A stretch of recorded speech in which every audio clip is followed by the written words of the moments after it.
Good morning, everybody. Good Is that morning. we're about to watch four more games of the World Cup held in Albany, New York State. I think we've got four CSW games coming up right now. So we're all set. It's very early here. As you can see, Jesse, who I'm with right now, is drinking some coffee. I also have my drink right here. We're going to be strapped in for four more games. So, Jesse, yeah, how are you doing today? Well, I'm here, aren't I? That's the first step is showing up. But Exactly. yeah, I was thrilled by the games yesterday. Uh, It was probably the most fun stretch of commentary I've done. Um, well, I probably say it every time I do it because it's just a treat to have some of the best players in the world on display and to be able to go through their thought process and also to have a great co-commentator and former national champion with me commentating. So yeah, it couldn't be better. Cool. Yeah. And yeah, that's yeah. We've got some games coming up real soon. I think they're still doing some announcements in the playing room right now, but I believe the game that we'll have on next is between Matthew O'Connor and Adam Logan. So we've got a treat for you coming up Wow. right now, and both of them very, very strong players and both very fast players as well. So what do you kind of know about either of those players, Jesse? Well, we had the pleasure of watching Matt O'Connor yesterday on stream, and I feel there was a bit of a case of an announcer's jinx where we kind of hyped him. We're like, oh, this guy's super fast. He's like the Lamborghini of Scrabble players. And then I'm pretty sure he burned through his entire clock, and uh, so there's a little bit of a announcer's curse or jinx here that I don't want to, I don't want to, I don't want him to feel judged by us. But yeah, it's definitely a generational clash. Adam Logan is sort of one of the finest minds of his generation, which I would call the pre-word freak. There's kind of pre-word freak and post-word freak in our world, which is a book that came out in the early 2000s, New York Times bestseller, highly recommended. Adam is one of the best of that prior generation, out of Canada, and Matt is kind of the wave of players who came in and who grew up in the time of computer use, computer analysis, and that generation is just super fast in my observation. Like they just think fast. They're used to playing blitz games online and by the hundreds. So it'll be a cool stylistic clash. But yeah, both speed demons. Exactly. We're both going to be wide awake right now with our coffees. But it looks like they're about to start playing. And yeah, don't forget if you enjoy this content, go ahead and follow this channel. And if you want to know more about Scrabble, go to wordgamesplayers.org. It looks like Adam is going first. What has he got? He's got some, he's got some interesting tiles here. He's got Canuck, very Yeah, he wants apropos. to get spelled out, but that is Was not. that on purpose? Do you think he's that cheeky? I guess we'll find out. Maybe he's trying to say something to the viewers here. If he could change one of his tiles, he could have Falucca, Yes, which that's is true. some kind of a boat or sailing vessel, I do believe. Yes, that's if the N was an L. That is Felucca. Not actually a useful commentary comment, but one has to amuse oneself. Yeah, but in terms of words that he actually can play, he has Cauf, Cauf, lined up on his right, keeping Cen, which is actually pretty strong. So Can he's you say getting that one more time? I want to hear the British pronunciation of that, as opposed to Cauf, cough, Cauf, cough, Cauf, coffee. Hmm. Coffee. That's what I got right Sounds now. like the New York British hybrid there. So yeah, it looks like Adam just played Cauf for 18, which does not take an S. I believe this is a Collins only word as well. Putting the U above or below the double word square. And at this level, with this caliber of player, both of them, it'd be pretty surprising if either of them threw an S on Koff. I would Yes. say your expectation, if you don't know these players, uh, frankly, Adam probably knows the dictionary through and throughout, or at least did so at some point in time and probably remembers most of it. Matt, um, as a top expert, also in first place in the tournament, as you can see, he's going to know the hooks on the threes and fours by memory. And yeah, so it would be surprising if either of them put an S on Koff. The plural is That's right. actually Cauves, Cauves, for whatever reason. That's right. That's right. And then we actually commented in the game with Matthew O'Connor yesterday, where he actually played DEEV and didn't know or maybe we didn't know the hook, the E hook to it. But he's about to play Poi, which is actually a very good choice of move here, scoring 18 points. Another option would have been playing Pavia underneath the U and the F of Korf, making up an FA for 27, but that opens up the triple. But this is a nice play here. Interesting. I wonder what Matthew's goals are for this game, because given Adam's fearsome word knowledge, as previously discussed, it's possible Matthew may want to be gumming up the board. And Poi, it's not totally a blocking play because you could play a bingo right now, hooking Spa, or you can put an S on the end of Poise. So it's not 100% blocked, but Adam kind of needs an S to be able to play off all his tiles. So interesting if this is kind of a strategic decision by Matthew to deliberately try to get to a more closed board and see what he can do. Yes, and Adam has just played Jar for 12 points. Actually, is one of the best players available according to the engine. The engine actually kind of suggests to play something like Jounced, something a bit longer, getting rid of more consonants, but it does open the triple. So again, it might not necessarily be, statistically the best play overall.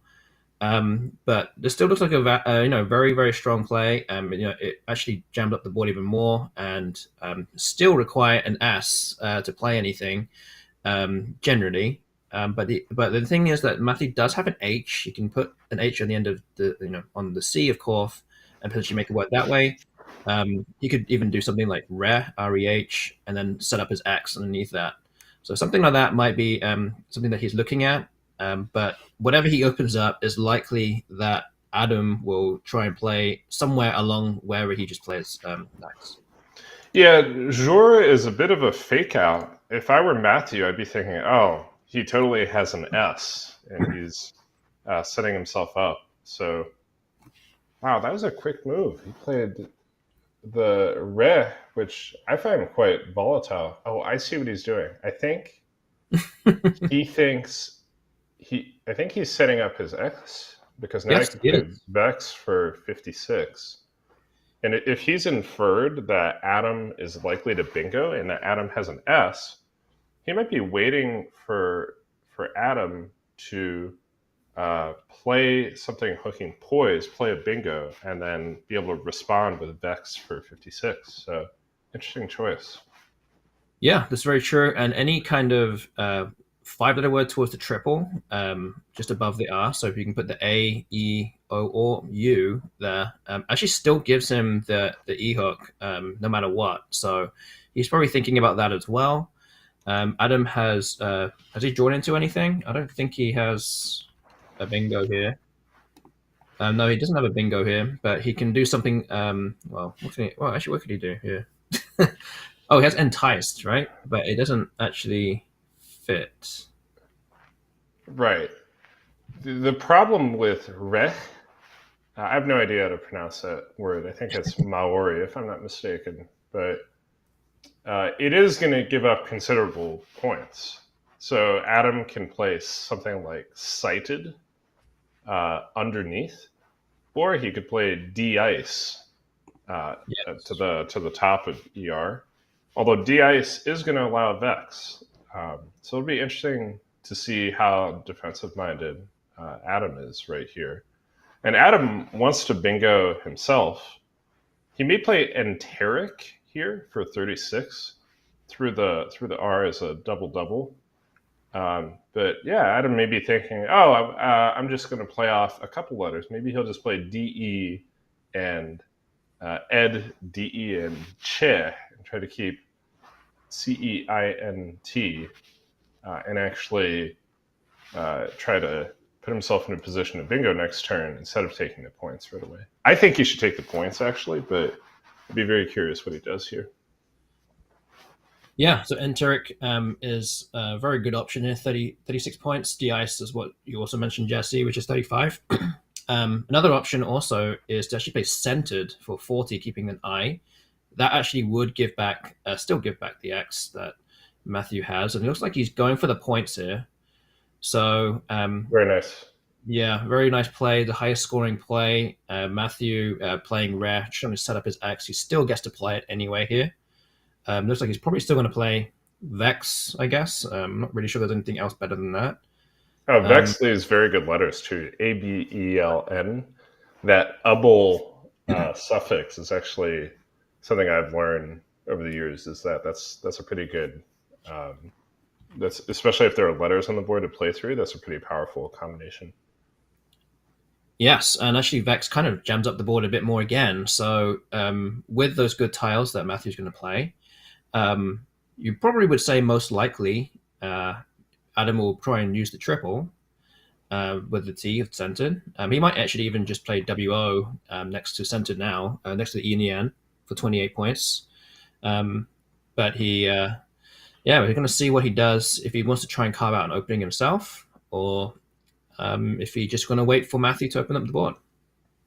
What do you think of Centered keeping an I versus Enteric keeping a D? Do you think what would you do as a former champion? I'm going to try to enforce our credibility here by mentioning your Yeah, laurels. I'm also the current champion, just so if you're forgetting. Uh, That's right. Yes, there are so many We're kind of like boxing folks with the proliferation of organizations and major yeah, events. But you are watching what is objectively just about the biggest money event in the world this year. So, but yeah, Enteric, I think probably slightly better defensively. Maybe it doesn't give away. I mean, big spots next to the E's of centered. It is 4 points less, but Enteric also does give away potentially a much bigger score with to the triple because the E would be where the T is now. So that's probably might be what probably swings it a bit more for playing centered.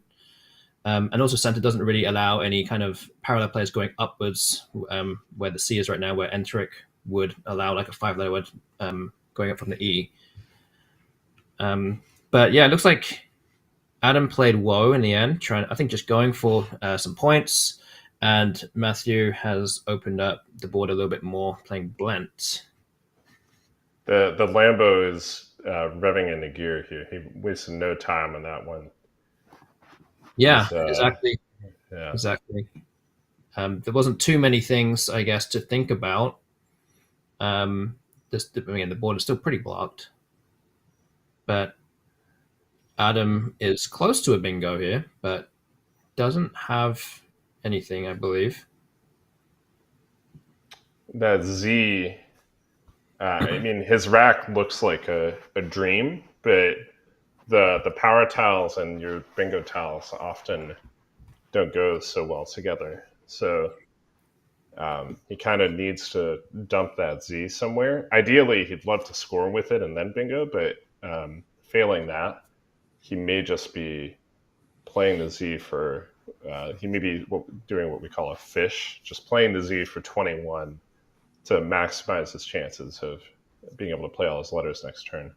Or the chat mentions resize for 50 points to the E, and that's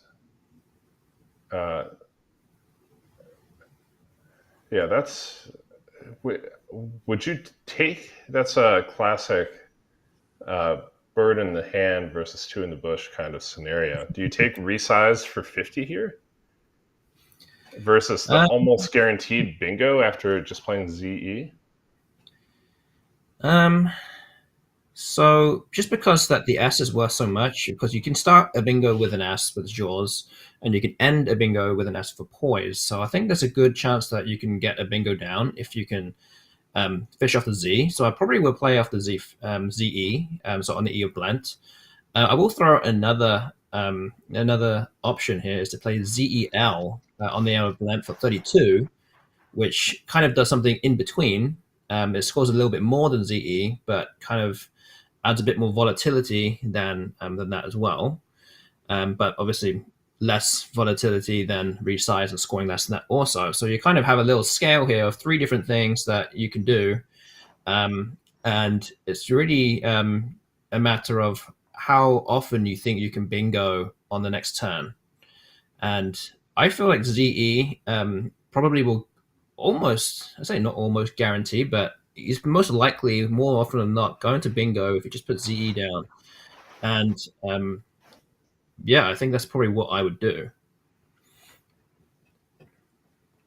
We, unlike Adam, have a sneak peek at Matthew's rack, and we know that a lot of points are about to go down. Wow, and yeah, gutsy decision taking Z for 21. Very cute. This is the kind of classic computer position that would be able to tell us Z versus resize. I think I might take the points for 50 myself. Okay. Yeah. But actually, Matthew has not. I thought Matthew would be flipping over his tiles almost instantaneously here, and the fact that he's not is concerning me. He has Bride Man from the B, which is a little bit of a silly looking word, but very much something in the probability range I would expect him to know. And he is going for it. Okay, I guess he must have had maybe a microcosm of doubt in there, but he has gone for it. Very nice. Yes, the score's 92 points, and he is going pretty far into the lead right now. He'll be 90 points ahead. And Adam, did he pick out an M? Is that right? So That he is a has. M is in Malta. Yes. So he does have a bingo as well. So Minters, I guess, and Poise. Is that the play here? That's about what I see. But don't take my word for it, certainly. I mean, I think there's no bingo starting with an S for Jaws. I don't think there's any bingos with any of the floaters with Man, M-A-N, that Matthew just played. So Minters or Remints, I think, are the only possible bingos in the spot that he is playing in. And not putting the R in the triple lane where the M is right now is probably a smart decision because it's a lot easier to bingo with the R than the M. So this will get Adam 74 points, and it's pretty much almost level again. For the moment, but For the moment, yeah. Matthew has very nice Ooh, tiles, and he's going to waste no time. Lambo is off into the distance almost at this rate. Wow. He really, this is kind of vintage Matthew O'Connor. 19 minutes, 46 seconds on the clock. Very, very rare that you can look at Adam and speed rush him, but we kind of have seen that. But Adam, with another huge draw, he wastes no time. He's Wow. he's feeling hungry today, folks. Yeah, he sure is. He's True got true goulash. story on this word. I grew up thinking that goulash was spelled with two H's, like Ghoulash, because of a. I had a children's joke book that asked, "What is a ghost's favorite meal?" And the answer was goulash, Ghoulash. So allow me to indulge in a. I didn't realize that until several years in my Scrabble career that this is the spelling. But Adam did not read such books and immediately throws down a huge response. Yes, and that gets 88 points, which actually puts him 10 points into the lead. We actually do have a comment in the chat asking Hook S from the Deadly Gamesman. I guess that is talking about dialings, which is a word. So we'll have to see if anyone is going to pull the trigger on that. There's actually still 2 S's and 2 blanks unseen. Adam actually has the S on his rack, so he could play something like Skype whenever looks like he has that kind of lined up, ready to go for potentially the next turn. So yeah, we'll see if anyone actually wants to do that. Again, we don't know if how well they know their nines, but we'll see in due course. But it's still Matthew's turn right now, and yeah, what is he going to do? Yeah, there were people watching the games yesterday feeling like things were just too defensive. Then we've got the remedy right here because it is wide open. There's a ton of options. This is if he's been playing very fast on previous turns, it's to buy himself time on a multifaceted turn like this to really think through the options. Yes, exactly. And we kind of talked about the games that we commentated on yesterday with Matthew Tunnicliffe, who took a bunch of minutes on a few moves in the middle of the game, and then he kind of ran a bit low on time. And we also saw Dave Wiegand yesterday as well at the end of the day, kind of running out of time because it was a very technical affair. But yeah, whenever you can kind of come up with a very strong move and straight, then maybe it's just better just to play it off straight away and not waste time. Both these players are obviously very quick, but yeah, we're like almost halfway through the game, and I think we just probably passed halfway through the game, and Matthew's kind of taking a bit more time to think about this move, and he's opted for Eggy for 39. Other options would include plays like Moby, Mobey, in the top right, using that M of Minters, or even using that M of Minters again, but going downwards to the right of it, playing Yogi, which actually would kind of jam up that dialings hook. But we'll see if Adam wants to play dialings here. Again, I'm pretty sure that he would know dialings with 2 L's because you can also spell it with 1 L. So I think you might be able to deduce that. It might help you a bit more in this case. But he does have Skype kind of lined up in the middle of his rack right now, and we'll see if he wants to go for it. We can't define Skype for you on air. You got to look that one up, folks. Yeah, you just have to find that yourself. Just do a Google search. Okay, so Skype comes down.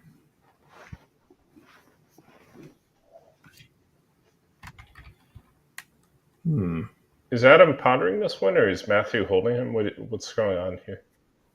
I think it's a challenge. It's a challenge now. I think Matthew's going to challenge it. I think it was a hold, and Matthew was deciding to give some points in the end. Yeah, very very reasonable. Our challenge rule for this tournament, and I'm hesitating because there's slightly different challenge rules depending on what dictionary you play, but it will cost you 5 points to look up a word if you are incorrect, but if you correctly sniff out an opponent's fake word, then they have to take the word off the board and they lose their turn. So there's a massive asymmetry that heavily incentivizes challenging if you're even a little bit unsure.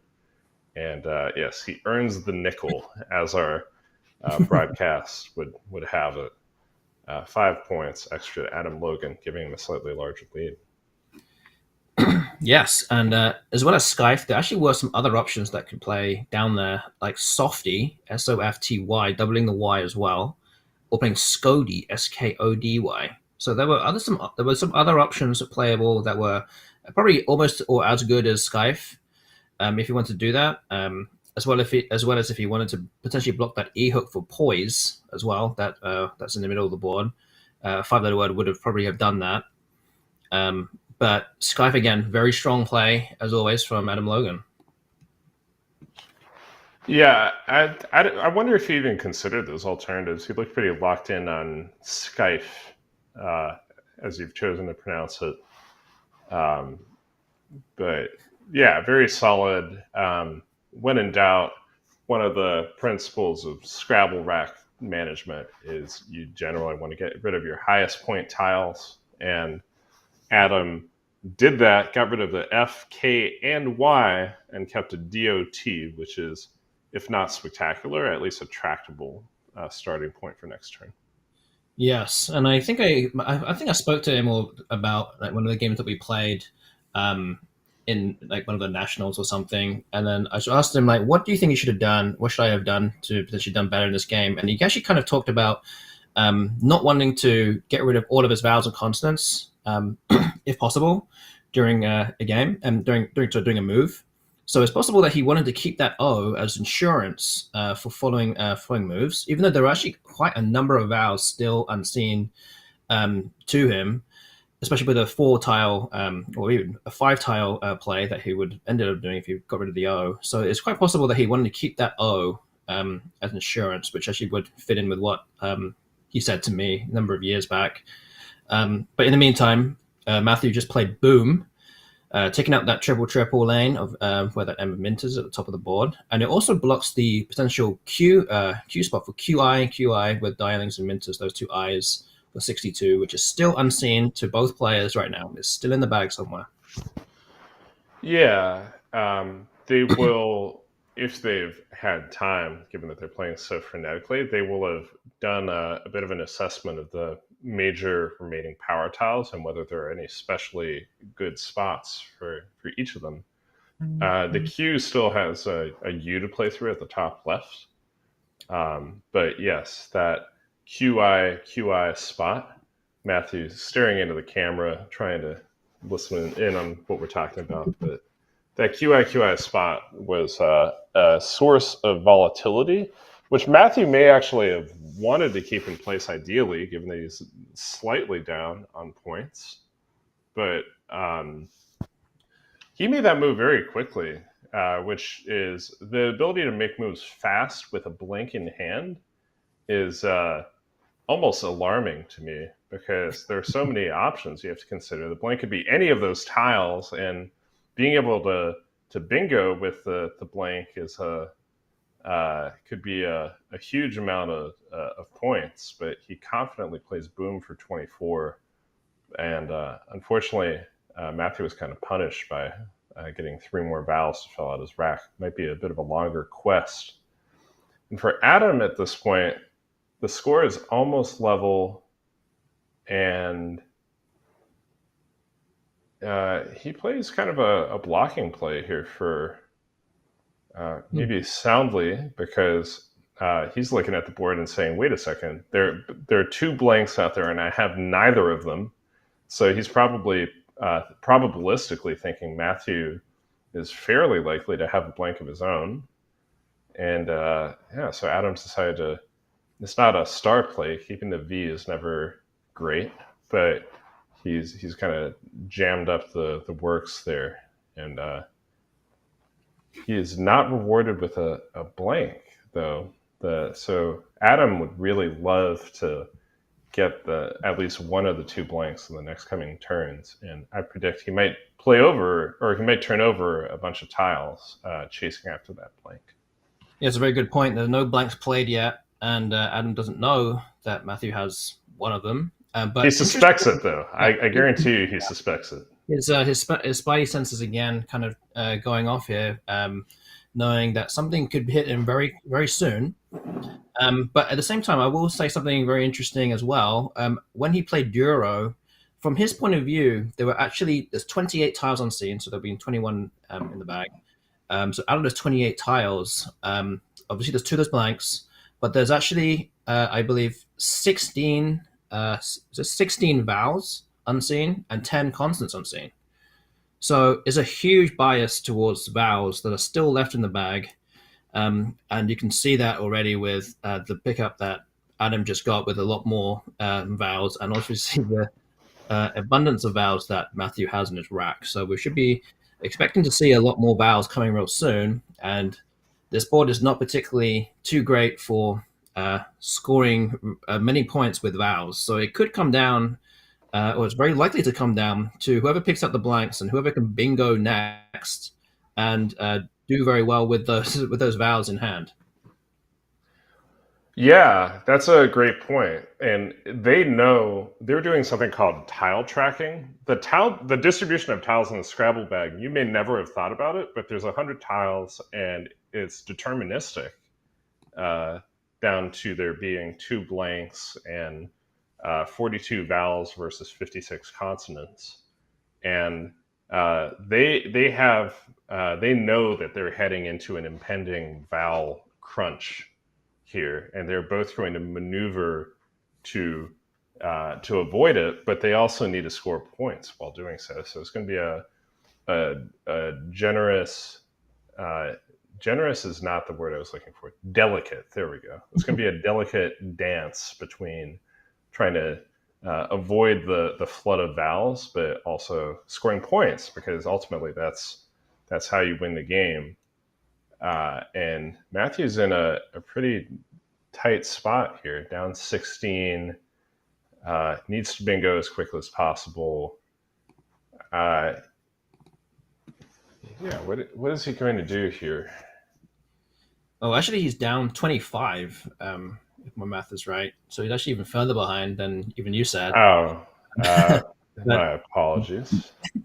it's early. It's still early. But yeah, he's got a lot of obviously a lot of vowels here. There are a few options that he can play. So the Deadly Gamesman actually wrote this in the chat, saying about Zia, Zea, and Raya, getting rid of two of those vowels. Obviously, unduplicating those I's, which would obviously be good. At the same time, he doesn't really have a great way to bingo if he wants to get if he gets rid of that A. But there are still four A's and five E's unseen to him currently. So it's probably quite likely he's going to pick out something, one of those tiles. Also, there's options to play Tiki or Tika through the T of Minters and the K of Skyfe near the top right corner. But that does open up a very volatile spot for an S hook. And it does look like Matthew has played uh, Raya, which is a bit more of a defensive option than Tiki or Tika, which is definitely understandable. But that scores 19 points, and he ends up picking the P and the E. So that's at least he's a bit closer. But also don't forget there isn't a hook for EXO, and that could potentially end up being a bingo lane as well if you could start a bingo with DO. I wonder why Matthew didn't play Tiki there, because there's only one other S and the other blank unseen. And he knows he has a blank in hand that he's trying to optimize. So I I wonder why he didn't uh, create the advantage for himself. Maybe he's scared of Adam having an S of his own, or the blank. But I feel like that might he might come back to rue that as a missed chance to take the initiative. Yes, that's definitely a good point. And also with Adam playing Duro, you probably wouldn't expect him to keep a V. So he might be doing some kind of thing, we call it inference. You're trying to make a guess of kind of what range your opponent might be holding on their rack based on their last move or series of moves. So he might be thinking, oh, he just played Duro. He's got some 1 point tiles and he must be close to something. But at the same time, Duro just blocked up a whole bunch of the board. So it might be possible that you could say make the assumption that he doesn't have an S or a blank, and he's probably running a bit scared also, based on what's on seen to him. So you could kind of make an argument for going either way, and obviously, inference is a bit of a guessing game, but um, but yeah, I mean, you should try and get a bingo down whenever you can, and try and kill the game off if you have the opportunity to do so. Because if you wait even longer, Adam might end up picking up that S or blank, and then that spot is no longer really there for just for you. Yeah, and you can see both of our players really starting to sink into their clocks now. Really, this is why they banked that time earlier, because this is where the game gets super complex. A lot of factors to mix into your decision making. And for Adam here, that play of two vowels that he's just witnessed for 19 points is nothing but ominous.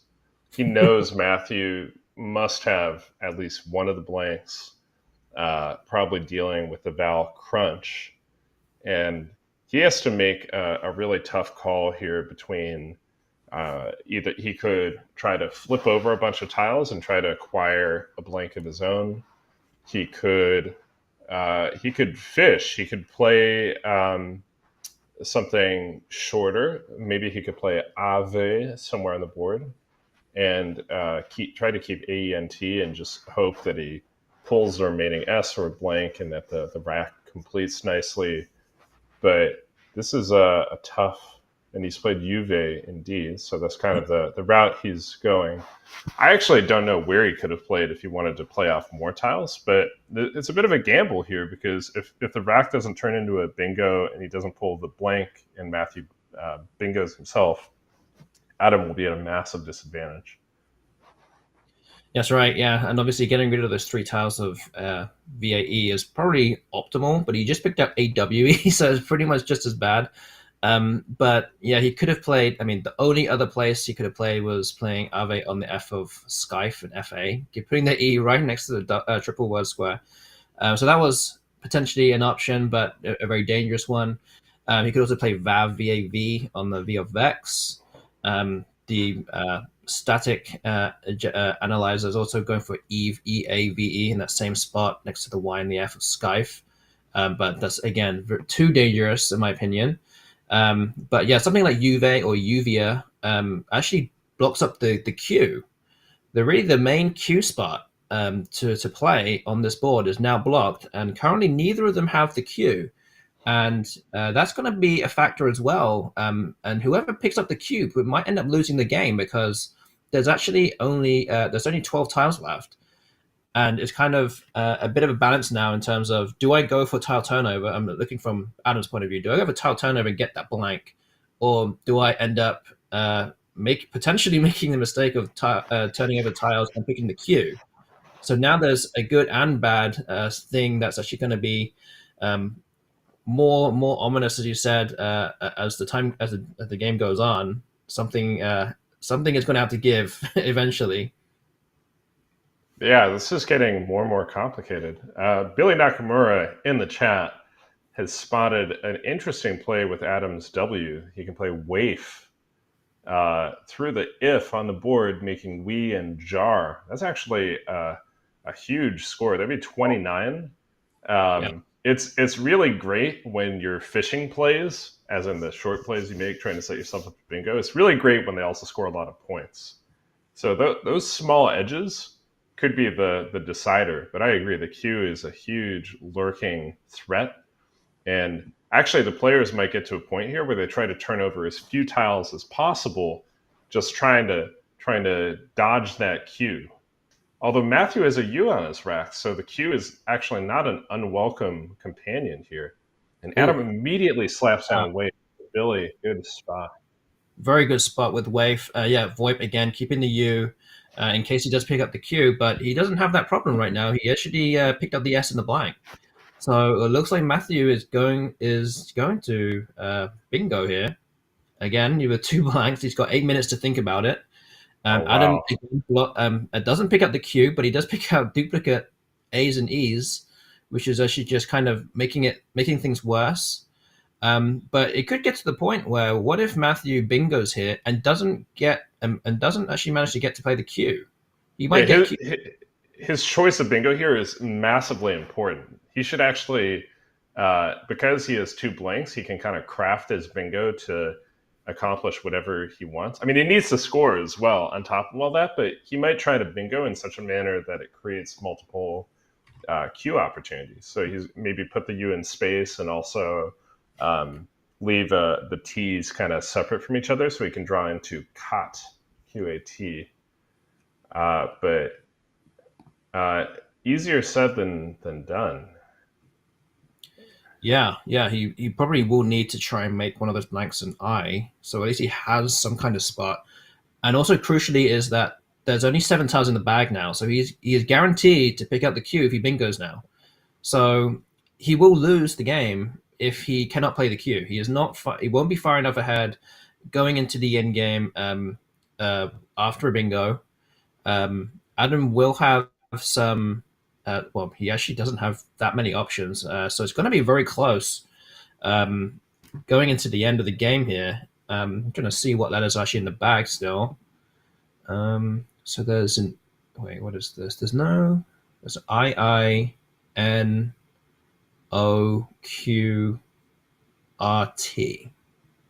I think that's what it is.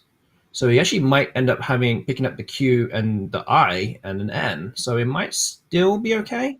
Very Uh, nice. And he's decided not to bingo. I think this is, I was going to bring this up as an opportunity. yeah, I think it makes a ton of sense. Um, the well, it's a tough calculus because Matthew has seen the queue on the horizon and said, "Nope, I want no part of that." Um, but the problem is that he he is giving Adam the maximal amount of time to groom his own rack. So, Adam might be able to if he can improve his rack here, maybe play off an A and an E and still dodge the Q, he may just be giving Adam time to marshal his resources and come up with a bingo. While that doesn't look like a good combo with 5 vowels, even playing off one tile here, he could, for instance, he could play off an E and he could try to draw into paraneat or uh, yeah. But Adam, the calculus here is probably going to be that he's going to want to also play very, very short. He knows that with Matthew's play, that's probably a sign that both the blanks and the S are all unavailable to him. yeah. So there's very little incentive to dig into the rack too far. Wow, he plays Xseat for 16. That is Wow. Okay. absolutely not what I would have done. That's fascinating. So yeah, I mean, you were saying about Paraneat. There's other options like Patinate. If you just played off 2 E's, there's actually 2 I's and 2 T's unseen as well. So you just picked up the I and the T. So if he did fish off those two tiles, he actually would have potentially drawn into Patinate. But he did draw out the Q as well. So that kind of makes things a lot more difficult for Adam now because he doesn't have a place to play it. So he is Um, going to be stuck with that tile till the end of the game unless Matthew opens up a spot for him uh, anytime soon. But if Matthew has just fished off for the T for lit, I'm kind of expecting that he's going to just keep fishing until there's one tile in the bag. He's just going to try and aim to go out with a bingo, or maybe just play off one tile at a time here, and maybe just play off the U because in case he picks up the Q. I'm sorry, just play off the O, sorry, and play do that, something like that, like the like Gov. He's just going to keep going. So if he actually gets pick up the Q, he has things like Squires or anything like or Esquire with poise. He is basically quids in for a win here. He just needs to keep fishing whatever he picks out the bag, essentially, and he'll guarantee to have a huge bingo in multiple spots. but he could still lose if Adam. No, okay, I see what you mean. Even if Adam were to bingo, he would that would imply that Adam doesn't have the Q, and then Adam would be almost guaranteed to pick up the Q, and Matthew would be able to be the last player to bingo, and he'd get all the points on Adam's rack, including 20 for the Q and whatever else. So yeah, I see exactly what you mean now. Um, Yeah, I really am not sure what was on Adam's mind with Exit. Did he think that he had a chance of drawing a blank or an S? I guess that's he doesn't know what we know about those letters being off of Matthew's rack. So that's a fearless play, actually. Now that I think about it some more, I kind of like the courage, but he's in big trouble here. I don't know. I actually Adam could try to block as many bingo lines as possible, uh, and just hope that Matthew is has somehow stumbled across an awkward combination. He could even do something. Uh, well, man, this Well, one hurts to ride along. yeah, I mean, the thing is that Matthew knows he has the S and the two blanks for jaws, so Esquire will never really get blocked. And that's going to put the Q on the triple letter square. He's going to get like almost 100 points for that if he picks up the Q. And if Adam has the Q, then he can't play anything. So he just knows that as long as he just keeps winding down the time with the Q on his rack or not on his rack, then he's going to be okay. There's nothing really much for Matthew to kind of really try and do here. He can also play equines as well, if and poise, getting the Q on the double letter square and doubling the word as well. So he's going to be fishing off that N, keeping EISU blank blank, and just waiting for the Q to turn up on his rack. And if not, he will just bingo with some other high prob bingo in any of the spots he wants, because he has the case S and he has the case blanks.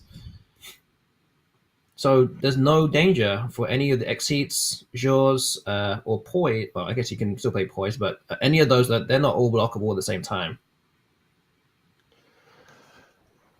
How many letters are in the bag right now?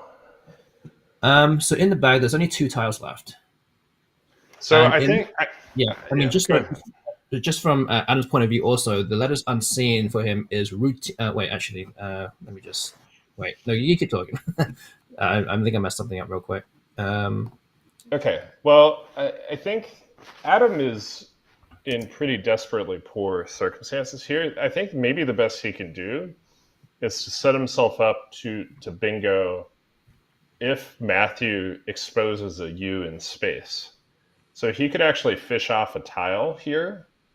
Um, and it may also put some fear into, yeah, exactly. So he's played off the E. So he's going to try, uh, he's going to hope that he draws something like the R, so that if Matthew bingos, he could play something like antiquer or quainter through Matthew's letter. And oh, that E is probably scary to Matthew also, or that one tile play, because Matthew may think that Adam doesn't have the Q, and Matthew can't repeat his gambit of playing one tile, because if Matthew plays a tile here, he empties the bag, and Adam, if he doesn't have the Q, he can just bingo and end the game. So Matthew does not have the option oh, anymore of just playing a single tile off. yes, exactly. The T is actually in the bag right now, so he could have anything. He could have other bingos, I guess.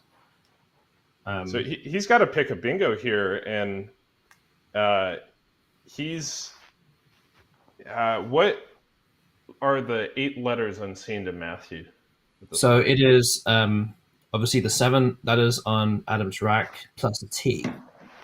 A T, right? Yeah. So uh, a lot of potential bingos available. A tainer. He has to block a tainer, and that might be the only playable bingo that Adam has. But he has to block a tainer and not give up a spot for antiquer or quainter. I think a bingo down from poise might just do the job. But then it's tough to think through, because Adam could have a 8-letter bingo through whatever bingo Matthew plays here. Yeah, I mean the So thing is that, yeah, and also the thing with poise playing down there. So the first 4 tiles of the bingo, maybe starting with an E, would be kind of obscured, but then the final 3 letters in rows 11, 12, and 13 would actually be open for A-letter words. But if he played something through the A of exceed, which would score slightly less, the first 5 letters of what he would play would be obscured, and it would just give away the final 2 letters. So maybe playing through the A, or even playing through the T of exceed, would be a bit easy to compute, because you're only giving away 2 actual floaters. But he would need to place the U in a place where he doesn't actually give anything away, It looks like he'd actually played Hayen. Fearless. I actually don't know if there was actually a playable. I guess you said about Athena, but don't know if he actually saw that or not. Did he see that? Because he actually Wow. ended up going through a situation where he has a 1 in 8 chance of losing. Like, is that good enough? Wow. I think that was the right move because he called Adam's bluff there because he looked at the board. I think he realized there was nowhere to play a Q for several turns. So cumulative, especially with Exit turning over 3 tiles, there's a fair chance that Adam had picked up the Q along the way. I think he read Adam's attempt to bluff there. That was absolutely fearless. That's Oh, outstanding. I mean, yeah. The only thing is that if he plays the An and then Adam plays Athena, and then he picks up the Q, would he still lose? Oh, he would definitely lose. He loses to a Yeah. Tainer, but he was just playing the odds that there's something like a 4 out of 5 chance that Adam had the Q on his rack. There's like an 80% chance because Adam's physically incapable of playing the Q anyway, right? So if you Yeah. look cumulatively at the last few turns, he calculated that more likely than not, Adam had the Q. But yeah, it wasn't 100% chance. So very, very interesting stuff. And Matthew here gets to slot down something classy. I see suicide underneath Trank. But yeah, it looks like Matthew O'Connor in first place in the tournament is going to remain in first place with some really interesting uh, end of game shenanigans. This is some cool, just probability poker esque head to head action that you just witnessed. And a So really okay. good comment I want to call out Yeah. from Noah is that a way that Matthew could have avoided this is by not leaving two tiles in the bag himself. He basically, as soon as one tile is left in the bag, then you have to bingo. You can't fish anymore. So Matthew could have maybe got the bag down to one tile himself and not allowed Adam to further improve his rack. But that's So it. yeah. I was going to say also because when he played Hayen, okay, so he actually was 25 points behind at that stage. So what I was meaning is that if Adam actually played Athena for what would be 68 points and then picked up the Q, um, he would be what's the math on that? So he'll be about 93 ahead, and then Matthew would need 74 to win. Like, would it even matter to him if he actually bingoed because he'd bingo out anyway? And like, if he put attainers on the board now, he would actually play whatever he just played now and then get attainers. Would he actually have still won even and then got Adam with the Q? Maybe mathematically he was actually still going to win anyway. He could still score at least 74 points with a bingo, with whatever attainer comes down, and they actually would still win. Yeah, that's a great point. So he might have been 100% to win that one. It's hard to compute on the fly. I think our chat has many hypotheses or is calling us out a little bit for maybe this was a 100% win for Matthew, but we're doing our best to process this on the fly, just like the players themselves. So, and yeah, Yeah, look at that total clock exhaustion. Oh, exactly. Attainer was not possible. Tracking was off. Ah, Tracking was brutal. up. Well, we do the best with the knowledge that we have. There's the fog of war, also the fog of coffee, since it's we're a time zone to the west of these guys. So bear with us. Oh wait, I think I got that wrong. So like Hayen would have actually emptied the bag, and then Attainer actually would have won because there's no Right, tiles left. Okay. I misremembered that there was actually still one. but I thought that Attainer was impossible. yeah, it was not. The Yeah, the cake exactly. is a lie. Exactly. Okay, so you can ignore what I just said. Okay, so yeah, that was still possibly possibly a 1 in 8 chance of losing, but yeah, that was a great game. And yeah, we need a breather after that, so we'll see you guys real soon. Come back for more.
Are you muted perchance?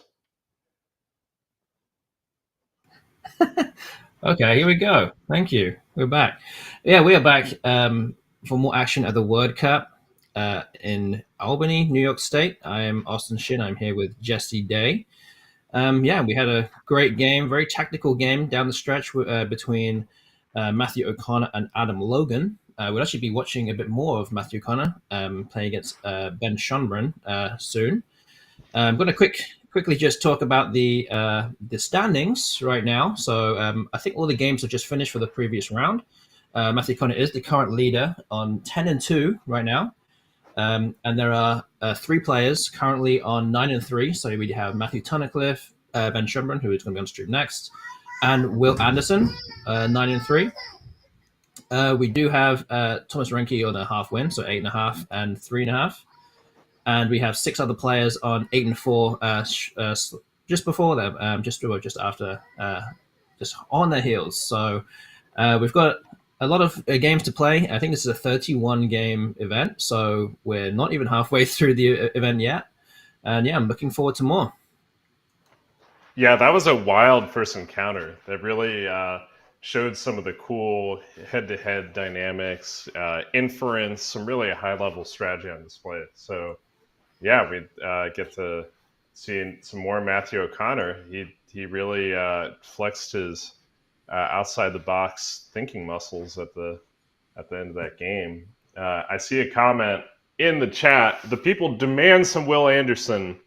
Well, you're almost certainly going to get it at some point because Will's just that good, and he's in that peloton that Austin described. So yeah, stay tuned for that. It's not this round, but don't be surprised to see some hot Wanderer 15 Scrabble action.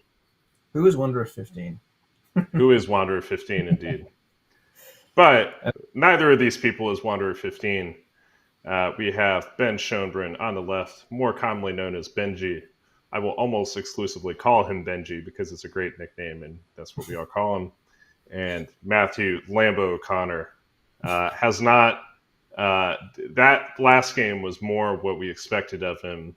Managed to make 7 or 8 plays within the first 5 minutes of his clock, but then dove deeply into the clock waters. That's a bit of a tortured metaphor, but he's not afraid of using his time when he needs to, folks. But I bet you he's going to make a play here within 20 seconds. What do you think, Austin? Yeah, he should. Yeah, there's not too many words that he actually has in his rack, so it'd be interesting to see what he is going to play here. I mean, he could just play something like Uoi, which is a standard Collins word with 3 vowels. So 4 vowels, 4-letter word with 4 vowels. But does he want to keep AZU, or does he just want to exchange? That's the question here. He could just exchange everything except the ZE. That's also another option. So maybe there's a bit more to think about here. Oh wow! What did he just exchange? What did he exchange? Well, what was that? He exchanged OU and is keeping AEIOZ. Oh wait, no, he exchanged 2 U's. Oh, he exchanged UU. Well, Yeah, he kept AEIOZ. That may be the first time that move has ever been played in tournament Scrabble history. That is deeply unorthodox, but the Z does love loves vowels, so I can kind of see why he did it. And Ben responds right away with Fikey, abiding by the age-old principle of play off the points with the high point values on them. Got the FKY out of there, keeps a very, very strong AST lead. So Ben totally unfazed by whatever Matthew's up to. Yeah, Fikey is statistically the best play for Ben. And yeah, we're going to have to be aware that both these players don't always put the tiles on their rack in the easiest way for us to read. So we're going to have to bear with that. But yeah, it looks like Matthew has just played Oye for 36 points, which actually is the best player here. Yeah, AEIT, not the worst combo, and he's filled it in with consonants. So it's sort of like that initial beginning of the game blip has just kind of disappeared by the wayside. But you can see what Matthew was up to with that first play. So he kept ZOEA, Zoea, which combines with a E, L, or S to make Zoea, Zoeal, Zoeas. And that would be 48 points if you could get it down. And when your opponent exchanges tiles at the beginning, it's usually a sign of a very strong wrath. So even though Ben played Fikey in this instance, there was a fair chance that Ben was going to respond with an exchange of his own. So you can sort of see what Matthew was thinking, that maybe he could have drawn a high scoring Z play on a wide open board. But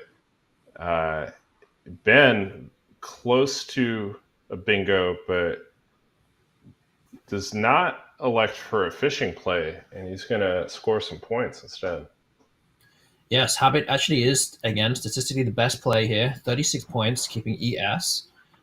Very good balance between score and leave, and actually doesn't really do too much to the board. It kind of blocks up that lane that he's played in, which kind of would score a lot of points. But yeah, I think this is the standout play here. There's not too many ways to. I mean, you could always just play bar BAH, but it would only score 21, and that would be next to the O of Oye. But Habit scores 15 more points, getting rid of the I and the T. I think it's definitely worth it here. And yeah, another top play from Ben. Yeah, good job there, not getting seduced too much by the prospect of a distant bingo, and just making a solid scoring play that also happened to keep ES, which is a wonderful start to next rack. So sharp play on his part. Does Habit take any hooks, Austin? Does Habit take any hooks? It does take an S, I believe. I think that's the only one. So yeah. Habitus, Habitus, is a word, but it does not pluralize like other Latin words. So that's an unlikely but possible trap here, is that one of them tries to throw an I in habit. Or at least that's the kind of thing I would do. Maybe it's just, maybe it's just my own... it's just a Jesse Day thing. My own addiction to Latinate plurals. Truly a nerdy addiction, I must say. So yeah, Matthew just played XI, one short of the triple. So it is slightly dangerous. It could give away a number of points, putting the S on the end of XI.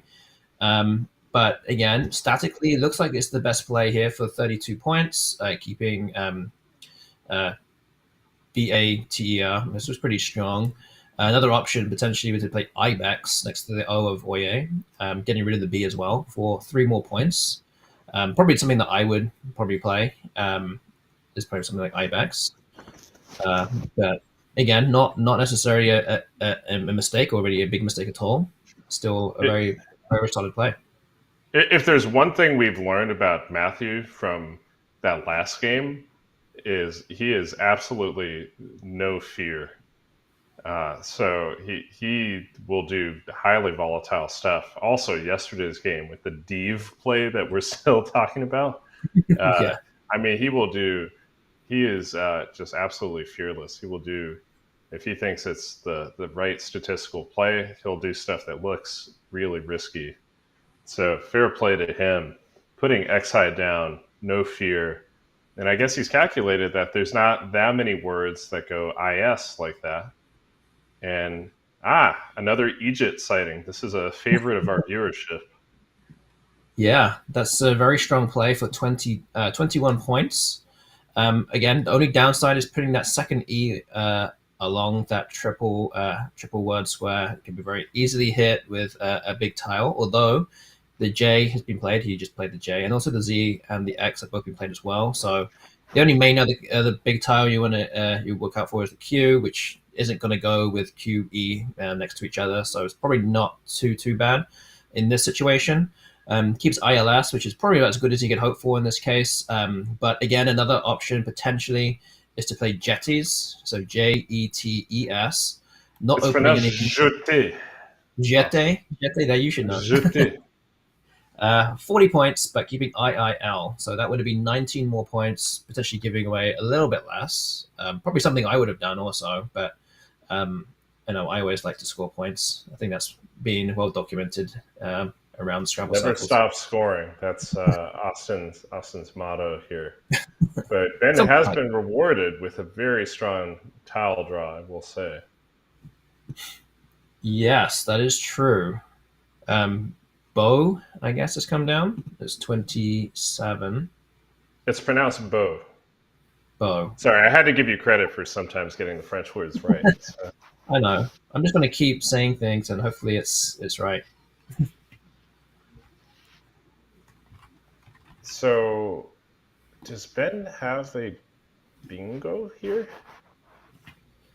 Because Uh, getting slightly worried that Bo may have. Oh, he does. He is saluting through the U. and that's the reason why we have Jesse Day on the stream for you guys, because saluting is the only bingo. It's the only playable bingo here. That and making obnoxious pseudo French comments. And Yeah, Ben's playing instantly. yeah. He's spotted there wasn't much else. It's relatively quick processing, and that's gonna pay off. Ben's gonna be rewarded by having a little more time later in the game to make other decisions. So fair play to him converging Yeah, on that actually, quickly. there were 5 bingos in Collins with salting. Um, 4 of them end with ing. One ends with a T, so he couldn't hook onto the O of Oye. But he's exposed an S, and Matthew's going to waste absolutely no time getting realtors down, although relators might have been slightly safer, not putting the A next to a triple letter score, but that's a minor quibble. And we're off to another explosive start here. Indeed, and also again with next to the O of Oye, he could have played realtor or related there, opening the triple triple, scoring the same number of points, but this is a little bit more defensively minded. So this is good play. And yeah, we've gone a substantial amount through the game, and they've each taken 5 minutes. So that's a sign of the crackerjack pace that they each want to proceed at. Because Ben is no slouch in terms of his ability to play fast as well. Very true, very true. But he may slow down a bit here because he doesn't have very good tiles, and he does have 2 Ws, not an M. He appears to be trying to transform one of his W's into an M. Exactly. That's an unorthodox strategy. Usually doesn't pay off because your opponent notices, but worth a try. I wonder if that's ever been happened before. I've seen some wild things in my day. Oh, Viewy. He's found Viewy and FY. That's going to score a lot. What a great way out of a jam. That's really nice. I had not come up with that yet. That's very that's really good. He's Yeah, it's on his this is A game. yeah. Viewy is the best play here. Also blocks that R of the first R of royalties, so you can't get to the triple word square. And also Viewy does kind of do a little bit of a funny thing to the board. It kind of blocks off that top left part of the board now. So the only real way to kind of break out of this is through the O of Oye. So we could end up seeing another kind of very blocked board here, especially with both of these players with some clunky tiles on their racks. The defense lovers are starting to get a little excited here. They feasted yesterday. Yeah.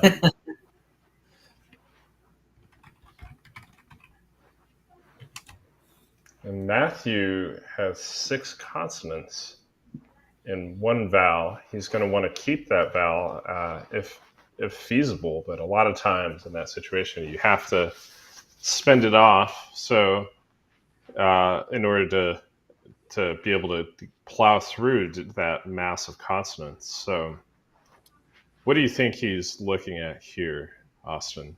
Can you play So something like Trend at the top right for 15? That looks dubious to me. yeah, so I think something like Veld here with the V or Vue is actually probably the best play here. It actually was mentioned in the chat by Adam D. So VELDT onto the V of Vue for 18 points. It gets rid of three of those consonants, although it does expend that vowel that the only vowel that he has. But at the same time, it's really the one of the few ways to actually play anything. You could also play something or using the same tiles and playing Delt DELT and Bid on the right side of the board onto BI. Although that kind of opens up the board a little bit more on the right hand side, which you might not want to do if he feels his tiles are not currently in a good spot to kind of capitalize on. So I think Veld is really the play here. It scores a few extra points and keeps it contained for now until he gets a moment to play something. But it looks like he's going for Delt. Yeah, Matthew heard you, and he says, "Nope, not doing that." It's almost a streak of contrarianism there. Although I presume he can't hear Austin. Unproven whether he can or not. But yeah, he throws caution to the wind and makes a little bit of an opening play. Yeah, Interesting it's an decision. interesting move. Yeah, I mean, I probably would have played Velt, and I don't know if the XI hook for the S here might be something he's trying to kind of obscure a little bit. I mean, putting the E there still makes it relatively straightforward to still play through, but maybe the fact that he doesn't have an S and there's easy points that could be scored there. Like, even if you could put like QIS or something, that would score like almost 50 points.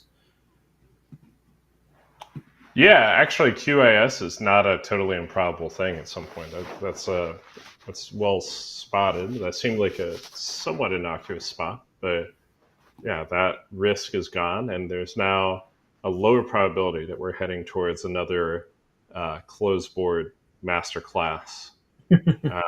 So Sean has um, spotted twerp here for Benji, and I think that's a really strong option. If I'm not mistaken, that would be 42 points. I think that's given that there's still a paucity of other scoring spots on the board. I think if he spots twerp, he will play it quickly, but I'm not sure that he's seen it. Yes, that actually is the standout play here. There's nothing really coming close to it statistically. Other things that are slightly further down the list, things like unwet and bide, which is actually the opening that Matthew just opened up, but it opens up the triple, or even playing like Pew PW in that spot. So aside from playing bide, there's not really too many other spots to play. So that doesn't open up a triple on that right side. So I think twerp is really the best play here. I'm informed that I was actually being insulted by our viewership, and it wasn't a serious play suggestion. I'll let it slide this time.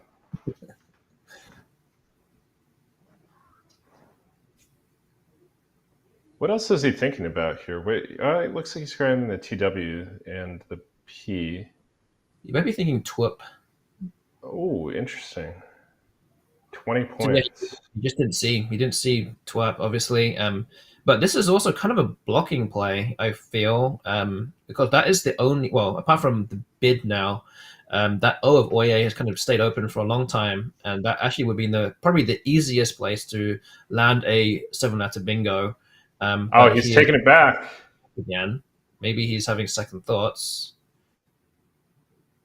Where What's is this? he going? He's playing Plu and keeping Oh, pen TU. okay. Yep, you just didn't see twerp. As simple as that. I think if you see twerp, you play it pretty much straight away. Not easy to think of either, though. I mean, you probably wouldn't necessarily think of any words ending with RP or any kind of five-letter ending with RP. So it's not easy.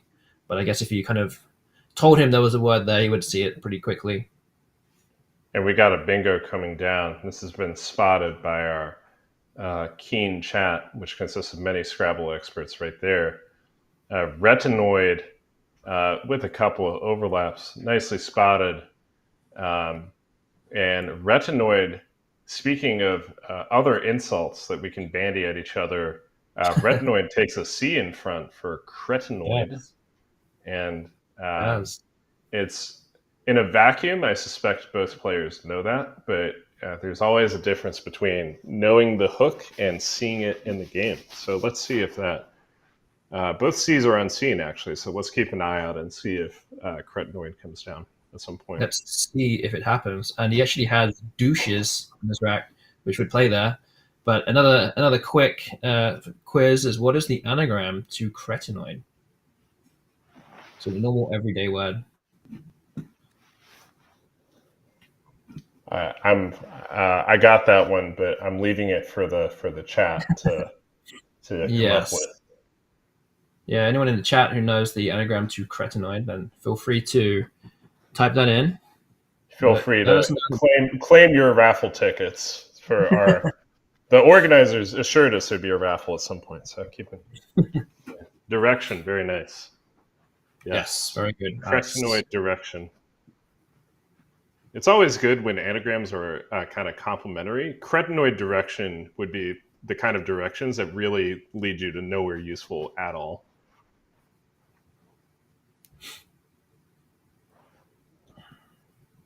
Yeah, so Matthew does pick up the C. We'll end up seeing if he actually does obviously play that, but obviously right now it's on Ben's turn. He doesn't have very good tiles. He's going to struggle to really score anything more than 20 points in this turn. There's not a great deal that he can really do with this rack. He's going to look to get rid of the A, G, and the U, which are three of his worst tiles on his rack. So he could play something like Togra onto the R of Realtors, which you just missed with Twa at the same spot, Tugra. If he feels a little bit more punchy, he could go for Punga onto the P of Plu, Punga, opening the triple, or Ruga, making PA in that same spot, going upwards instead, Ruga. So those are kind of options that he can play, but all of the options that are coming up with the engine are all trying to get rid of the G, U, and the A, and trying to get that next bingo. He is behind right now. He's behind by 50. Yeah, G's are one of those letters. If you're trying to learn your sense around what letters are good to keep, G's are almost only worth keeping if there's an ing, some opportunity somewhere on the board. If not, dump that G. So U's are bad. We don't like U's. Duplicates are bad. So AGU, that's the ideal play here. And maybe three consonants, one vowel. Sometimes if you have too many consonants, it can be a little risky. So maybe you throw in one more of those consonants into the mix. Oh, they're discussing something, aren't there? There's some pointing. There's some finger pointing. Something's going on in the distance. Is there a skirmish? No, no fighting in the Scrabble room. Is this the Scrabble? Benji seems unfazed by the violence in the background, and I think he's at a serious disadvantage. Twerp would have put him a little more in scoring range, but 50 is actually a pretty serious deficit, and he may be justified in getting pretty aggressive here. I wouldn't mind Punga of the options that you mentioned, opening a triple. He really would love to draw a C for cretinoid too, because that's a big opportunity at the top left. So now that he's at a deficit, he needs to be creating some threats for himself, because he needs some way of surmounting the hill. It's not a cliff at this point, but it's definitely hilly for him from here. And Punga would be a decent way of opening another quadrant of the board, although everything will come with risk. And he's gone with Ruga. Is he Ruga going down? It's a bit more of a defensive play. I would like to see him play a bit more attacking here, since he is trailing. And Ruga here doesn't really score too much either. So he's ended up blocking four of those very nice floating tiles in the top left corner, which I feel like he probably needs more than most. And at this moment in time, there's not that many places to bingo through. I mean, the most obvious or the easiest place is to play on the right side next to bid. Um, oh, this actually isn't. Oh, okay. So it wasn't. Okay, so it wasn't. Yeah, okay. It wasn't a blank. I actually thought it was a blank. One of the tiles. But Oud actually does score very well here. Yeah, very nice. He had time to dial that up on Ben's clock. Or Benji's under 10 minutes here, so that's gonna the clock is going to be just as much of an adversary with Benji's attempt to come back from this lead. And notice that Matthews kept the C for himself, probably intentional. I suspect he knows Retinoid's out there, or the Cretinoid hook is there, and he's one of the things when you have a lead is trying to minimize variance, guarantee yourself a steady flow of scoring plays so that you can just safely outrun whatever your opponent tries to concoct. And keeping that C for Cretinoid is a nice way for Matthew to do that, where he has a fair chance of he had a fair chance of being able to draw a good scoring play. Yeah, we might not see the C hook now because Eowyn, however you pronounce that, is actually the best play for Ben currently, scoring 23 points. I think it's actually his highest scoring play, and it nicely gets rid of those duplicate tiles that he has in his rack. So he's in better shape now with the tiles that he has, but now a few moves has passed. He's not in a great shape to bingo because there's really no space to go. So we'll see what happens with Matthew now. If he decides to kind of block off that bid hook, and if he does do that, there's really nowhere to go. You have to end up playing. He's doing it. He's doing it, and Owen does not take an ass either. Owen does not take an ass, so he's actually blocking off the one and only reasonable bingo spot on the board with Rock, and he's going to stay about a bingo ahead. So interesting moves here, and he looks like he's going to set up shop and try and hold on to this lead for the rest of the game. Yeah, good call on Owers. Ower is not one who owes, as you might think. I believe it's some kind of Shakespearean, Spencerian variant spelling of over. But Benji's got Kanat here for 48, so all of a sudden he may not need a bingo at all. He's actually just he's gonna say, you know what, my plan is to score lots of points, but it is going to backfire because, well, backfire is maybe not the right word. He has to do that, but Matthew does have a U, and he's going to immediately score at that spot. So the gains are going to be short lived, but good for Benji trying to keep the pressure on. Benji has a huge rack of notices section, but as we've said, the board is very tight. I don't know where that's going to go, and he may have to get very experimental here with something like Doc on the right, setting up a massive but extremely risky bingo spot because he's running out of time and options. And the thing is, just like the last game that we saw, they're actually still both blanks are unseen. There's still two S's unseen from Ben's point of view. So there's actually just one S that's been played on saluting. So a whole host of options potentially with the S. Although, Matthew does not have any of those tiles. So I know that Ben doesn't know that, but the S's, two S's and two blanks are still out there in the bag.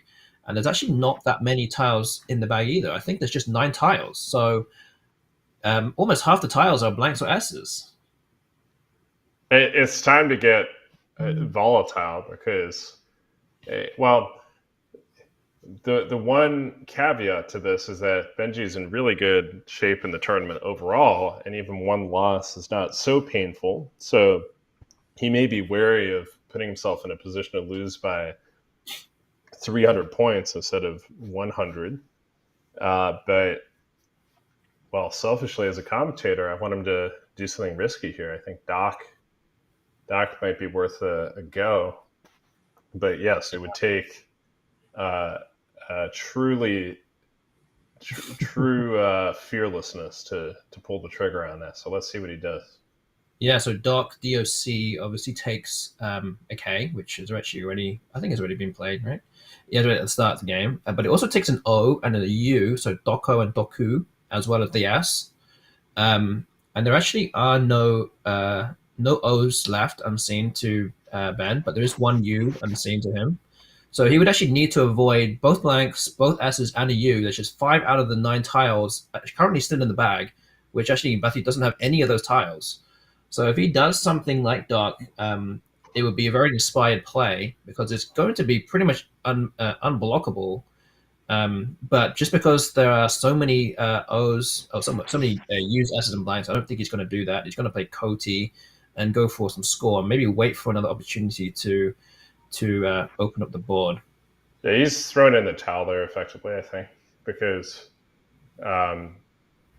well, I shouldn't say that. He keeps himself in range where if he has an outstanding draw, maybe he could draw a bingo to the I or Yeah, even to the K on the board. And he has that is an outstanding draw indeed. So we're not done yet, folks. He's picked an S and a blank here. yes, Interesting. that's true. Um, yeah, I mean that narrows down the opportunity, or adds more chances that he's going to just fish off one tie on DO because now the S's are now sitting on his rack and one blank is sitting on his rack. He's kind of got those, and I don't know if there's any kind of 9-letter words through the P and the O of Plu and Ood, or the L and the O potentially. Those are very no. They're so reasonable options, but they're really the only options playable. Unless you can end the bingo with an I of Fikey in the middle of the board, they're really the only ways you can do something unless he opens up the board. But with a blank still unseen to Ben, you kind of don't really want to do that. But the longer he waits, the more chance that Matthew will pick it up. So he's going to have to make something happen. Looks like they just stopped the clock to kind of go over the scores. But yeah, they're just double checking retinoid. But yeah, he needs to make something happen real soon because there's the tiles left in the bag. There are only five tiles left in the bag currently. Oh, and D in chat has actually found the bingo on Benji's rack. Oh yes, Oh my goodness. misspoken Oh with a man, I was looking there, but yeah, misspoken. Wow. Yeah, very good, very good spot there. Only problem is that it does open up the triple, and Matthew might be able to cash that in if he ends up picking up the other blank in due course. And it doesn't necessarily score too much because it doesn't really hit anything, which is a problem. But again, the bingo is probably better than nothing at this stage. It would definitely make it a lot more interesting going into the end game, a lot more closer as well. Um, so yeah, I mean, we'll have to see if he ends up finding that. It's again very difficult to find, and he only has barely about 5 minutes to think at this stage.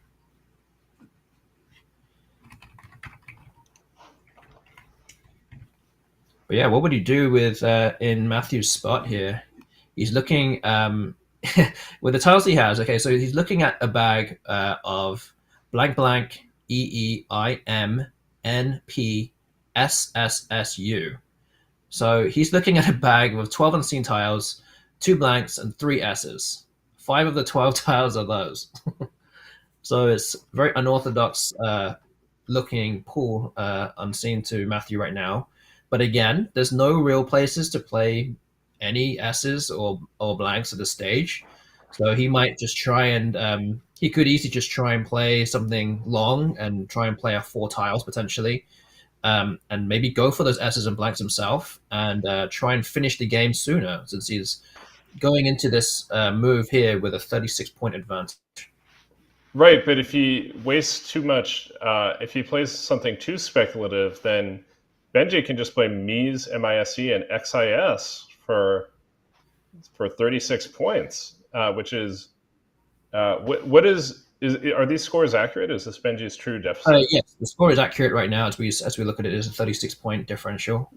So that covers the entire gap. So Matthew could be in a lot of trouble here. I was going to suggest something like Merlon, given our emphasis on 9-letter words. He could play Merlon through the LO and play off 4 tiles, try to draw a blank of his own, and gum up the works on any of these speculative 8s and 9s. But he could, if he doesn't score enough, he could just get outrun here. So Kawati by Benji looking really sharp, actually, not getting seduced by playing something too fishy and just relying instead on just trying to cut the margin and draw into some good letters. So looking like he's got a real chance here. Yeah, I mean Merlon only scored. Yep, he's playing Fermi actually, which does probably a slightly better job than Merlon, scoring Yes. 14 points, getting rid of the F and the M. I mean, he also could have played something like Divi through the I of Egypt and saluting, which would also block the S spot or Mize, which is what you mentioned earlier that Ben can play. But this is a very smart play here. 4 of the 5 tiles in the bag are going to be Matthews. So he's hoping to pick out some of the blanks and S's and hopefully be able to defend any kind of one tile fish that Ben may end up playing right now. But we'll see if Matthew ends up picking up the blank. And he does He pick up the pulled blank. up a Does blank get it, and an S. Yeah. and the S as well. So he ends up getting those tiles. So he should be well equipped to defend any kind of one tile fish or opening fish that Ben may play on this next move. And that's probably the argument for why I'm vacillating back and forth as a commentator, but I'm not playing, so I'm allowed to do that. That would be the argument for why something fishier like Doc could have been worth doing. You kind of have to strike when the iron is hot, and the longer you wait to create an opening, the better your opponent's rack probably is by the time that opening gets created, because we're constantly grooming our racks as we play. We're constantly improving the letters that we have. So as it turns out, had he opened things a couple turns ago, it could have gotten very tricky. But he could still open productively here. So I think the best thing I personally see is anything to the left of RE. It could be REM, it could be REI. And the challenge for Matthew is going to be how to block productively without giving anything back. Because he could play something like VIS, Vis, and Rios, but then the V is still exposed. Or maybe REM is better for that reason, because to block, Matthew is going to have to play something. Yeah, he can actually He's just play going to something. have to get more creative. Yeah. Yeah, he can just play something like Van to the right of Fermi, which would actually block off that top part of the board with the V. So that's still definitely that's not necessarily easy, but with the V unseen as well, it definitely makes things a bit easier for Matthew to block the board up a little bit. So I think I would still expect Matthew to be able to see those kind of things at this stage. If Rem at the top of the board, REM, just dropping the M there, does get played, you should be able to use that blank effectively to just see out the game at this stage. Yeah, not to harp on about this, but and yeah, so Benji's decided to cash in some points. I don't know if he has a real way of winning from here, um, but it's not impossible actually. If Matthew had missed the blank and the S or something like that, then the other letters on Matthew's rack, the PUV, are really pretty hard to do much with. So I can see what Benji was thinking by making this decision, and for the tournament as a whole, it keeps his spread in good shape. So it seems like a very fair decision. Yeah, I was yeah. Go ahead. Yeah, so I'm just going to mention there's a really cool play for Matthew here. He can actually score 43 points on this turn. So at the bottom of the board where Miser's just been played, you can actually put an A in between habit and the N. You can make Habitan, and you can actually play Doubts, Dauts, going across, which would score 43 points. Although he does keep the V, P, in the N, but it's a nice flashy play if he wants to play to just get far enough in the distance potentially. I mean, I'm not actually sure if you can get rid of the V in multiple spots or not. But he could potentially play that. Also, Ood at the top right of the board can take a P hook. He actually does have the P, so he could play something like Pavs, Pavs, or Pav, or something like that, which will score 28. So he does have a number of moves that actually should see this game out. And if he doesn't see that, he could play something like Vens, Vends, down parallel to the two O's of Ood, using the E as a blank. So that's also possible as well. And he should be okay, I think. I think he should be fine after those. There's a number of different ways to win here, but Doubts, I think, scores the most. Yeah, that's a cool. That was actually the 30 minutes ago. We asked what the hooks of habit are, and all of you missed Habitan, an. Yes, we're stretching the meaning of hook a bit, but yeah, that would be a beautiful fit. But also something that Matthew is eminently capable of, especially since he seems to be taking his time to process. There are some interesting ideas from the chat here from Benji's perspective that we didn't really spot. One was on the Mises turn last go around. He could have played Mijin on the second to rightmost column, making Bide, ES, LI, and TA. He would have had to spend his blank to do it. But had he done so, that's a 40 point or 40 plus point option. Probably still tough to win from there, but he also could have held back the S and maybe drawn into Mijin this turn. Although actually, I don't know if the tiles in the pool will allow that. So forgive me if I've screwed that up. But oh yeah, Essoin is Essoin. Essoin? I have no idea actually. Who knows how to pronounce that one? Anything sound French is fine. Yeah, it's all French except for when it's not. But so some unorthodox potential paths to victory here.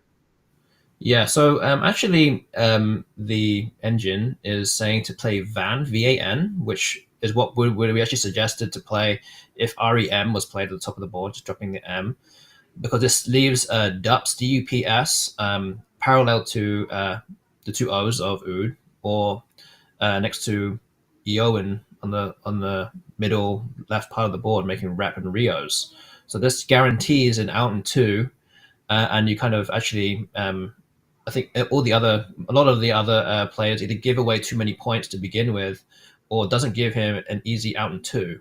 So I think that's the reason why that is actually simulating very, very well. In Old English law, an essoin is an excuse for not appearing in court, says Wes Eddings. Well, that might be Old English law, but that's something we invoke all the time in the U.S. now. So still a handy word. I'm going to have to add it to my vocabulary. I'm not advocating for people to get out of jury duty, people. Don't read too much into this. Do your civic duty.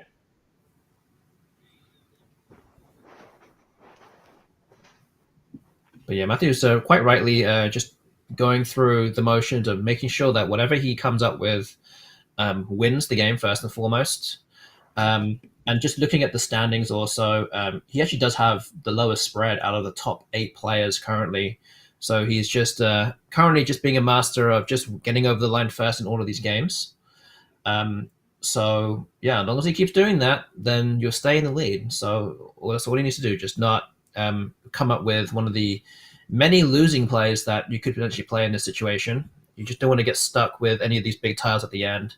And with Ben having a blank on hand, he could potentially go out in the next turn. So he needs to make sure that he blocks those opportunities or is aware of them. Yeah, when the tournament's all over, everyone remembers who won or lost. No one remembers your spread. So, Sure. uh, yeah, a lesson in uh, not not being too greedy and just stitching up the wins as Matthew's doing. Definitely, yeah. I remember exactly how much time he spent on this turn already, but it's probably almost maybe 4 or 5 minutes already so far. And again, this is the importance of having a lot of time left on your clock going into the end game. If you come up with a somewhat close end game on the scoreboard, you will need to use a lot of time to make sure you ensure that you are going to win the game with whatever combination of moves you're coming up with at the end.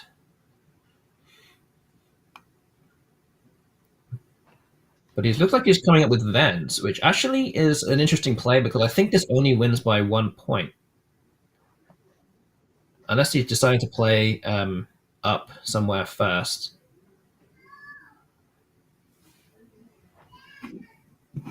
So Vens is actually pretty much near the bottom of the list in terms of any move that actually wins the game. If he decides to play Vens and Pod and Loss. Wow. Where But does Up go after that? Where's he? Where's his so spot?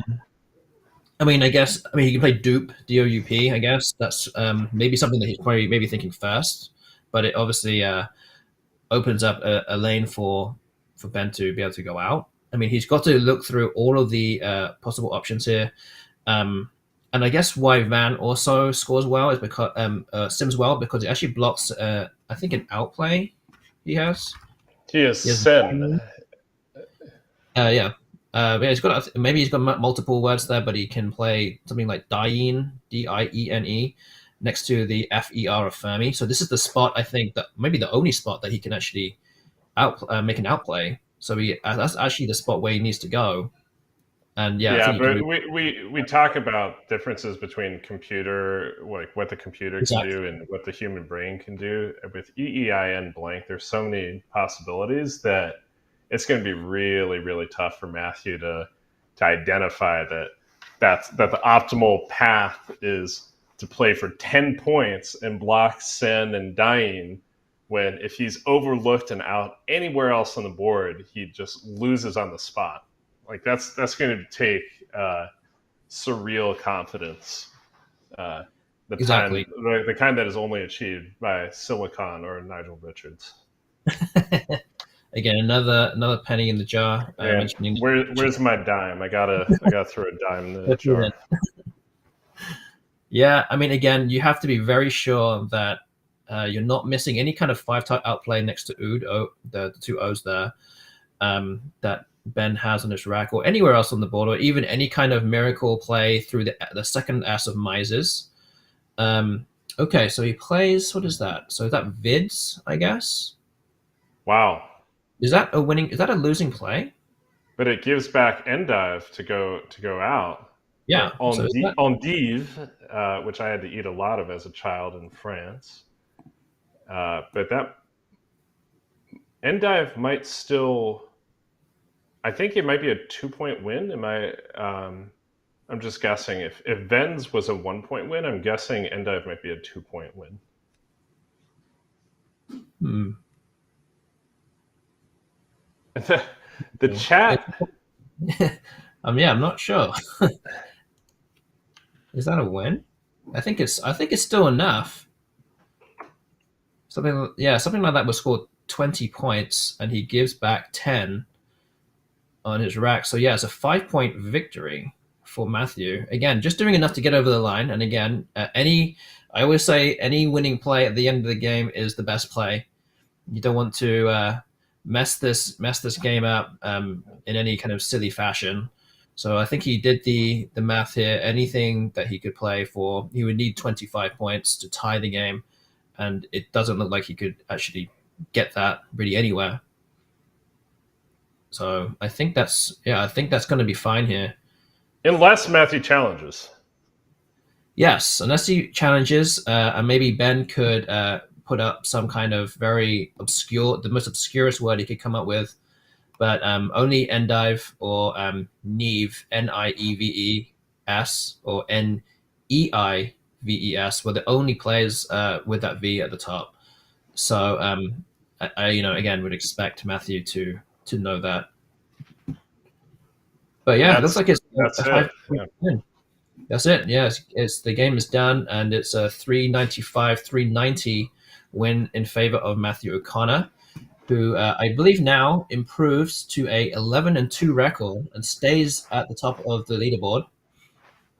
Um, and yeah, I think Ben is just seeing if he or thinking if he could have done better there. I mean, he's pointing at the bottom of the board. Maybe he saw doubts or something like that potentially. Um, But again, just a quick note around the houses right now. Matthew Tunnicliffe has won his game against Stefan Rao, so he's at 10-3, and Will Anderson has beaten Dave Wiegand to also move to 10-3. So we have those players in contention. We also have Samuel Aniko, who is also actually on 9-4 currently. So he's actually doing very well. We saw him on the stream at the end of yesterday. He is up in the money positions currently, although he's just there's a few other players to play. So this tournament is holding up pretty nicely currently. Matthew Connor with a slight advantage on wins over everyone else. Yeah. Ben was pointing out dots and Habitan. I don't know how that would have gone for Matthew because it would have left him with NPV. So maybe that would have actually been worse in the longer run. But Matthew doing a really good job of exhibiting the value of just taking the sure win, or what appeared to be a sure win.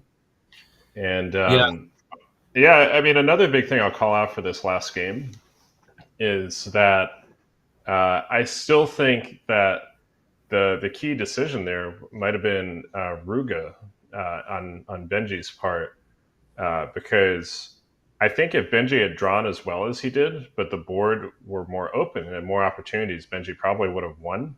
So I think that was kind of a juncture where he needed to recognize that he needed to open the board more, and he maybe missed an opportunity. But yeah, so we're being told by our executive producers that we're going to take a short intermission, but we're going to have a real firecracker of a game featuring Wanderer 15. This was not the round to show Wanderer 15 since he dispatched Dave Wiegand comfortably, but we are going to have some Wanderer 15 action. Who is Wanderer 15? We will find out.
Okay, we are back for more action at the World Cup 2023, located in Albany, New York State.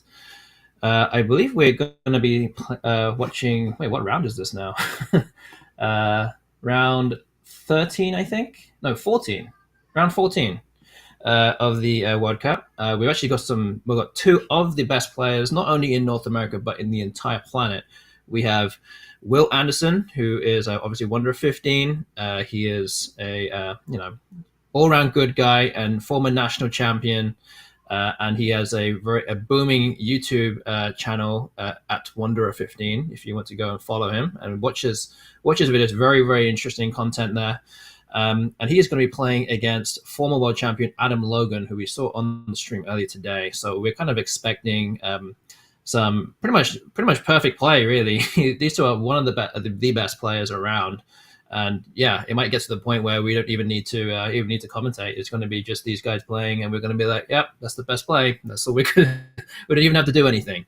So yeah, I'm looking forward to this matchup. So what do you think of our players that we've got lined up, Jesse? Oh, you're on mute, by the way. Ah, good. I said some terrible things on mute, so that's probably for the best, really. There we go. Yeah, Wanderer 15 is just putting out amazing, hilarious content. If you've ever wondered what it would be like if you played Scrabble with ChatGPT, or ChatGPT played another ChatGPT-esque machine, you're in luck. He has done it, and the results are rather entertaining. But yeah, this is as good as it gets. These are formidable opponents. There's almost a bit of a case of a Spider-Man pointing at Spider-Man kind of experience, because they both have sublime word knowledge and process things extremely quickly. So yeah, expect some fireworks here.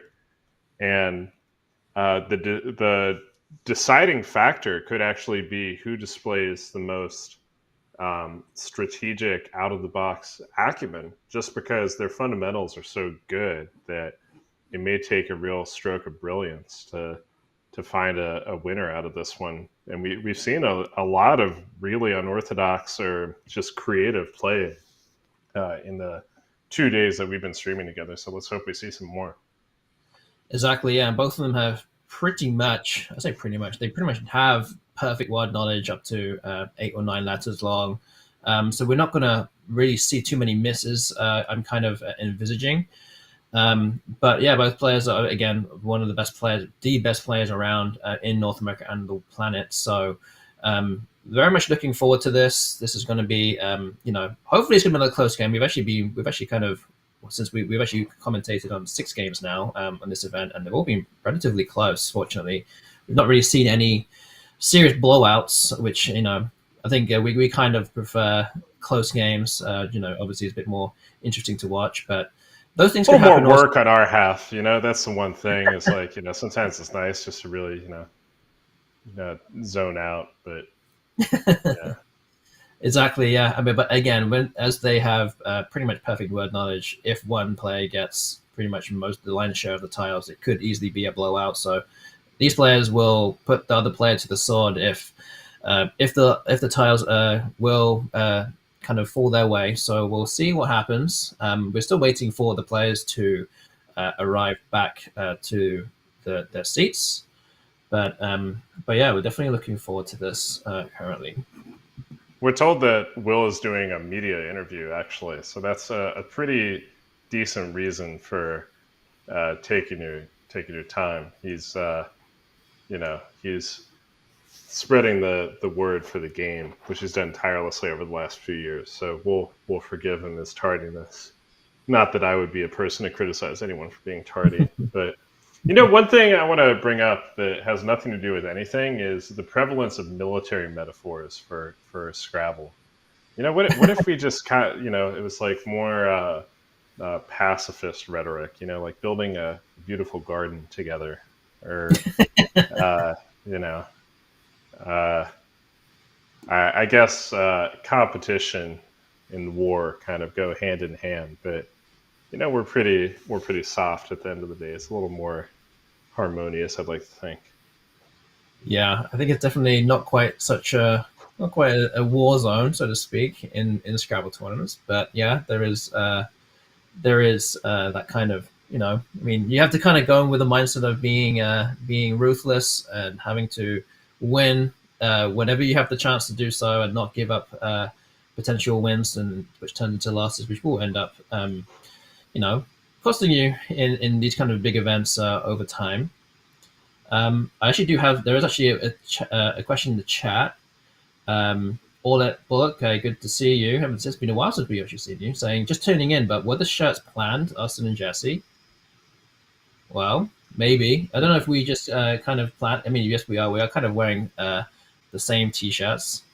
I don't know if Jesse wants to explain how that happened. Oh yeah, you caught the Easter egg, or I don't know what the prize is, but we'll sort it out the next time we catch up. Yeah, part of the whole building words, making friendships theme.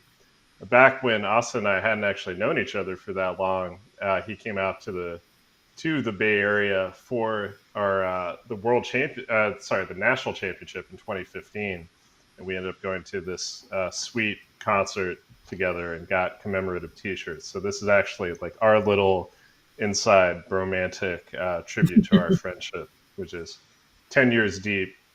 That's the beauty of this game, folks. Join the cult. We're good people. It's Exactly. Yeah. Yeah. more than just a game.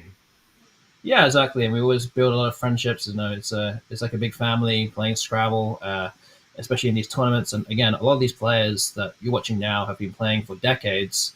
But yeah, you get to know everyone, and everyone's good. Everyone's a nice person.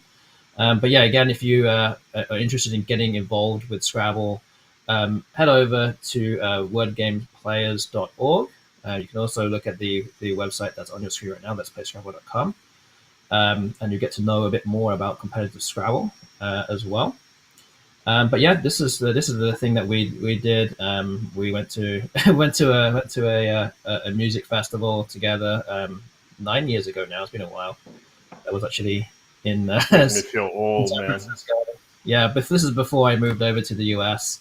But yeah, we decided to do that, and yeah, had a great time. So it was a very memorable experience, and we actually been wearing these t-shirts. We were coordinating these t-shirts at random events for a number of years after that. But yeah, so I'm glad that you guys saw the Easter egg today when you're watching this stream.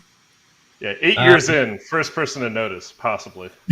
maybe, yeah, maybe so. Yeah, we didn't sign up to tell anyone about it and see if who would actually pay attention.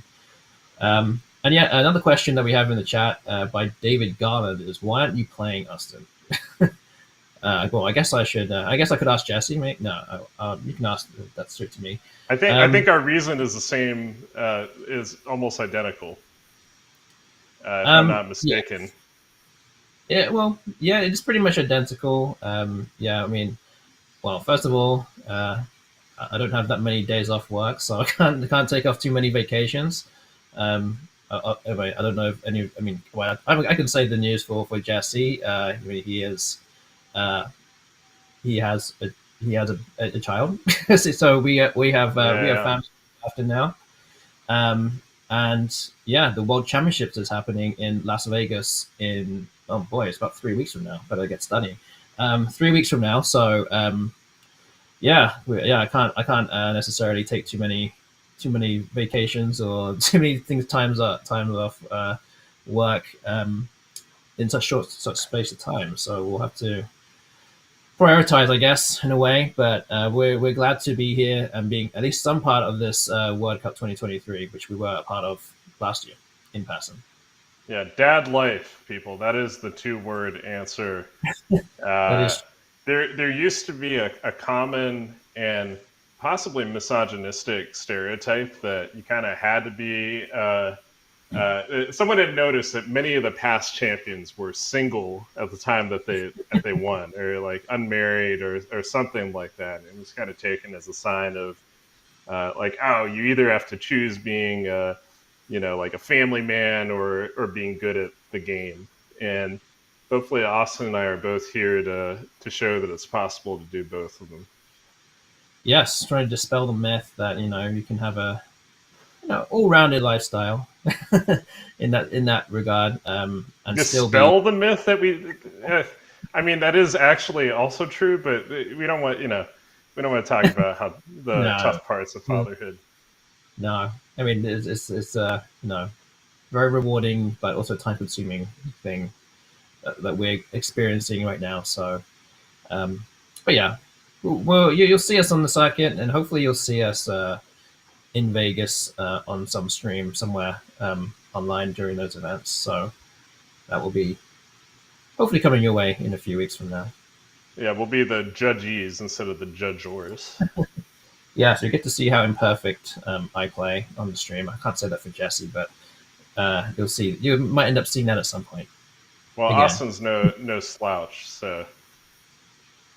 And here we are. We're actually going to have to stop bantering. Actually, the banter never really stops, but that's we true. got the start of the game here. We'll also maybe not quite the speed demon Adam is, but pretty fast. Looks like Adam's going to start it. Yeah, so Adam's going to go first. We have both our players ready to play, and we can see that Will is on a 10-3 record, and Adam's 9-4. But they're both currently right next to each other in the standings, third and fourth place, respectively. So yeah, we're expecting a very interesting and very high quality game between both players. And Ooh, interesting again, the first. Z foiling an initial rack. Okay, so number of words that will get the Z on the double letter square here, but which one is best? So there's zebra, Zerda, or Xander. I think Xander is probably the worst one out of those, keeping the B. So maybe the zebra, I guess. I mean, he's got that lined up right now, and he's not taking too long to play it.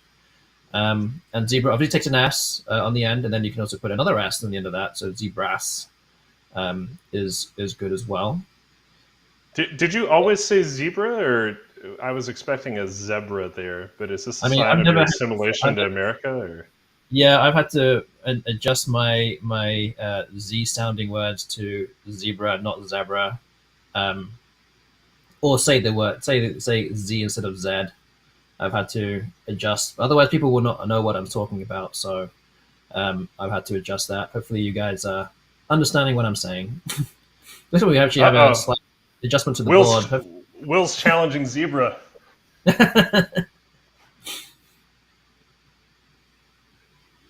Okay, looks like looks like there was maybe a slight problem with the board or something, but I think they fixed it now, and it now definitely is on Will's turn. So what can Will play here? Many things. Jam. He could play Jam for 35. He could play Job for 28. What is he? Yeah, for people who are newer to the game, those high point tiles, you want to get them out of your way. ES. There really is. These guys are going to be thinking about bingoing early and often, and all the high point tiles they're just going to chuck out of the way whenever they can to maximize their chances of bingoing. So I would expect Jam to go down 35 points. EGOS, while the G is on its own, it's not the most wonderful letter. EGOS is a fine, promising bingo leave. Bingo being where you play all 7 tiles, get that 50-point bonus, and Will sets himself up nicely. Yeah, I mean, you can put G underneath the ZA as well. So actually, a lot of those letters that he has kind of goes underneath ZA and EM. So you can do EM, EME, or EMO, or EMS. So actually, it's pretty flexible the way that he played it. And obviously, the G and the O are his worst tiles currently. As he puts more tiles on his rack, he actually ends up picking another O and E, actually. So he will end up probably trying to play underneath that. And with the Z and the J kind of there, and you can kind of play underneath both of those tiles, you're going to rack up the score pretty quickly. if your opponent doesn't go there, and still get rid of kind of your worst tiles.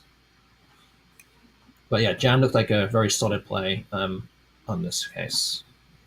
And Adam reflexively orders his letters into alphabetical order. You might wonder, why do we all do that? A lot of people study the words that way. They study bingos that way, where you'll see all 7 letters in alphabetical order. We call that an alphagram. And then they just, that's the most comfortable.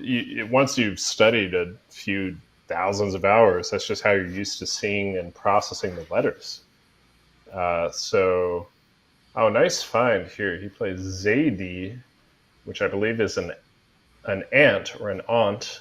I would say ant myself. Maybe Austin would say aunt. I would say aunt. Yeah, I would say the other way. Yeah.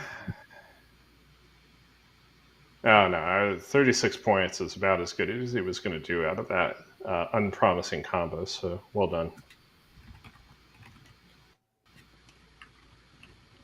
Yeah, just a thing in the chat is that the scores are actually currently the other way around. Okay, we've just fixed it now. So, yep, Adam does have 88 points to Will's 35.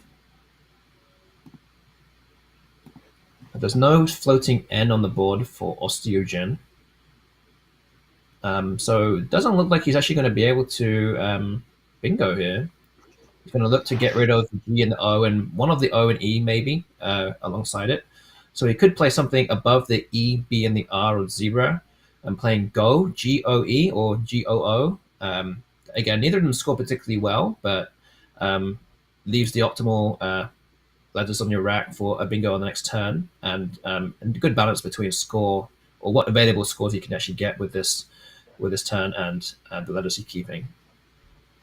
Yeah, and a classic a classic newcomer mistake here would be to play your S immediately and try to get 30 points for hooking zebras. But the S is so valuable for bingos where you use all your letters that what you're going to see experts do a lot of the time is just hold on to the S unless they have a really solid scoring play. So yes, he could maybe play Stooge and score 25 points immediately, but that S is worth at least, you can think of it as being worth 10 points or something like that right now. Yeah. It's definitely not a tile that you want to be playing off in a hurry for cheap points, so to speak. Similar with a blank, but to a greater degree. But it looks like Will is opting to play Goo and keeping 2 E's on his rack. 18 points that will score, so he moves up to 53 as we see Adam holding the word thunder on his rack, which plays underneath the R and the A of zebra, and that would score 73 points. Only problem with that is that it will put the E and the R, well, the E actually just below the double letter square, which will give easy access to the triple word square on the middle right of the board. Although he could also just play Thunder and Tor, so above the OR of Goo and Zebra, which would not open up any triple. That is also an option for him, although it scores 7 fewer points. So definitely something to consider as well. And the third playable bingo he can play is actually just putting AT and Thunder, or underneath the A on Zebra. So there's only 3 different possible ways he can play Thunder here. There's no way, I mean, he's obviously got it spelled out in his rack, so he's going to quickly compute all the different possible ways of playing this bingo and see which he thinks is best overall. Yeah, so you might be asking, well, why wouldn't he just take the points? Can it possibly be worth it to play Thunder for 66 instead of 73? But the answer is yes. I would play Thunder and Tor myself. Putting that E underneath the double letter score that goes to the triple word score, super dangerous. One of the most dangerous openings you can possibly create. I would say that's a 10 points worth of danger, just in terms of, although the Z is gone, so the absolute worst case scenario is not going to happen. but I would play Thunder and Tor all day. Wouldn't even think about taking the 7 extra points. Let's see. Let's see what Adam thinks of that. Maybe I'm being too risk averse. We will see what another expert thinks. I guess you're asking me And about. yeah, actually, yeah. What would you do? What would you do, Austin? I mean, well, I mean, I'm not. I mean, I'm generally a person that will score more points, but I think if you play Thunder below the R and the A, you probably. I mean, you're trying to avoid an H or a W or an F. There's quite a number of tiles that can go there, and that's just that one spot. Like the other four letters or even longer than that could actually have other big point tiles. You could probably easily give away. You could easily give away, up to 40, 50 points. But again, what we said earlier about inference, we're trying to make a guess on what your opponent is keeping. And with Great Will point. playing Guru, you're probably expecting that he's holding maybe four good, decent tiles, and the chance of him picking three or any kind of high scoring tile that would go above the E with three tiles when he just played Goo, probably quite low. Or he would just play a bingo. So, and then that would be open for him to kind of play next time. Um, so maybe in this situation, just based on what he played on Goo, maybe I would play Thunder where Adam played, but it's definitely a situational thing here. Yeah, you've convinced me. Actually, I think you're 100% right. I hadn't thought about that factor, but Goo does signal other low point tiles. So, right, the risk of a giant play at overlapping Thunder was lower. So that was really well identified. So Will just played Overstrone, which can be spelled without that first O. 59 points. We call it a baby bingo when it's a bingo that doesn't really score very much. And this is pretty much as low as, almost as low as an eight-letter bingo can really score. It's only 59 points. But again, nothing to stick your nose up at, really. It's still a lot of points in the grand scheme of things.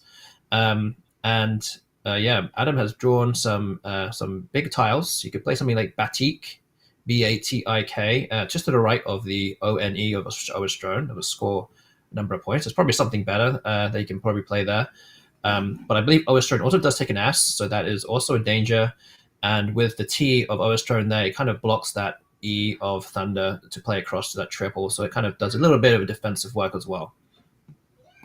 Why are we devaluing babies in society? We never did. Baby bingos should be our most precious bingos. That is true. We should be valuing that more, especially you and me, at least. Yeah, but, especially if our significant others are watching. Oh, Alex said in the chat, I thought baby bingos are high prob bingos. Is that how you defined it, or am I getting it? Oh, have we found another U.S. UK divergence? Fascinating. This is not one I was aware of. I don't know. Maybe I have been misinterpreting this the whole time. Wow, you really learn things as a Maybe I'm commentator. Especially when people get the chance to tell you that you're mistaken about things. Okay, so he has played Batik. He could have also played something like Bandit or Bankit, so Bankit, but that opens up a 9 timer lane. So maybe he didn't want to do that. And ND is a pretty good combination of tiles there. Although the ND of Thunder is currently floating right now, which probably doesn't go too well with the letters he has, but probably the best he can do out of the situation currently. Although Will does have a bingo. He drew straight into another bingo. So maybe something like Padrone and OBE potentially, unless there are four timers through that D of Thunder. He also has Pomander double through the D for 90, but I think he's gonna dial up the style meter, if only because that way he gets to make a cool video about it later. I think he's gonna put a little bit of time right now. You see his facial reaction. He's like, do I really have to go through all 26 letters of the alphabet to find something that scores 100 points? Yes, you do, Will. Entertain us. Find it. Come on, it's got to be a I content play haven't here. found it, so it's a race between me and Will. I mean, he could also just play Persona, which is, that would be like 90 plus, making oboe and nan and eta. But dude, I want to see 4 overlaps minimum here. And there actually is just one word that does that. There's one word. Adam has just got it in the chat. It's Repo Man, making oboe, nam, eta, and in, which gets 90 points, which is actually the highest scoring bingo alongside any of the 4 timers he's about to play. So dog napper is an option, and Jesse said about pomander through the other D of thunder, and expander as well, using the blank as an X. All those 4 words with Reaper Man are 90 points. I actually don't like this play very much. I'm really surprised he wouldn't take the chance to block the right side. I know it's 90 points, but I'm sure he saw something like Persona. I guess it's a volatile board, and there are many places to play. But to me, the right side of the board feels like something I would have tried to cover up. So I'm intrigued by his logic here. Yes, Adam D saying you can spell dognapper with 1P. That is true. You can also spell like kidnapper with 1P, and I think catnapper also. You can do those with 1P as well. It's a bit of a strange kind of words. It doesn't kind of look right, so to speak. But yeah, I definitely would have played on the right side of the board just for a bit more defense. And it's actually, again, we just said that Reaper Man scored exactly the same number of points. And again, if he doesn't see that, he'd have Persona for 89, which is actually just 1 point fewer. I think it's probably worth blocking. Also, Dognapper opens another triple from the A of Dognapper as well, which is another volatile spot. And again, what we kind of mentioned earlier about, if one player kind of draws a lot of the good tiles, so to speak. I know so far Will has bingoed twice in a row. It looks like he's going to bingo again. He's got the other blank. Although the scores are actually still very close, but it definitely helps to draw well. And so far, Will is doing just that. The universe has told Will, no, try again. Seriously, find an overlap. I double dare you. So we'll see if he can turn on the style and find something that overlaps all the letters in batik. But yeah, aping is going down from Adam here. Makes a lot of sense. There is a lot of promise to that rack. You almost want to keep the ing if you can, maybe, but it was hard to see how to do that and score points. So aping 33 points makes a lot of sense, and keeping an S as well has a fair chance of bingoing himself in response. Exactly. It actually ends up blocking Adonai's and Batik's for Will as well. That would have scored probably another 90 points or so. I'm sure he can still score a lot here, but on a static evaluation, according to the engine, aping is the best play, one of the highest scoring players he could have played. You could also have played something like Lisp as well, and Batik's if you wanted to block that very volatile S spot. But again, aping keeping the S is very strong. Yeah, Will has at least a 3 overlap word that I see now. Also on the right, he can play Codena, with making the blank a C. That's a variant spelling of codeine that exists in the dictionary for God knows what reason. But then it would overlap and make OB, OBI, non, and ETA again, and be another 90-point-ish option. So knowing Will, he's going to see that that's a possibility. Yes. And actually, Codina is the only 3-tile underlap here, scoring 86 points, and he has found it. Again, we're just seeing just Scrabble at its highest level played right now. There's really no missteps so far at all. Every single move is scoring very well and pretty much at the top of the evaluation for every single move. So we have not really had to sweat too much here as commentators, but these guys are absolutely crushing it with the word finding on display right now.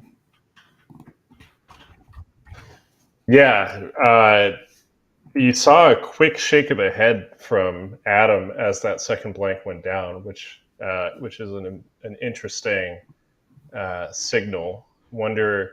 I actually find that Adam can get quite frustrated when his opponents get fortunate against him. So it was interesting to see that.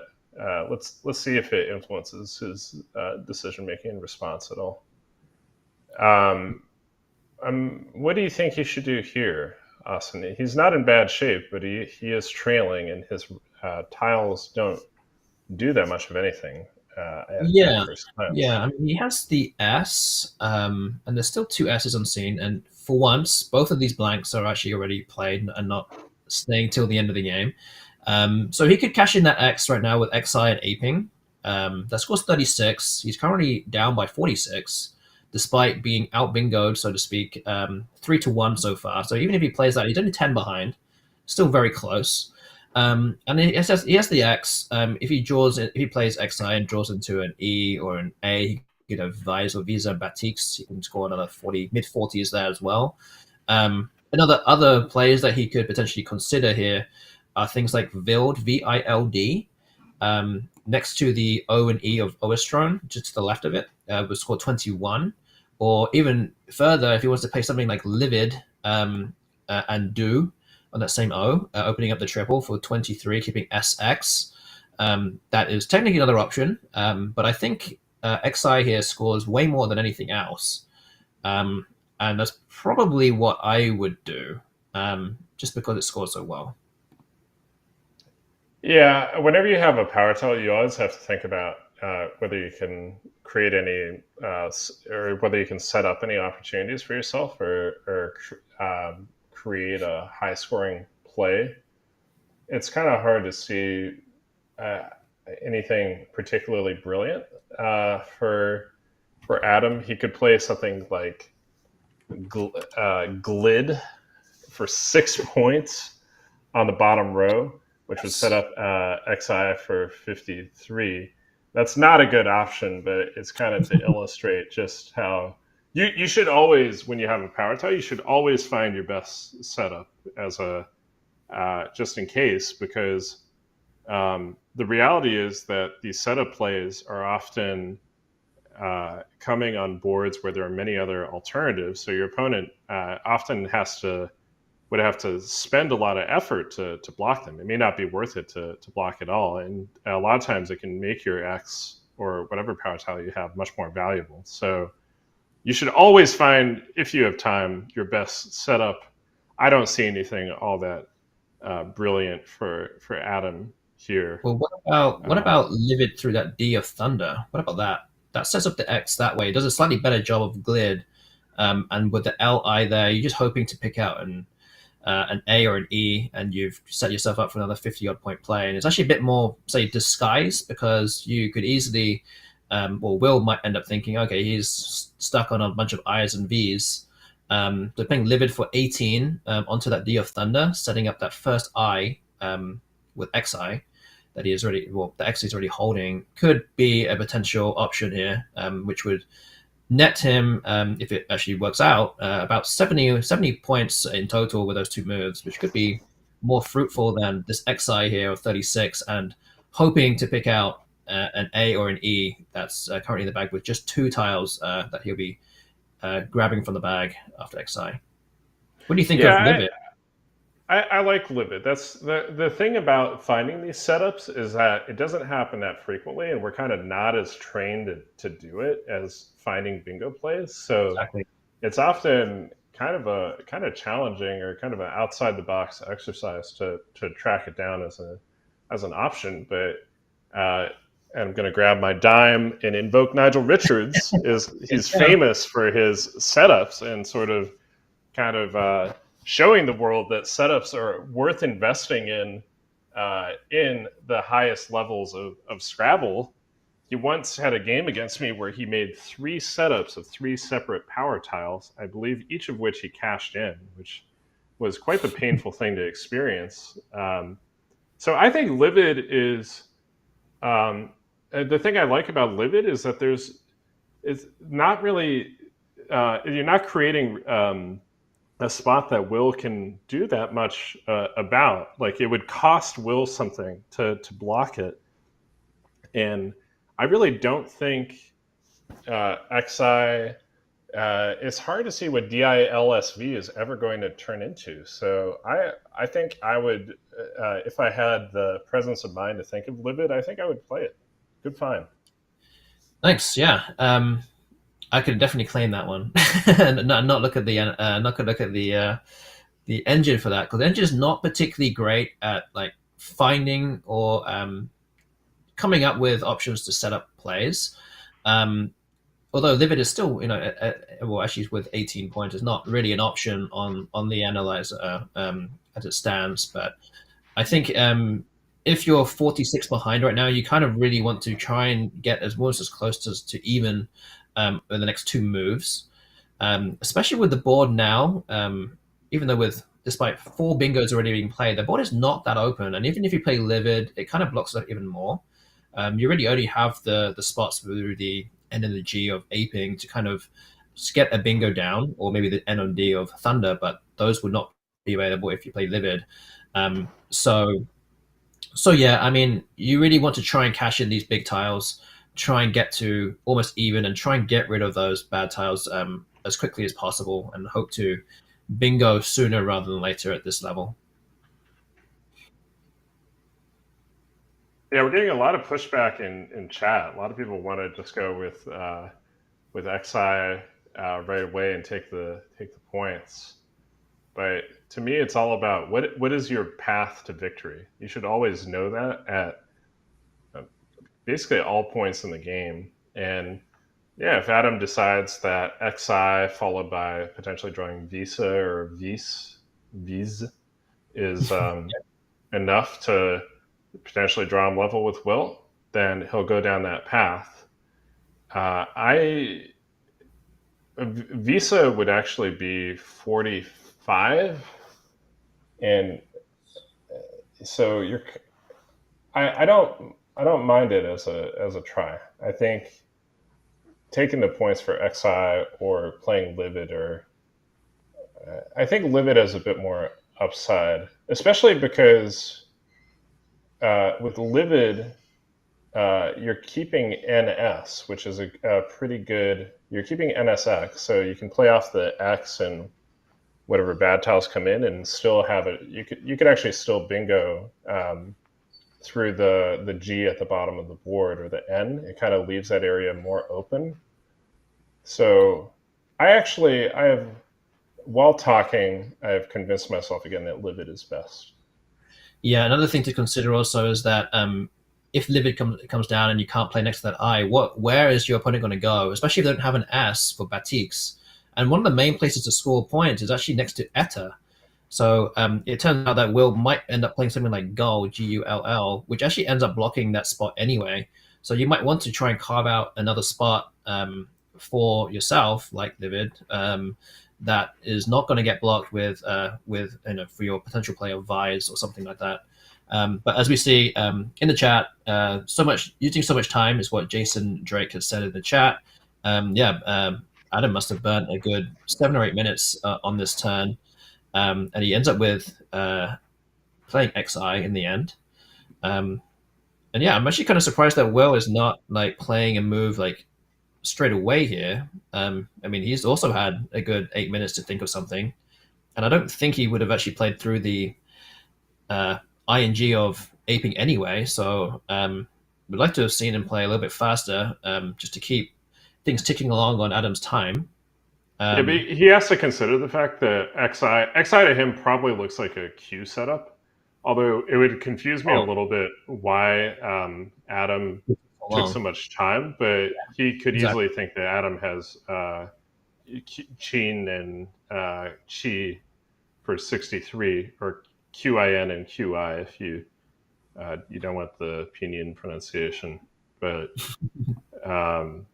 so he has to think about, he's thinking about blocking. He set up long line on his rack to go through the IN and block. I actually think the fact that Adam took 8 minutes would suggest Yeah, that he doesn't have the cue, yeah, because it would have been such a commandingly good play that he just would have done it immediately. But that yeah. Will may not be thinking that way. Yeah, exactly. I mean, someone like Adam will generate these options so quickly. It would almost be, I would expect Adam to see a XI and QI combination within like a minute and actually would have executed the move. So I don't know if he's maybe thinking that, Adam might be holding the eye and trying to draw into a Q, or maybe he's already holding the Q but doesn't have an eye, something like that. Maybe it's like an almost setup, so to speak, is what he's trying to banking on. And with XI, as I said, Adam is only 10 points behind. Something like QI in that spot would score 63 and put Will back in the hole, basically, despite having 3 bingos to Adam's 1. But again, making inference on what XI is, and also thinking about how long he took, I don't think he could, and he doesn't. I don't think he needs to play long line here. He's keeping No, a I think U. it would be a major mistake, actually. I think he has to be careful of overcorrecting, because another downside of long line is that it leaves a U. If he plays Gull Yeah, right here in Geta, he keeps ENO. Like that's these kind of small margins and leaves like can really magnify. So I think he's actually over respecting Adam here, and the potential lead he could have, and it's going to cost him big time. He's going to find out real quick that he did not read this position correctly. exactly. Divest has come down, so he's kind of so Adam has kind of distracted Will here by playing something like XI, almost like a fake out almost, and playing long line, and Divest scores 54 points, which puts him kind of into the lead now. Actually, he's actually ahead by 22. So he's up to let's see, he's up to 332 to Will's 310, and yeah, I mean, what can we say about that? This is the level that we're watching right now, and yeah, I mean, it's incredible. You got to think of these things, the psychology of the players as well, and minor things like this can swing a game. But Will has Yuch. Why? I think that's good, right? Yucch. I would pronounce it yuck, Yuck, yuck. But how do you because pronounce it's it? onomatopoeia. Sorry. Yuck. And that was go with yo. I mean, sorry, ho onto the first O of Oestrone. And he has no vowel to go underneath the L of long line in the bottom corner to hit the triple, so he can't do anything with that. And in the end, actually, after playing Divest, Adam actually does pick out QI, pick up the Q. So, The long con. exactly, the fake out actually did end up being something, but long line came out anyway. But yeah, I think Yuch probably best. I mean, I don't know if he's wondering about opening up the board, but Adam just plays 6 tiles. He's basically got almost a random rack here. So I think you're going to take the points and get rid of your bad tiles. Well, more to the point, he's now losing, so he can't afford to say like, "Oh, I'm going to keep the board tight," because Yeah, the game is totally up for the taking, and if he's overly conservative, then he's just not going to win. exactly. It's going to backfire pretty heavily if he's too much on the defensive side here. But yeah, I still think that's probably the best play. And you can see the tiles left on the screen right now, at the bottom of the screen, underneath the board.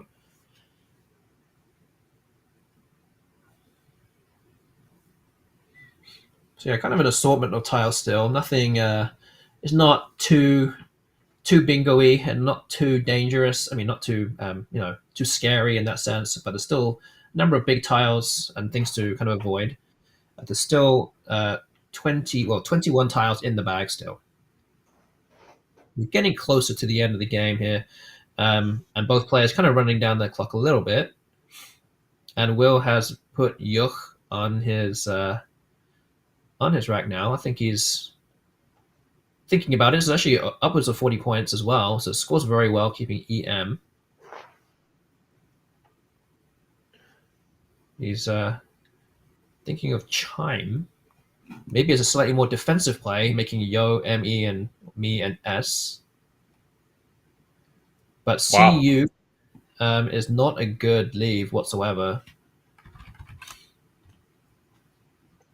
But yeah, he's Yeah, going to go for he's got to do it. He did the head shake, so you can tell he's yeah. scared of what Adam could have here, but he did it.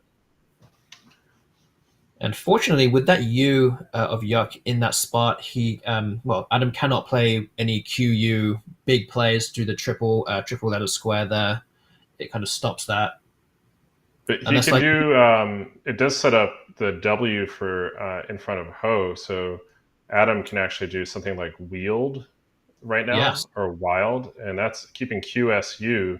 We know we say like don't keep the Q, but if you got QU and an S, all of a sudden you're threatening some big scoring plays. So I like something like wield or wild here.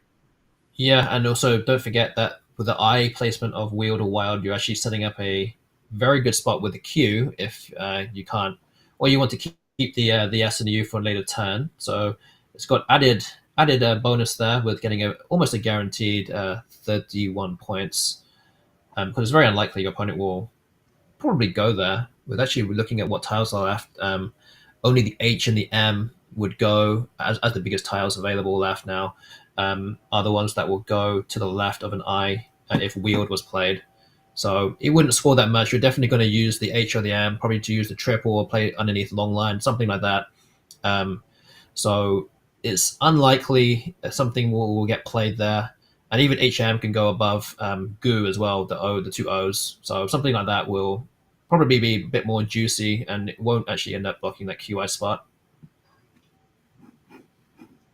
Yeah, he could also do something like Quill, and that's if he's really Yeah. scared of big plays on the bottom left of the board. He could do that, and then he saves the W for the Who spot. So I could see that being defensible. I think I would still do Wield, though. I just like the upside of drawing into a big potential Q play. You could also draw Quasi and Oestrones for Oh, yeah. 46, and he's done it. Yeah. Good. Yep. And you can also draw, a bunch of words to the Y of Yuch as well. There's still three E's and three R's I'm seeing to him. Like query could be an option as well. So those things are available to him. So the Q is actually quite powerful here, especially with the Or letters that. you could just draw a bingo and draw squares out of the bag. I mean, that's we Well, didn't discuss that option. ooh, there we go. That's a space for it now. Yeah, I was about to say I don't know where squares is Yeah. going, but I know now. Wow, that should be pretty much an instant play. I think there with squares, unless there's anything that we're missing. Fireworks incoming. Yeah, here Shots we go. fired. Wow. Again, just illustrating how quickly the games at this level can change. Will coming with three bingos back to back early on in this game, but is still pegged back with some very high scoring plays from Adam, and then hit with another big play of squares underneath the one spot that Will had just played. So this firmly puts Adam in the driving seat now. And the bag is there one One in the tile in the bag? one in the bag, yeah, one in the bag. Oh man, we're in for another treat here. Well, he's down 50, but he Adam was nice enough to leave one tile in the bag, so that means Will's going to get one last chance to try to improve his rack and see if he can steal the game. That would be a huge swing if he can pull it off. I don't know what he can do yet, but let's dig into it. So interestingly, the F is actually still the last tile in the bag. And as we're looking at it, Adam has no real big scoring plays without that F. So will be able to score pretty well, probably in the next two turns, despite a 50-point deficit. Will isn't that far away from Waftier or Wafture, Yeah, Wafture. I wonder he could just play off an E at the bottom left for 2 points. He could play EL and try to set those up. I The problem is that Adam can probably just block with impunity, but it may not be especially easy for him to block. So I wonder that I wonder if there's probably something better than that, but that's a try that comes to mind. yeah, that's a very good point. And the only problem really is that there's actually no real easy place to bingo other than that. He needs to kind of Right. carve out some kind of um, you know, say unblockable place, but it's not really going to be possible with one tile. And also, Will would know. I'm sorry, Adam will know what Will would be holding on the final rack. So I don't expect that those kind of things will work against someone like Adam, and especially with the board shaped as it is, there's no real place to go elsewhere with any kind of bingo. So it's probably not going to work in this case. So that in mind, he might just want to try and score as many points as possible here. Um, so even if he does something like, I don't know, EW in that same spot and try and hit some kind of big outplay. I mean, I don't know if he's going to try and think that maybe the F is still in the bag. If he can get 20, 22 points here, maybe another 40 points the next turn, you can at least get close. But yeah, I think 50 points is a little bit too far, too much of a deficit at this stage to really realistically come back with any kind of victory here. He grabbed the E. I will point out, so it's at least He's thinking of it. crossed his mind. Thinking of it. Yeah. The chat also informs me that wafty is not a word. I don't know where the hell that came from, guys. Sorry. When you do enough streaming like this, your brain starts to turn to mush. So bear with me. Not as cool a play as I thought it was. But wafter is a That's just still good. is a word. Yeah. That's a word, folks. I didn't But make at the that same one up. time, yeah, it's a 1 in 8 chance, and even then, it will probably get blocked. And don't forget that these guys are playing. They're playing against. They're all rivals in this tournament right now. You don't want to be giving too many extra points of spread away to these players. So maybe he could be. I mean, Will could be contemplating just trying to lose by as few points as possible and protect his spread. As you can see, both players' spread are within 100 of each other. So it could all come down to that at the end of the tournament on Tuesday.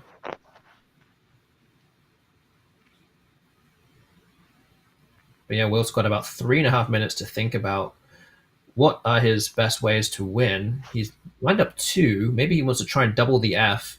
So he's playing. I think he's going to try and play two just above long line, the L and the O, putting the T in that triple lane. Hopefully he can cash in that F. If there's any word ending with FT and hitting the triple on the next turn potentially. But I feel like U might be best because I don't think Adam really has any good maybe 6 letter plays with any of the 8 tiles that are left from his point of view. I need to run it through Ziziva, but I don't see anything too great with that. Yeah, I would fish. I know you were saying like it's a long tournament. You want to hold on to your spread. We've even talked earlier on the stream about how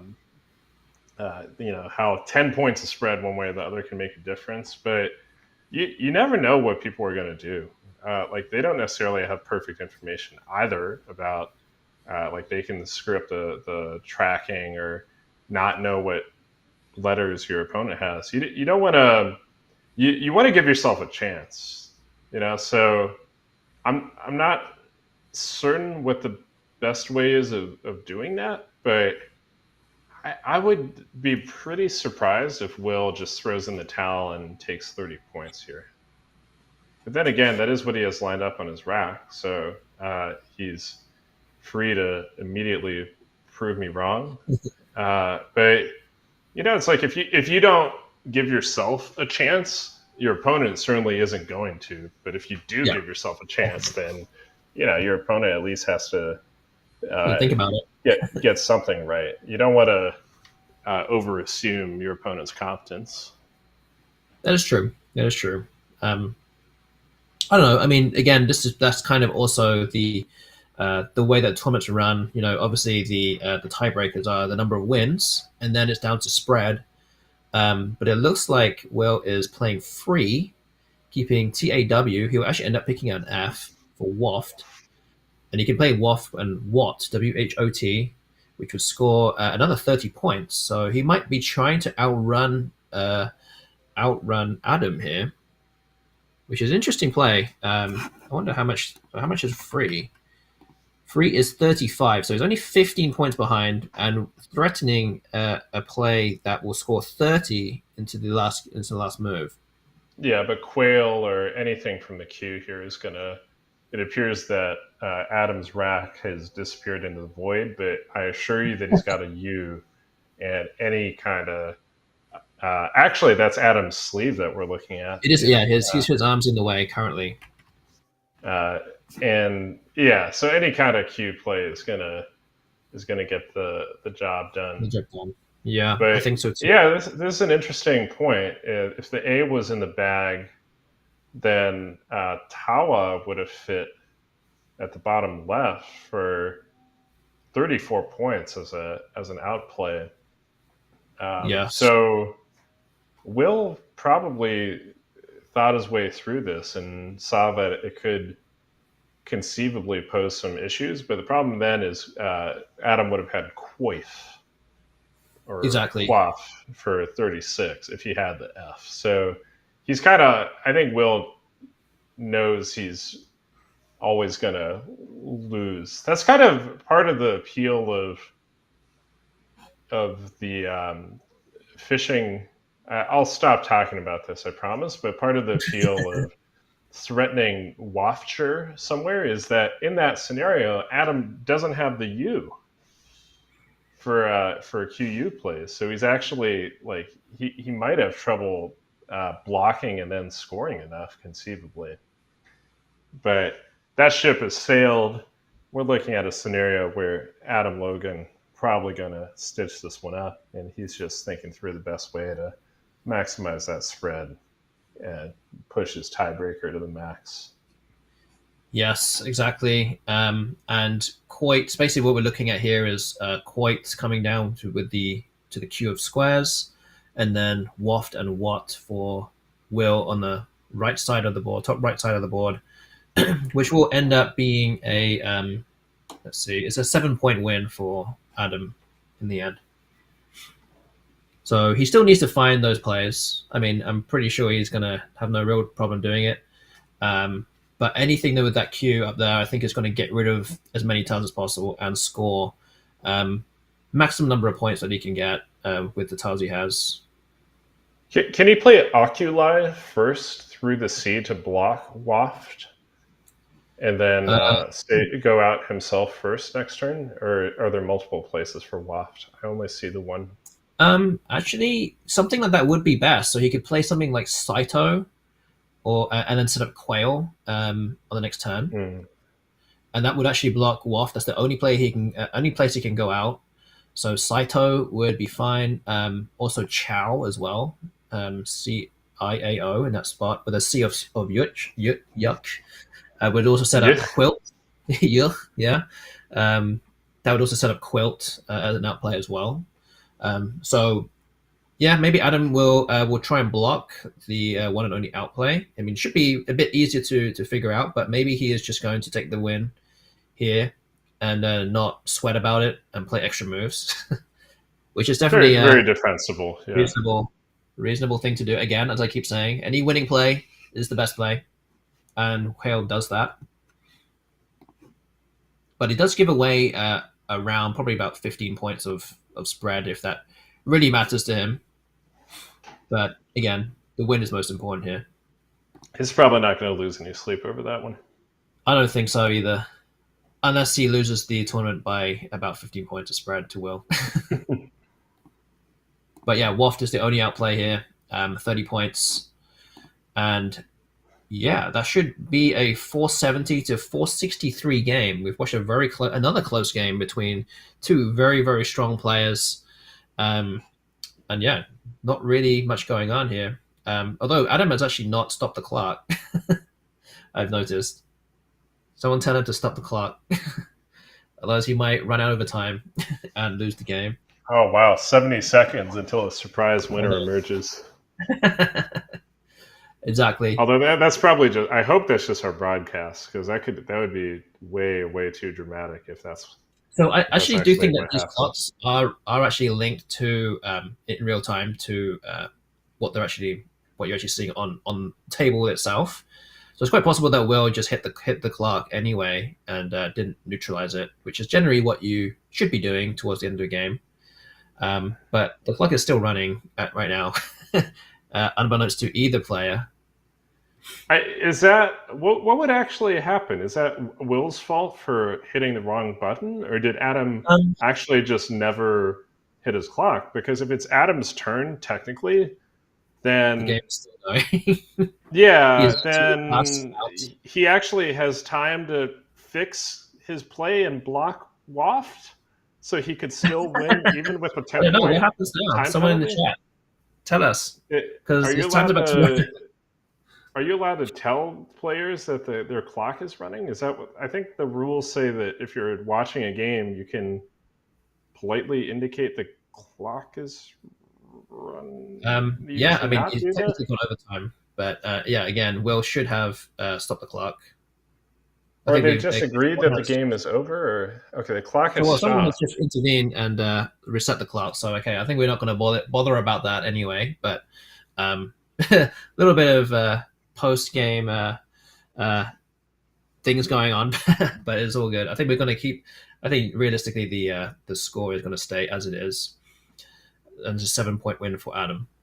Yeah, I don't think that's how Will would want to Yeah, win. Anyways, no. it's just kind of a. I don't really remember the last time I saw that. Actually, I like, by the strictest letter of the book, it wouldn't be crazy to me if Will could argue that Adam should have a time penalty there, because it is. I mean, it is Adam's responsibility to hit the clock. So Maybe. I mean, Will did play the last turn, and generally, you. I think generally you neutralize the clock unless they say to hold, and then you just can restart it. So, um, obviously, wafted want are words that Adam knows. So there's no real gray area in my mind that would happen. Um, but yeah, I mean, again, aside from that final point, I think we played a very I've seen a very high quality game being played once again, unsurprisingly, with two of the best players in the world, Adam Logan and Will Anderson. But yeah, I think we're going to take a quick break very soon. Looks like we're going to be watching Matthew O'Connor again. I think he's still leading, playing against Bob Lynn. I'm not sure we've seen him on the stream yet, but we have not seen him. But expect more great play there too. So don't miss anything. And don't forget to follow and subscribe to this channel if you're enjoying the Scrabble content right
Ah, stupid mute button. We are back. And We it are back. looks like the players might even be waiting for us. Matthew is Oops. cramming words into his brain via his smartphone. And by that, I mean probably reading Reddit. And Bob knows nothing of Reddit, which is probably good for his mental sanity. And he's ready to play. I think so. Yeah. So, what do we know about these players, Jesse? We've actually seen Matthew O'Connor on the stream already a number of times, and he's actually currently not winning the tournament right now. He actually just lost to Josh Castellano, so he's actually down to second position, and Matthew Tunnicliffe is now ahead of him on spread. But yeah, what do you know about Bob Lynn? Bob Lynn, the turkey himself. Actually, he's prone to calling his opponents turkeys when they get too lucky against him. But yeah, Bob is a consummate gentleman, longtime expert, world championship participant, DC area, all around good guy. And it's cool to see the, it's usually the whippersnappers up here that we're recording up at the top table, but Bob is putting in a nice effort. Somewhat confusingly, from my perspective, Bob just had a bye last round, so he was given a walkover. I don't know if someone just didn't show up, or I don't know how that got scheduled, but that is for someone else to figure out. Thankfully, I'm not directing this particular encounter. And let's look at Matthew's rack here. Actually, this is a really fun one. He's got the Q and the Z, which can. He's got Cat ZD. This could get really creative here. Matthew has shown a penchant for doing some pretty unorthodox plays. He could actually play ZD and try to set up the. No, he plays Cat off center to set up the Z and to punish. It also punishes overlaps of the T, because if Bob plays an I to the left of the T, then Matthew gets zit in response. I mean, all to the right of the I, all to the right of the T, you can have Ts as well. So there's a few different things here. Although this blocked as much as you possibly could, but you can still play zit and QI and Pat. Yeah, right, he's not going to get rewarded, but I like Matthew has proven all day that he's a thinking player. He's not operating on autopilot, so that is already a fun wake-up call. Wow.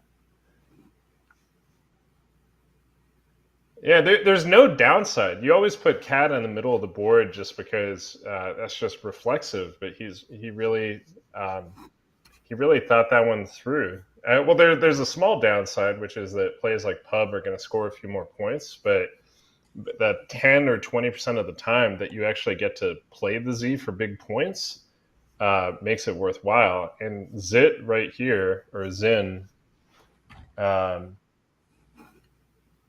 he is going with Zit, which I agree with. I think the N is better with with those vowels.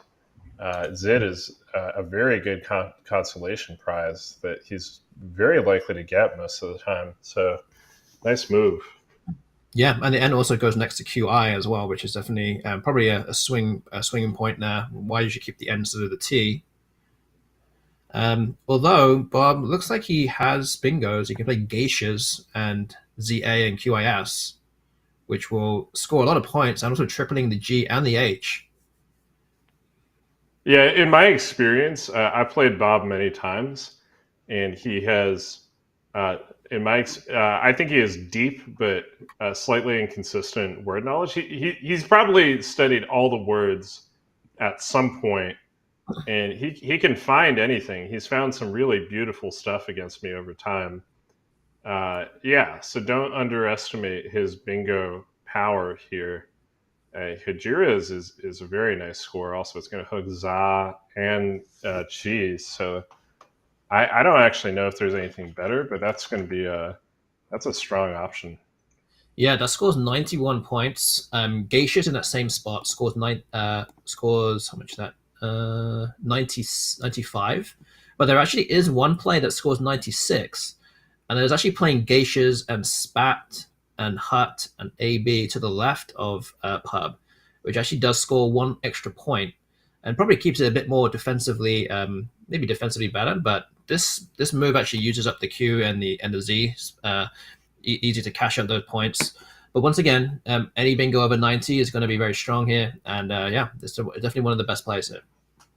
Yeah, nice start. Lots of what a potent lead. Lots of options there, and Matthew's not going to immediately be able to do all that much to respond. I doubt Matthew's going to get very perturbed. He seems, from what I can tell, he seemed pretty unflappable. Although he does, my favorite Matthew tick I've noticed so far is that he will do the slight t-shirt pull when things get especially intense. I've noticed that a couple times, like, whoo, things are heating up in here. But that aside, I think I don't think he's going to get too perturbed by his temporary bad rack. But what do you think his plan should be here? How does he get out of this jam? So there's not really that many plays that he can actually just play on the board. I mean, he's got 4 A's, and there's no real easy way to actually play off those A's. He could just play AIA next to Higuera's, the H and the E. That's really the only thing he can do, but that opens the triple, and he scores 10 points, and he's still in a bad spot with the letters he's keeping. So I'm kind of tempted to potentially exchange here, and maybe exchange AAAIO, keeping AN. That looks to me, at least his rack will kind of be potentially in a much more workable state after this turn, and it looks like that's what he's actually doing. So Wow, I kind of like Austin Nostradamus Shin nails the exact exchange.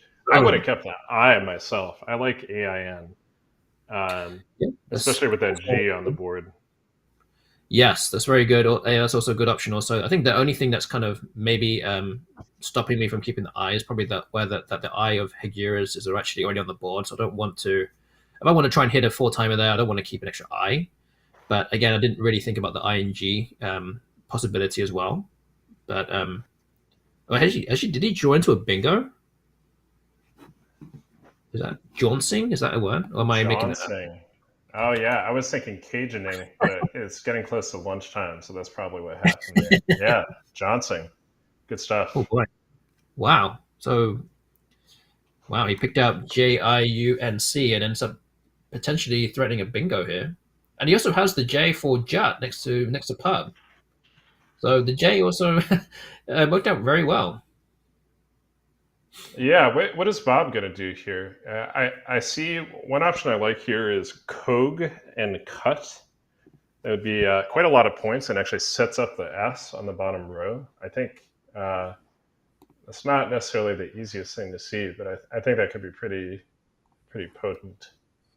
Yes, I think that looks very strong. I think if you don't see Kogue, I mean, I think he would see it because he might end up seeing it through the G of Higuera's.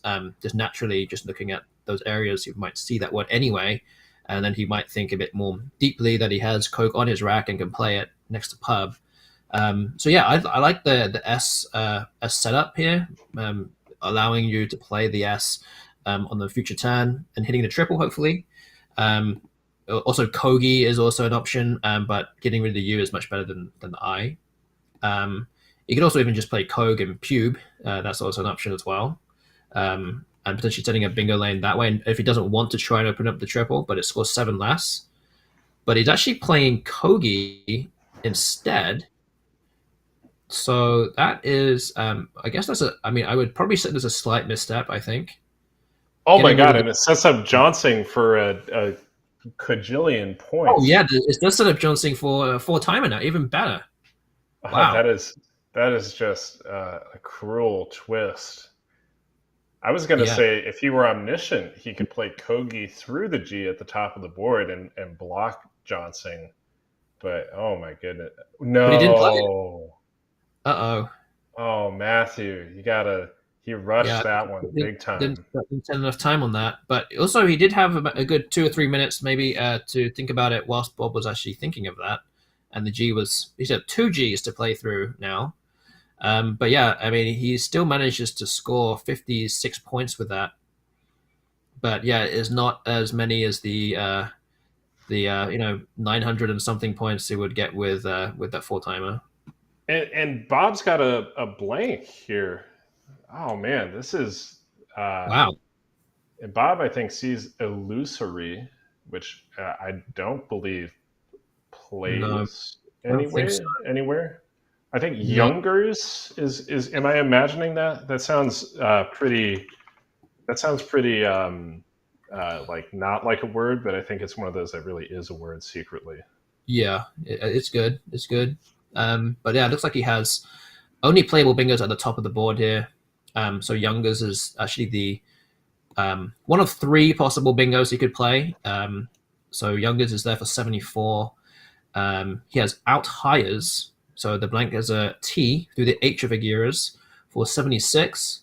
Wow. And the best bingo here, the high scoring bingo, is through that G of Hagiras playing Rugosely, making the blank an L. So Rugosely, doubling the Y in the far right of the board here, doubling and opening the triple triple lane for 82 points. So we're going to Yes. see if Bob actually manages to spot any of those bingos. He has a deep knowledge of the dictionary. But again, you said he missed Cog just now, and it can be a little bit spotty sometimes in terms of his knowledge on this. So we'll see if he ends up finding something. Yeah, sometimes when you're driving a Lambo like Matthew O'Connor, you just kind of, you don't pay attention to things like stop signs or guardrails, or, you just kind of plow on through. So, that's, I suspect Matthew probably won't get too perturbed about missing Johnson for 122. I mean, he's only down 14 points. He's got a lot of game left. Also, I will say Bob can get into time trouble in my experience, and that could easily be part of Matthew's calculus. That he's just gonna. I mean, we saw multiple games yesterday where even the best players in the world succumb to time pressure. So that it could very much be part of Matthew's game plan as well, where he's just going to push the clock on Bob whenever possible. And he may have thought that this was the time to do it. I'm getting a little worried for Bob here that those don't look like that doesn't look like a word. I wonder. I think he'd be well rewarded for spending a minute or two longer. But if he has to do that a few turns in a row, he could get into some trouble here. So let's see if he can track one of these bingos down. Yeah, he's already burned through almost 4 minutes of his clock on this turn. So every single moment that passes, we're kind of losing faith that he's actually going to find a bingo here. Because I'm sure if he found at least one of them, he probably would have played it by now. And again, if he doesn't find a bingo, he's going to be stuck with a rack with another rack that has a blank and an S in it, and he might end up burning even more time if he can't find anything quickly. So it's important that he, as I said, finding something at the earliest opportunity, and then just moving on with somewhat easier to decide, easier racks to kind of go through. But yeah, he's still staring at his rack right now. What's he going to do? Was trying to grab some tiles, but maybe not. But yeah, I mean, if he doesn't find a bingo here, then what does he play? I mean, he can play. Right. I mean, what are you going to do? There's only he just doesn't have that many good options, right? That's part of the problem here. He could play YU for 23. Well, you mean 21? I mean next to Hagiras? Is that what you mean? 21, yes. One of those Yes. numbers Yes. with a 2 in it and an odd number. Yes, but that would also give away a big spot for the triple just to the left of that, to the middle, top middle triple. Oh yeah, just illustrating how dire it is if you can't bingo. Exactly. Sometimes Yeah. it's just like that. You gotta find them. Yeah. So like the only other plays he could play with like that are like OY in the same spot, or UEY. If he to try not to do too much or open up you can still open up the triple playing Rogi, Roguy, keeping ES blank, which again still opens it up. So there's lots of things that he can do here, but they're all going to do the same thing. But it is, yeah, he's going to play Guy instead, so it's a bit more defensively minded. Getting rid of his two worst tiles, and pretty much almost any two tiles that he picks out, he's going to be threatening something. Yeah, we've seen Bob kind of signal also with Kogi, because I suspect he must have seen cut and Kogi as an option. We've seen him express some risk aversion here. So Guy is kind of that. It opens almost nothing, and I don't mind it as you really would like to bingo there, but given Matthew's dubious rack here, Bob's not going to be punished for this too badly. Yeah, there's not many things that Matthew can do with this rack. And you can see he has 3 ends on his rack, so getting rid of 2 of those is going to be ideal in this case, and hopefully getting rid of a few other tiles as well. So it's a kind of more simpler options to play none above the wire of Guy, so NUN. Other things he can do that are a bit longer, he can play Enui. Is that how you pronounce it? You can tell me. Ennui. Ennui. Onto the E of Hegiras. That would actually get rid of NNUI. Or you could play Unsini onto that I of Hegiras, keeping DN, which actually scores 16, which is not too bad at all. But he doesn't have Wow. which is only 10 points, and actually opens up the very dangerous spot for the triple here. But I think, again, making inferences on Bob's rack, he probably isn't holding anything too big, especially with the J, Q, and Z already out.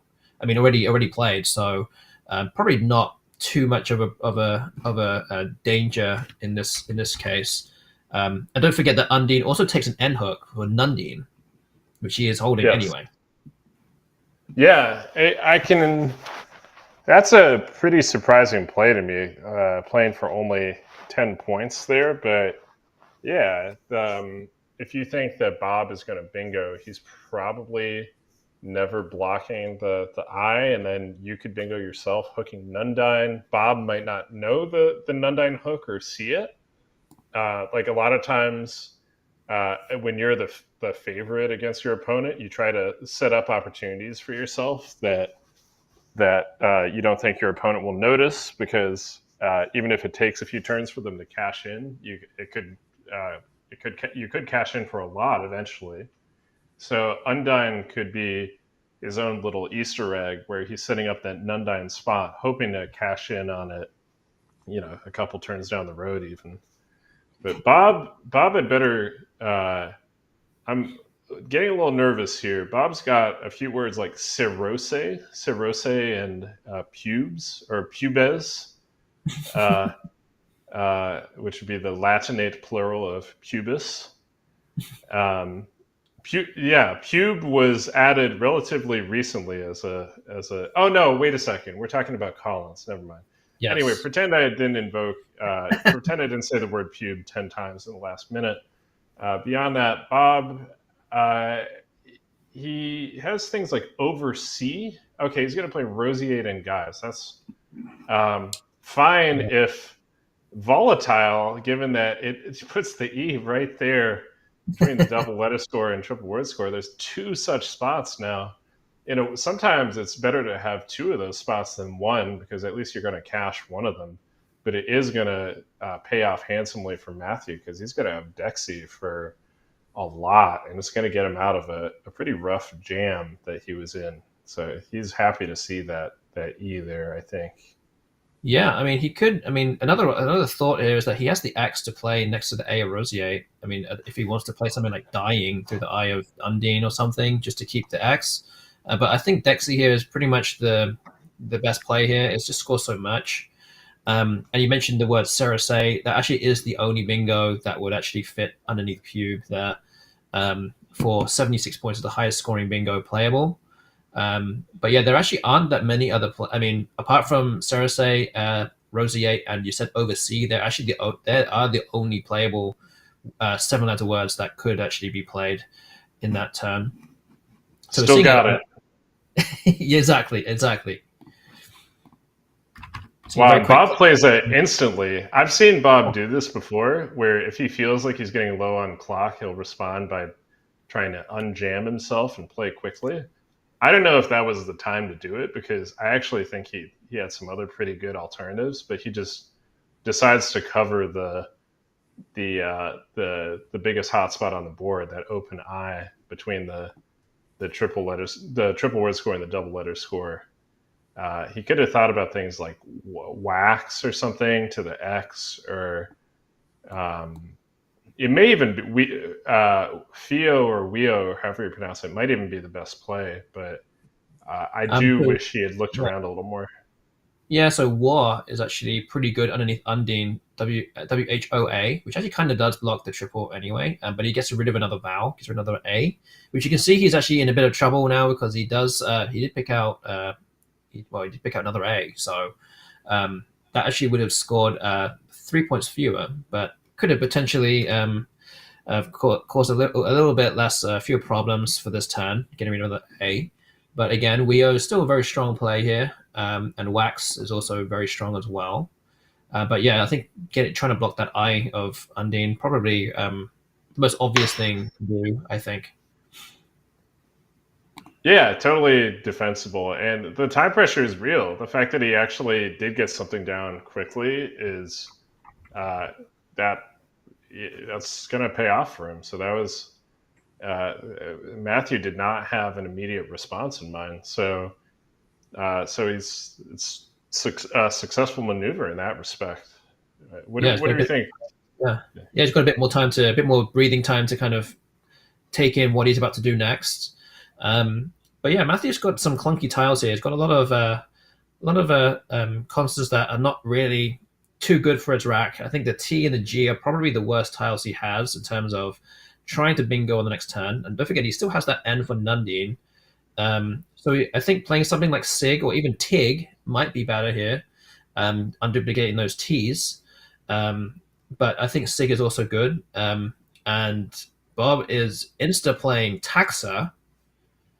Interestingly, there, not even taking any time to turn the board around, just playing it straight away, and still keeping four vowels on his rack. What do you make of that? Yeah, he's just in. He's got one mission. That is, he is not going to get rushed on time. And I think it kind of the way he's been playing. It's not illogical. I feel like he's just kind of identifying. Okay, this is the biggest spot on the board, and I got to put something there. Otherwise, my opponent's going to do it. And it's not working too badly for him with the last couple turns. I like it. Um, I uh, and he's actually drawn three consonants, so he may not even get punished for it at all. Ultimately, he might just get out of his vowel jam just totally without having to exchange or anything. And Matthew, on the other hand, I mean, it looks kind of like there should be a bingo in there, but I don't see one yet, and he's down 70 points, so Yeah, he's got to be getting a little agitated here. He really wants to. His plan is totally to bingo at that Nundine spot. Sig to me signals that he's really invested in hitting Nundine. I mean, that's why he played Undine in the first place. So, yeah, is he going to be content just to keep playing a couple tiles off and letting Bob just kind of skate on down the road, or I don't know that he can do much else, but it's got to be a little agonizing for him. yeah. And there's not really too many other places on the board to kind of bingo with, or bingo through. They're not that easy to bingo. But yeah, I think that maybe he just has to take another shot at bingoing here. Maybe playing something like ACT onto the Sea of Kogi, opening up other bingo lanes to the left of the A that would be there, or Acta, which would be another hook for Act. Just giving yourself another set of positions to try and play some kind of bingo. But yeah, without the S, it's not easy to bingo. You've got the D of Dexy, and possibly even the U of Undyne as well. Otherwise, you're not really looking at many opportunities. There's kind of slim pickings here in terms of what you can do. So I feel like doing something like Act, getting rid of one of the T's, um, will probably help him a little bit. And obviously needing a little bit of luck to try and draw into something. But the only problem with Act is that any bingo around that will open up some kind of triple word square for Bob to kind of hit on the next turn. So it's not It's easy. funny. Yeah, It's not sorry. I was just gonna. I have to comment. There's been a lot of comments about Matthew's tiles being right side up or not right side up. I honestly don't notice. So it's fascinating to hear that people are so perturbed by this. You know, it's just like we only get so many chances to express our individuality in this game. So you know, things like actually Matthew opened with his tiles vertically, which some people find equally offensive. People who open vertically are sometimes called verties in our game, That's true. uh, semi-jokingly. So you know, let him live a little. If if he wants to uh, be explore other orientations, that's fully on to him. That's one way of putting it, I guess. Yeah, the biggest virtue of all, again, I'm going to put my penny in the jar right now, is that Nigel is also a big verti. He opens the game every time vertically, just like what Matthew did in this game here. What do you Yeah, think of Lot? Maybe. Oh, he's gonna blow up the rack. I like it actually. keeping an eye. Okay, there's still four eyes on scene from his point of view. Oof. Okay, that's interesting. There's no blanks left to go for. There's two S's left from his point of view. But yeah, Leighton doesn't score that much. It scores 24 points. So I wonder I what think the he just decided that he didn't want to get in a fishing expedition wow. against Bob. He must Wow, think look he at can that. catch up otherwise. So He yeah, drew into simpler. immediately rewarded. Yeah, that's incredible. Drew into simpler and pubes. And yeah, obviously he got rid of that N for Nundine, so that's no longer a possibility for him. Um, but yeah, again, I'm going to wonder if Bob actually knows Nundine. It's not an easy word to know or even come across, but it looks like he's actually blocking that spot. So he's going to play Dira, I think, keeping UN. Wow, And it okay. doesn't take S either. Continuing with the thread of conservatism. If you had played something like Donner, Dauner, then that would have taken an S. Exactly, exactly. So this is definitely kind of showing you, or even Dina, Deane, that takes an S as well. So yeah, definitely showing you right now what Bob has in mind. He is recognizing the situation. He is ahead and wants to stay ahead. Let's try and block the board up here. And obviously Matthew just picked up pretty much six random tiles. So you're kind of like, well, this is a good time for me to try and close down parts of the board. And playing five tiles ends up finishing the game a bit quicker as well. So yeah, I don't hate this move from that point of view. But yeah, Matthew has simpler on his rack, and he does actually have two playable bingos on the board right now, which are both eight-letter words, one through the O and one through the U of Undyne. So the O of Kogi and the U of Undyne. Only two playable bingos here, and we'll see if he ends up finding that or not. Yeah, you can tell. There he goes, slump here. Very nice. Yep, That was actually quite important play to find. Implores gives back a lot of points. quite a bit. Yeah, it's 10 points fewer, and I guess it's Exactly. equally dangerous, but that's Oh, it's a challenge. +5. Add the Plus five. nickel. Yeah, 79 points. So he would actually he would improve to he actually got to a 19-point advantage now to 302 to Bob's 283 with Bob to play next. So interesting move there. I mean, the S also does give away, well, the S and the R both give away two triple word squares. So we'll see what Bob, I didn't actually catch what Bob actually had in his rack, but we'll see if he manages to cash in something big there. Yeah, I think this whole sequence is a really great illustration of. There's actually a great learning for intermediate players. Sometimes when you go on these fishing expeditions, you feel like you kind of have to just keep going and going. But Matthew realized that the upside to fishing with his rack was pretty limited.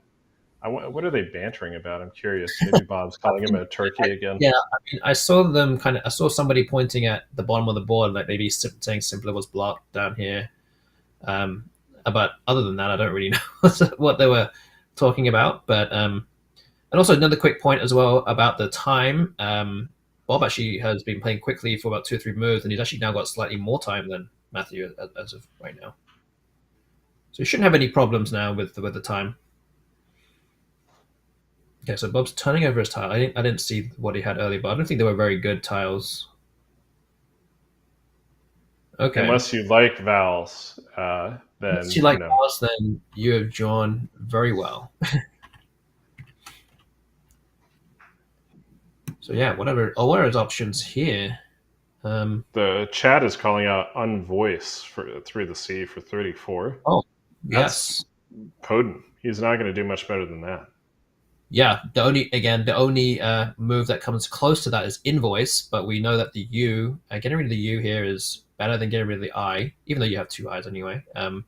But he might just be looking at, oh, what's he doing? Maybe Ivies. He's looking at Ivies potentially. But yeah, those two. Yeah, unvoice is way better than anything else other than invoice. Actually, the next Oh, best play he's seen invoice. Very nice. Yeah. Oh, he's going to play it right is away. invoice. So okay, interesting. Oh, Oh, no, he took it back. Undo. Press Bob undo. got us. I heard your keyboard typing sound. So, oh, he's just going to play voice. Okay. Okay. Only difference here is that obviously it scores fewer points and doesn't open the top left part of the board with the U or the I that would have been played in that double at the square. And also voice takes an R hook as well as the D and the S that unvoice or invoice would take. So another thing to just bear in mind. There's an added hook as well. Yeah, we get a question in chat. Isn't voice better? So I would say INU and I are kind of, I would just call them both bad. And then in that case, you're just going to take the one that scores more points. So I would just take the 6 extra points for unvoice and just not really think about it too hard. The U is bad. INU is not great. It's a toss up. Take the points. Yes, it's an extra 6 points, and yeah, the U is generally bad to keep hold of. Just in general, just a bad type to have. But there is, I will say, there is a standout play or a very cool play for Matthew right now. He could thread the eye of a needle and play needle down from the N of Undine. The first N of Undine, he can play needle, getting rid of 3 of those E's, actually all 3 E's that he has, keeping NO, for 30 What? points. Oh, on the right side. I thought you meant playing Nundine Oh, and no, oh, no, and not. then I was like, well, EP is for, extended play. I don't think LE not good, but I see what you're up to now. Yeah, Yes, just needle from the. making me PE id L reh. Nice. Yes, 30 points. I think is his highest scoring play, if you can see that. Actually, from his point of view, there are actually from his point of well, from a game point of view, those are the only 3 E's left in the game. So whether or not that's actually a good play or not, I'm not really sure, to be honest with you. But there's still 16 tiles left in the bag, and the remaining 3 E's in this game are all on Matthew's rack, and he could play them all right now, which would make Wait it a very. second. Something. Hold on. Very important. Bob's eye is gone. Not his Oh, eye, the thing he looks at things with. The letter I disappeared. oh, oh, weird. That's very important. What happened? Yeah, because he did just play invoice on the board and then took it back up. So, um, yeah, that is weird. Not quite sure what And, happened there. if Matthew plays Needle, also okay, he's going to play Needs. Yeah, I kind of like that. I was going to say Bob was about to score a giant K play for almost 50 points. So, oh, is someone intervening based on our commentary? That is, I don't know if I feel comfortable with having They influence. stopped the clock. They stopped the clock. I think they're looking around to see what just happened.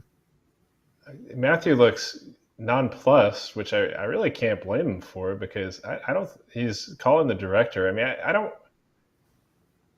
I mean, I think, yeah. Are we going to have the first ever strip search on stream?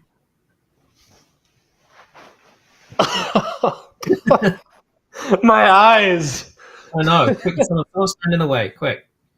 We need to put like a little screen here while while the strip search happens. But yeah, very interesting. Well, Yeah, I mean, you guys in the chat noticed that, and he clearly doesn't. Oh, there's the eye. So I guess is that an overdraw or what happens now? it's definitely an overdraw. Yeah. Wow. Sorry. Okay. Oh, it's an I'm trying overdraw. to Yeah. compose myself over here. I've seen things I should never see. Wait, Matthew does a fist pump. Wow. Just when you think you've almost seen it all in Scrabble, I don't think I've ever seen. Did he get the K? Oh, let's see. Yes, he did. K. That's huge. That K was about to score a lot of points.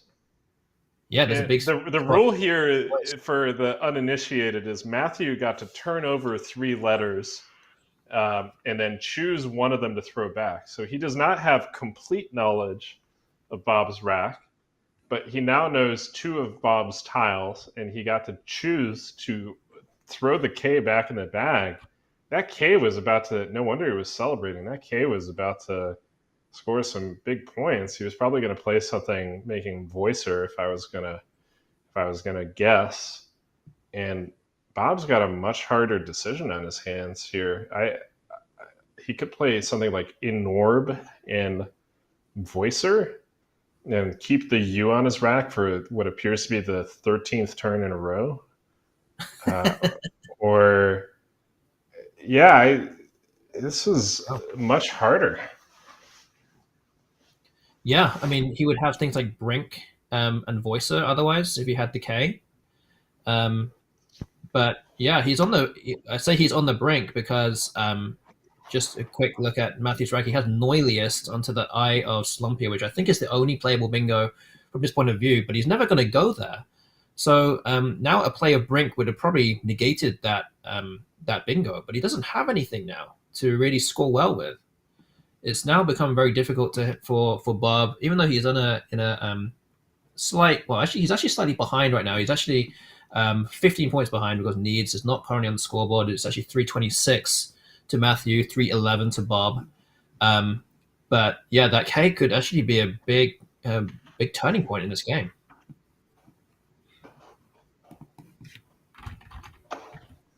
What a wild sequence. Yeah. And thankfully, the one thing we should all be grateful for is that the towel was found without any removal of garments, because that would have been the day that we all got thrown off of Twitch and YouTube forever. So, all's well that ends well. That can be the late night version of the stream. You'd have to subscribe to this channel if you're enjoying it. Then you might get things like that. Who knows? There is no hot tub Scrabble, as far as I know. There's no hot tub Scrabble here. If there is hot tub Scrabble, I don't want to know about it. Well, I don't know. It might depend on who's actually there, but I think on the whole, probably pass on that.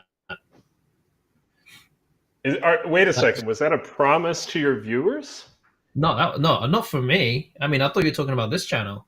I can't promise anything. Okay. I can't promise anything from this channel.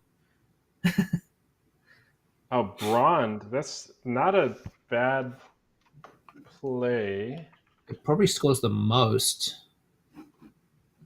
Brond is a brand or a sword.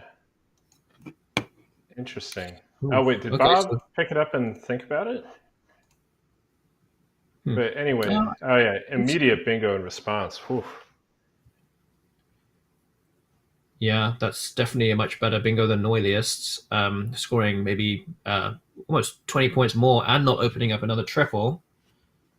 So it.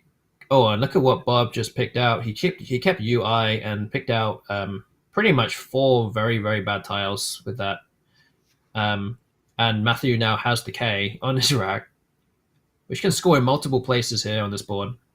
So above the I of the Toils or the to the right, to the left of the O of Voicer for about 34 points or so. So yeah, this Yeah, looks like it's going to be Matthew's game. that K is actually like about as good of a letter on this board as any. Um, the chat says that two Scrabble streamers recently just played Hot Tub Scrabble on Twitch. Well, there's information I Oh. didn't need, but that content is out there for the people who need it for whatever reason. Uh, and I mean, Bob is in a lot of trouble here. Let's be honest with ourselves. He could play something like Phylum, Filum, to Yeah, the M for 24 points, but 28. IVW is not winning you any Scrabble games. Yeah. Yeah, so Final is 28, and actually, according to the engine, again, Jesse is correct in what the best play is by far the best play here. Actually, the second best play, according to the engine, statically, is actually to exchange everything apart from the L. So there's that, and then the next best play after that is actually, wait a minute, I need to type out this last move. Everything's been happening so quickly here. We're talking about you distracted me with hot tub streams. I didn't even type out in Yeah, toil. I don't know if things have been going that quickly. I think just a little Oh, bit maybe I of just distraction. Yeah, maybe my mind was getting distracted here. Uh, elsewhere. I mean, we have been commentating for close to 4 hours now, so that is true. that the mind wanders. That is that is true. But still, even within toils on the board, and now focusing on a play that's behind by almost 60 points, Farnham is still best. And if to the right of Slumpia, making PI and if is actually the second best play, which is again hugely uninspiring with what he's going to be keeping with those tiles as well. Yeah, and Matthew with a couple of shirt pulls, you know, nice play of Phylum actually. Yeah, Bob very spots good. it. That's well done. A little too late, but that's actually quite a solid spot. There's actually no more Um, tiles left in the bag either, so this is actually that's actually it. So Entoils actually empty the bag with seven in the bag. So Bob does have IVW. I know that he's kind of leaning forward there, but he has Wive to go out in two spots. So I think Matthew is just going to try and maximize his. Oh wait, I think Matthew is challenging Phylum. Interesting. I mean, I guess a phylum, if you're a biology buff, then you have phylum Phylum. So maybe he thinks Bob just doesn't know how to spell his Greco-Latinate descended words, or he's just challenging because you should usually challenge if you're uncertain. It's only 5 points, people. Yes, and Phylum doesn't take an ass either. Um, so I don't know. Does it have any? I don't know if it has anything to do with Filii, Filii. I don't know if that is related to it, but There is no connection, no connection. Austin. I'm afraid. Okay, so then it's just a standalone word, phylum. You just have to know through your study. Yeah, and he actually plays calf, blocking one of the spots for Wive, getting rid of his two biggest tiles. But view is going to go down here for 14. So that's actually a nice. Oh yes, slightly, Uh, yeah, slightly more wait, than Wive. are the scores accurate? Um, Because if the scores are accurate, then Bob could actually catch. I assume it didn't get updated after no, no, no. that. Yeah, so calf has not been added to the score yet. Calf is 35, so the score is actually 438 to 379. There's a 60, almost 60 point deficit here. Okay, Uh, I was about to lose my mind because the case of the missing points would have been even more dramatic than the case of the missing tile. exactly, exactly. Also, Phileas is, I think, the word that is potentially related to phylum. Is that or Phileas and Philae? I think. I don't know. Yes, I think that makes more correct. sense. It's a Okay. it's a Latin plural thing. You know, one of the best ways to learn some Scrabble words is to go take some Latin because probably I bet 10% of the words in the Scrabble dictionary are also Latin words, just unvarnished Latin words. Hmm. Yeah, so I think View is the best play here by a long way. Yeah, Just going. going out is usually going to be right in an end game. There's rare. If you're wondering how do I play an end game well, usually you want to go out if you can. If you can't go out, you want to set yourself up to go out next turn, and that's because Okay. when you go out, you get all the. Well, that is creative, Bob. I think he is jokingly trying to play something that would score a lot of points. But yeah, go Yeah. when you go out, you get points. Your opponent doesn't get to make another play, and you get double whatever's on their rack. So view is definitely the way to go, Yeah. and Yeah. that's gonna do it. Yep. So it's going to be 438 to 405, a 33-point game. Again, another close game we've been watching here on stream. Again, we've been watching the last 8 games on this channel, commentating for you guys out there, and none of them have been blowouts, as far as I remember. So we've had a very fortunate series of 8 games here on this channel with you watching this right now. And yeah, Matthew improves to a 12-3 record. This is actually very impressive. And Bob is pointing at the G on the board. I wonder what he's trying to indicate. They're also looking a little bit over at the commentary. But yeah, I mean, we called Matthew O'Connor a Lamborghini the first time we casted him, at which point he immediately took all of the minutes on his clock. But I think having gotten to watch 3 of his games so far, uh, I think he's been wildly entertaining. So he's got the if he's not making all his plays at lightning speed, he's at least got the flashiness of a Lamborghini in terms of his consistent willingness to defy expectations. So apparently Matthew saw Johnson but was not sure of it. So that I Yeah. mean we can't forget actually. I mean Matthew really had to sweat this one out. He got some excellent draws near the end, but he was in a lot of trouble, and the Tau gods looked kindly on him at various points in time. And the reality is you're not gonna win tournaments if you don't get if the Tau fairies aren't at least cordial to you, if not really showering you with generosity. So he could be at the caliber that he's playing at. He could be a favorite to win this whole thing. He's sharp. He's thinking very originally and kind of in a first principles way about. He's making these very interesting plays, and he kind of outmaneuvered Adam Logan this morning in that strategic duel where Yeah. that really came down to the wire with the unseen cue. So I'm really enjoying this. I hope he gets back on stream and we get to appreciate more of the Lambo's creativity. Definitely. Yeah, he's obviously been seated up to 12-3. He's actually still in second place behind Matthew Tunnicliffe, who also won his game against Dave Wiegand. So those two are currently actually a game and a half ahead of everyone else. But yeah, we're enjoying how Matthew is playing right now. And yeah, even though he did miss Johnson, again, a bit of luck has to go your way as well with Bob not playing Rugosi or Youngers earlier on. And when Matthew played Latent, keeping an eye, he drew into Simpler and having basically 3 different spots to play something, picking 6 random tiles out the bag.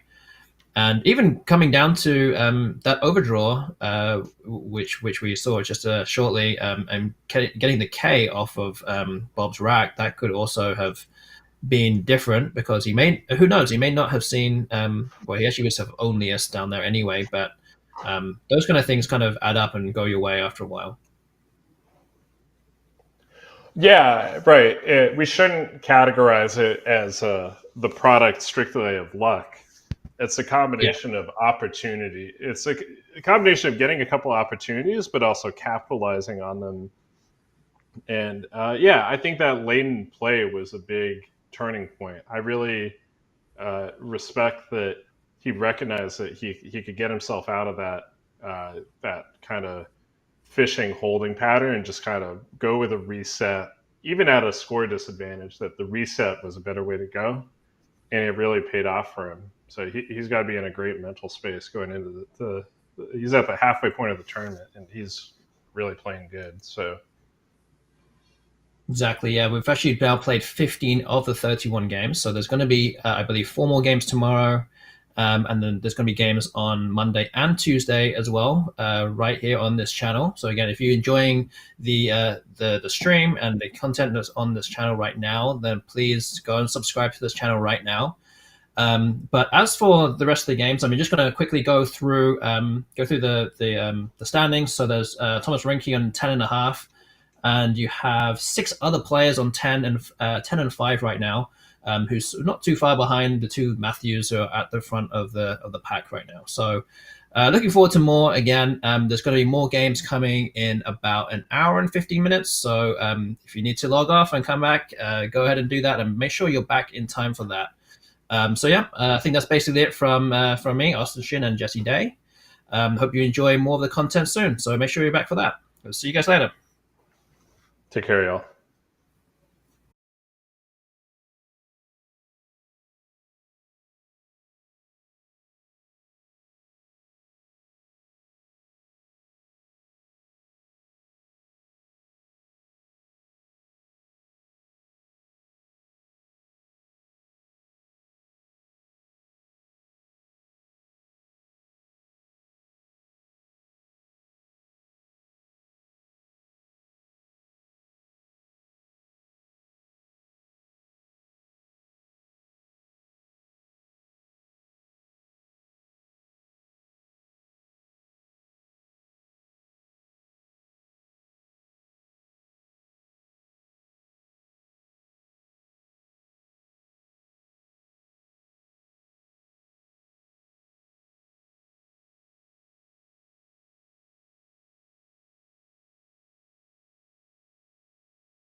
Hello, YouTube. If you can hear me, this is Shanabasi from Let's Play Scrabble.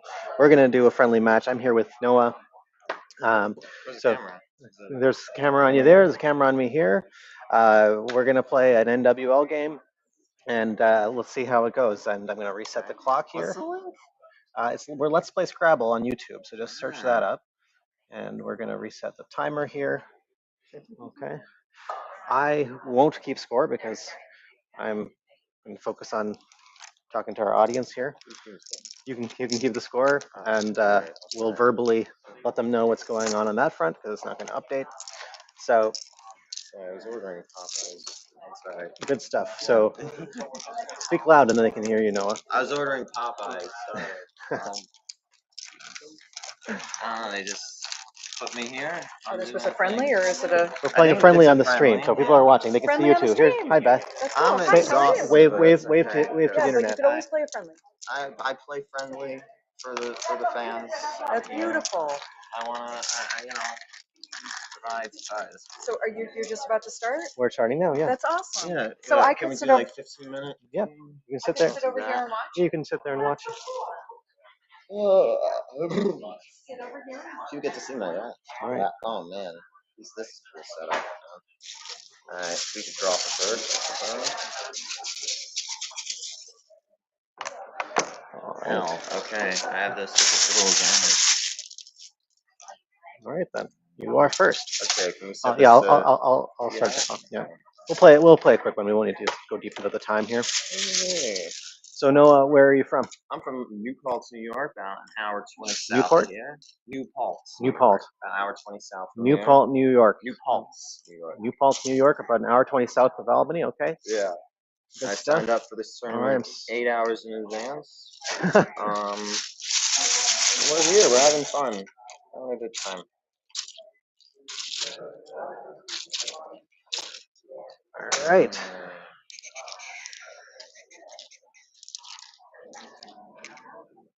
Oh, can I turn? You can turn it this way. There you go. Alrighty. I'll do the I'll alphabetize my letters because I know people like that. All right. Alright, we're changing two starting off. All right. I think this is a.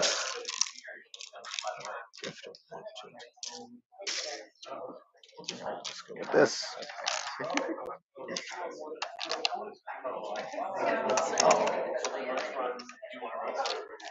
78. It's probably more than 70 gigs. You're right. That's right. 16, 20, 22, 44, 94. Yeah, 94. That's more than 70. Yeah, they were at a double there. Yeah, this is 90, 94. That is. All right. Checking my math here. Oh boy. Is that even valid? I don't know. You don't know? Oh, okay. I'm phoning on the stream. Now I'm phoning on the stream. That's not good. That's the thing. Like people think I know words. I don't know any words. Yeah, I was a little bit suspicious of that one. Jolty. My brain is telling me maybe not good, but okay. We're just gonna go with it for What's now. the stream saying? Is it saying it's good? I don't know what's going on here. They're a little behind us on. I'm questioning.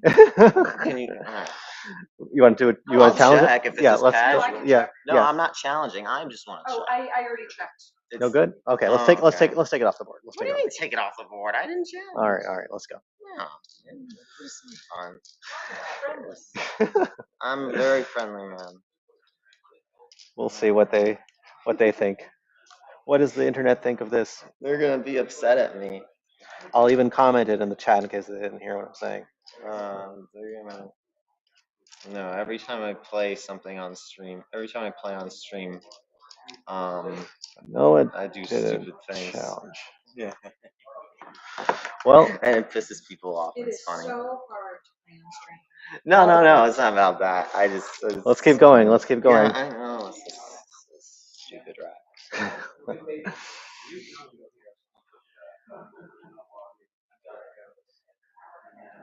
And then I want to get some food. I'm starving. Oh yeah, we're all hungry, so Oh man. my wife is going to be annoyed that I'm not enjoying lunch with her as well. gosh. So we'll see.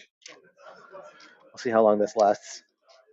Oh man, this is terrible.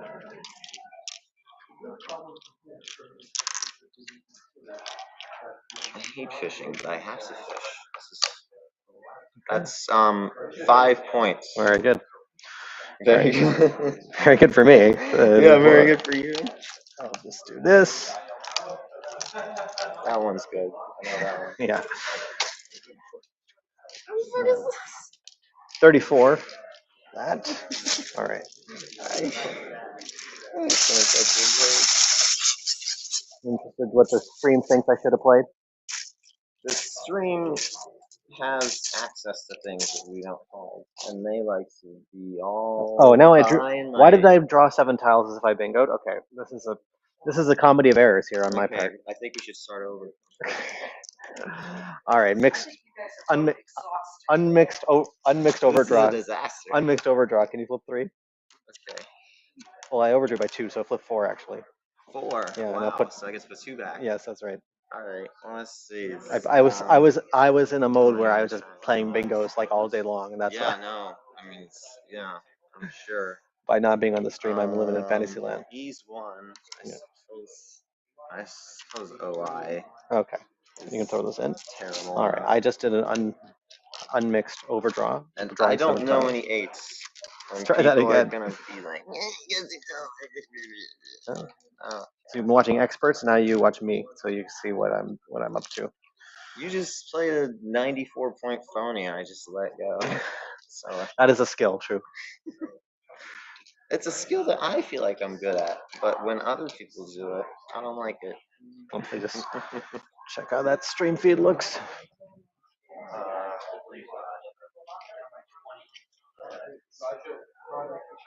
All right. Hope those of you who've decided to stick around are enjoying this. How many? 72. Oh, how many people Oh online? my god.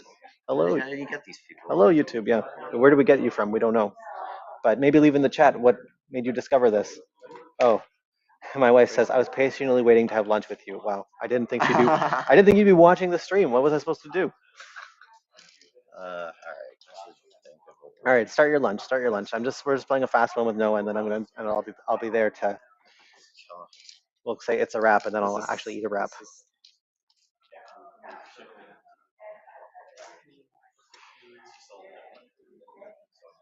This is terrible. Yeah. Well, For me. Legitimately terrible for me.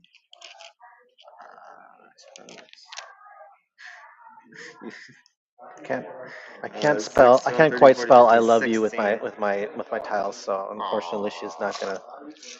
And there's no way that I can mitigate my situation. 21. You have 128. 128 to 21. Yes, that's Okay. what I have. Okay, this is not going well for you yet. No. We shall see. All right, I'm just gonna dump some vowels.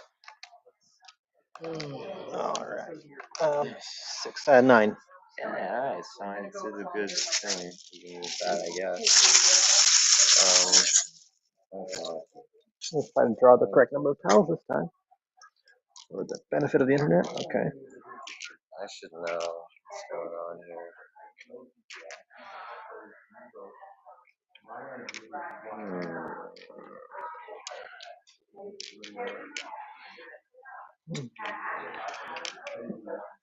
After the lunch break, we'll be streaming NWL games.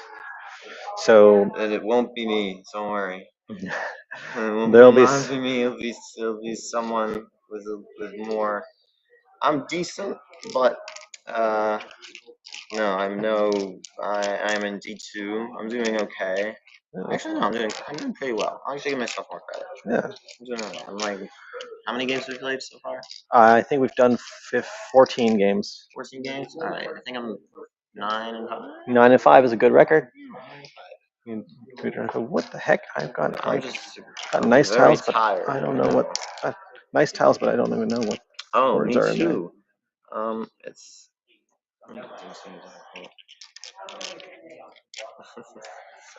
All right. Internet, tell me what I should do. You? I'm dying here. I can't. This is insane. I can't. There were only 2 8s on that rack, and one was on the board. Is it? And neither was on the board. Okay. Is there you or me? I guess I'm probably talking to you. I'm a chronic misser of 8s. I know like maybe 3 8s that I've studied. Yeah, but neither was available to you, so you're okay. Oh, okay. Oh, thank God. All right. I'm gonna do this. Yeah. Trip. Thanks for the tip. 3, 4, 5, 6, 7, 8, 9, 10. Auto. Oh, nice. Okay, hit the clock. All right. Well, yeah. Anagram of vowel dump anagram there. Nice. Okay. What the heck? Why have I not been able to find a bingo with these letters? Is this the word? What the heck? No, this is the thing. You get on stream, you start getting in your head about, I should know this. People are gonna be upset if they're gonna be. How do you not know this? All right. And it's like, it's. I don't know my top whatever 7s. Yeah, I think this is just below my zone. Like I can really know. Like people come and say, you don't know you have 5,000 7s. I'm like, no, I try to live my life. No, I'm kidding. If you get genuine. Had I known you were so entertaining, no, I would have given you your own headset to to weigh in so they could hear everything clearly. I hope they hear what you're talking about. But all right. I have done a couple streams before with them. Billy says, Noah, you have to find these 8s SMH. Is that Nakamura? Yeah, that's Nakamura. Okay. Get out of here. I'm taking too long, so I'm just gonna make a play, and this is not gonna be great, but I'll just balance my rack again. I don't worry about making good plays. It's like 17. We're just gonna play quick so that we can eat Popeyes. Yeah. I'm gonna order. Yeah, order. I'd like to hear in the chat what my wife actually ended up getting. Where did she get the wraps from? I mean, 5-piece tender combo spicy. Oh. The chat has identified your bingo, and I can see it, but it's not my turn, so I won't be able to block it. My bingo? What bingo do I have, chat? Billy Nakamura says you got a. I don't. Oh, maybe that was last turn. Okay. That's right. That was last turn, probably their moment behind us. Okay. Tip. That's tough with the DoorDasher tip. It's because like. All right. I'll be nice. Okay. Noah's leaving a good tip on DoorDash. I am. I'm a good DoorDash tipper. All right. Well, yeah, but don't give them free advertising on the stream. That's one thing we. What? I can't. Until they pay us for the sponsorship. No naming. Oh, co-lead Solist. Oh. Damn. Oh yeah, that's. I'm sorry. No. Those were easy ones. Yeah, that's not. No, it's not that easy. Did I miss? No, I didn't miss anything. They're saying outrace Sautoir. With the E, outrace and Sautoir. Yeah, I'm exhausted. All right. I woke up at like 9:05 today. I started my clock. It was not great. Don't worry, you will recharge thanks to the energy of your go-to food delivery service of choice. Yeah. My spicy tenders will help me. Okay, can I make one good play? Let's see what I can do. This was a great play. And Quackle will definitely say this was the highest equity play. Yeah. I could just do this. I feel like dumping some decent points. 32. What else do I got here? These are high-scoring tiles. I should be able to put up 40. What do I got here? Okay. I'm just going to do this. Let's see what the internet says about it. 32. Don't worry about what the internet says. They're stupid too. They have an anagrammer next to them and they can see everything. And they're not tired and they didn't just play a bunch of games of Scrabble. Yeah. They've only watched. You don't know. Yeah, so in real time, like if I look at the comments in the chat, I will see them only a few seconds later. So the space we're playing, all your good points that are being made are influencing us, not really on our turn. It's just helping us feel a pinch of regret. And also, we're playing quick because we're hungry. 6, 7, 8, 9, 10, 20. All right. I love the word moped because it's also a moped. Yes. And I needed a hook and S here. Well, that's. All right. And Oh. we'll make that a T. 3, 5, 6, 7, 8, 24, 28, 9, 32, 36. I think that's I'm keeping 86. score. You're up by a lot. All right, go ahead. I gotta draw. All right. You're up by a lot, and I'm down by a lot. Consequently. All right. Well, let's see what else we can do. Yeah, I'll try to do fun stuff. Oh, I know bingo's in here. It's gonna be amazing. The chat will be so impressed. All right. I don't know how many tiles I drew. Hope was 7. All right. All right. All right. Okay. Tropine, Is that- protein, pointer. Is this a word? I don't know if I'm missing anything. Is that a thing? Pointer's good enough. But you're ahead by a lot. If I triple, then I'll declare myself the winner. But otherwise, I was gonna try a word, but it seems like you blocked it. It does. Let's see Like that. a crazy word. I just gotta try it for the sake of trying. I don't know if this is right, but I'm gonna still play it even if it's not a thing. What the challenge? Challenge. Yeah, check it up in there. Oh. Well, at least this word will be self-descriptive. Hoaxery. If this is good, hats off to you. I have the R, but it doesn't play. Okay. Good All right. try. All right. All right. Oh man. You live and learn. This is what this is for. That's how I learned my threes. I just kept getting challenged. Go ahead. And then eventually I learned some. I need to create an animation for phonies coming off the board, just like something exploding or something. Do like some Prices Right music soundtrack. Like Sad trombone. sad trombone or like Dun, yeah, dun, dun. yeah, that'd be great. Yeah. Kerm is good. It's Kerm. K-E-R-N. Kerm? K-E-R-N. I don't know that It's one. short for Kermit. No? Maybe. Merc. You got Merc. I mean, RK. I know Merc, but I might as well just do Merc. Hoaxery. Hoaxery. What is this hoaxery? I mean, Ridiculous. it could be like this hoaxer, jabery, I mean, Yeah, it's in there. It's It'll be there one day. I'll yeah. just keep saying it until they add it. But I'm never gonna get this rack again. That's I like. That's yeah. Makes perfect sense. So what does the internet think is better than hoaxery? Stop looking at what the internet thinks, man. You gotta think about what you think. Well, I think that I'd love to play thorax from bottom to top, but that won't work. Yeah, I don't think that's a variance in any. Collins has X-ray, but this doesn't. So I think I'll just. Is that good in Collins? I'm scared of Collins. I have a fear of Collins. I didn't see this earlier. Let's try that. Oh. 10, 18, 19, 20, 27, 54, 56. I think. I'll assume that's good. That is good. That one I'm sure of. Oh wait, why am I starting with good? A little bit out of it. That's okay. All right. Hopefully this is still fun for people, you know? Hopefully.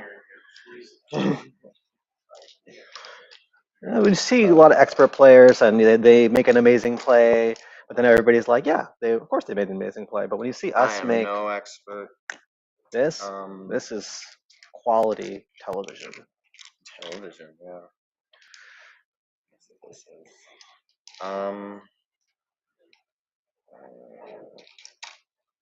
Okay. So I know that there's this. Gee, but doesn't play. Fake. What? All right. Whatever. All right. Let's All just right. get this Yeah. I'm Okay. sorry. That's fine. I You're a good sport for gotta it. take a nap before, because I usually have good mornings, but I only went 2 and 2 this morning. This is not a grade for my leaf. That's 6, 7, 8, 16, 19, 23, I think. We're just picking up the pace, and then we'll go to an official break, YouTube. But at 2:30, games will resume, and we'll have Make sure to like NW. and subscribe and hit that like button. You heard it. And, Like and subscribe. Like and subscribe. Leave a comment below. Something. Yeah. For sure. Whatever. That's what they say. Something along those lines. Except not sounding like a sounding less like I'm drunkenly slurring. Right. That's important. You just need to know who won.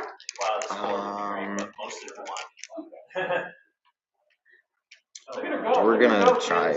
There's gonna be stuff here. So we're gonna find something. Well, what's the right place? Oh. Internet, tell us what you want. I'm surprised that. I guess to make the internet happy. Well, we don't have to make them happy. That's not possible. That's not possible to make you happy. But see, look, self-referential. I'm looking at you. You're looking at me. Mirror in a mirror. I hate This is if you Google recursion, the word recursion, Google says, "Did you mean recursion?"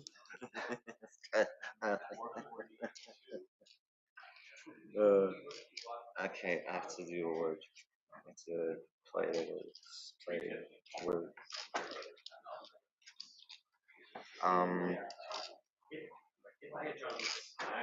What's the word? I think. Actually, I might not. Is that a word? That's fine. Okay, thank you. 26.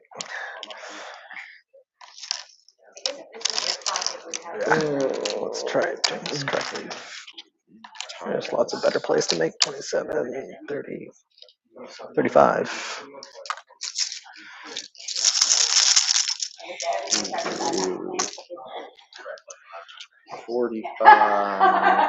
Austin Chin has entered the chat, but now he doesn't have a microphone to tell us what he thinks of this debacle.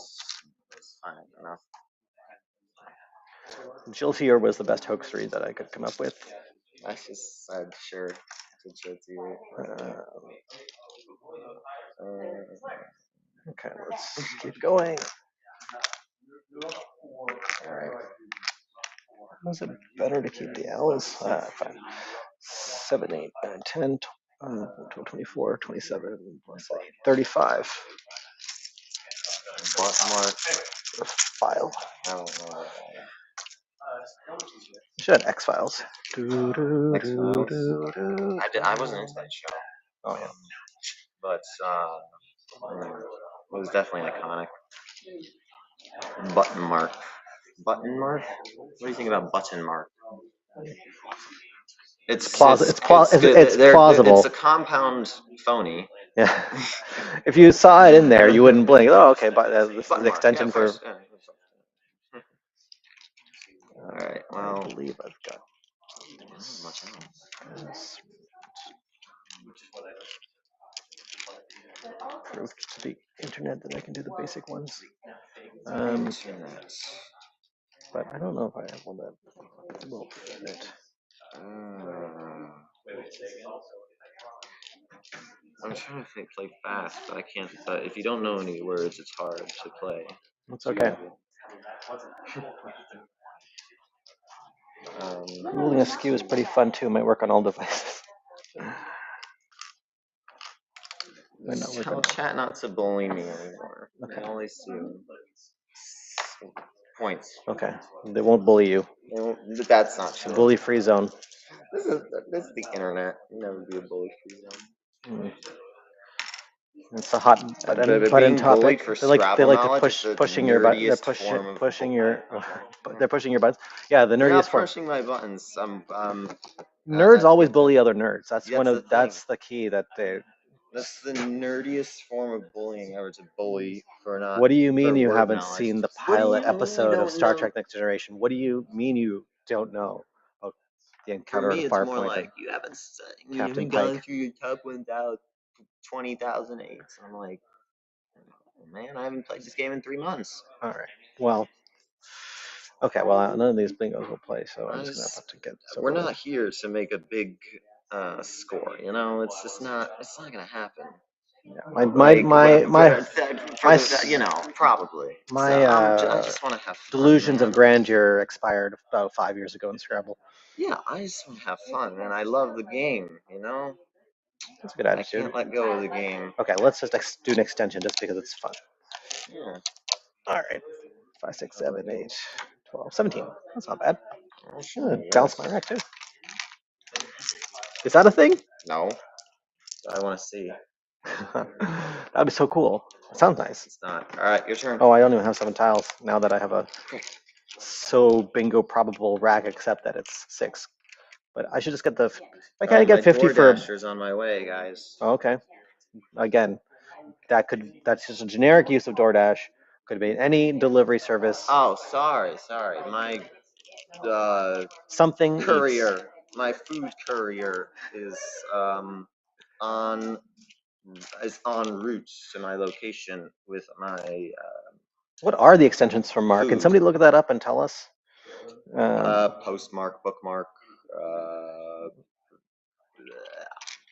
There's a lot, I'm sure. I'm sure I have one somehow, but I think I can probably just get this Black over mark. with. Get. Let's do. What is it? Raftine still good? Yeah. So high prob, I forget. Okay, let's make that. Are you out? Yeah, I'm out. I'm out, Let's too. call it internet. Thank you for watching. Come back at 2:30. We'll have some NWO games with some other experienced folks and More experience. watermark. Oh, the internet said water. I had watermark. You had watermark, yeah. Oh. All right. Well. Good point, internet. Hey, fun playing. Thanks for joining us, Noah. Always say We'll go back to the displeasure. I'll BRB, see you and later. we'll see you in a bit.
We're back live with more Scrabble from Albany, New York. Matt Canick doing some commentary on NWL games this afternoon, joined by Jared Capel. Jared, how you doing? I'm doing great, Matt. It's good to be here. We're about halfway through this tournament, still 16 games to go, and still a lot of things that can change. But right now, we have a very tight matchup at the standings, don't we? Yeah, there's a whole traffic jam at the top. We have 12 of the 30 players in the division within 2 games of first place. Right now, Jackson Smiley, Josh Sokol, and Saint are 11-4, with Sam Hollington 1 game behind at 10-5, and then just a whole log jam at 9-6. So we'll see a lot of different players kind of rotating in through board 1, trying to knock off one of those guys at the top. First matchup today is going to be Jackson Smiley versus Zachary Ansel. We saw both of these players on stream yesterday, and they both played some really good games. Zachary surprised us all. He's one of the lower seeds in the division, but played a great game against Mac Meller and didn't quite have the fuel to carry it out. And Jackson, a renowned, well-known player at this point and the winner of this event last year, on pace to do it again. He's in first right now. So looking forward to a good game for all of y'all. It'll be 4 games this afternoon, all on NWL, and all commentated here on Let's Play Scrabble by myself and Jared.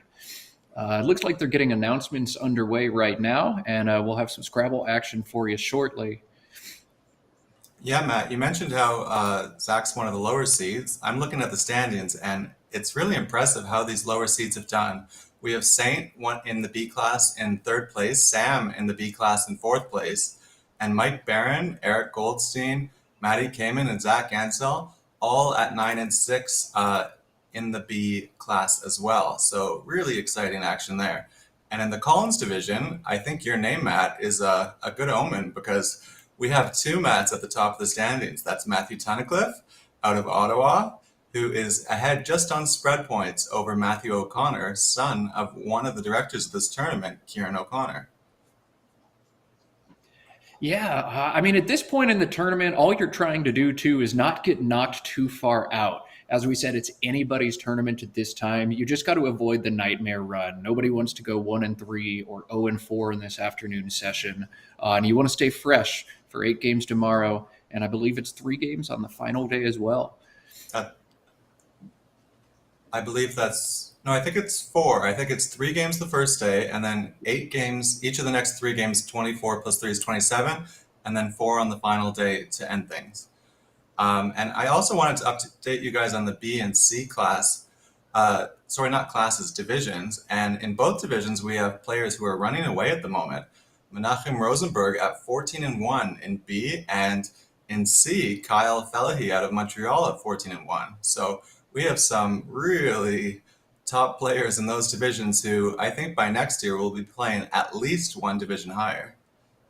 Menachem Rosenberg has done this gambit a couple times before. I think he's won the 2nd division at a nationals 2 or 3 times already, and I think maybe his WIGPO rating qualifies him for Division B here. But he's definitely stomped on fields like this before, and I wouldn't expect anything else but him to do it again here.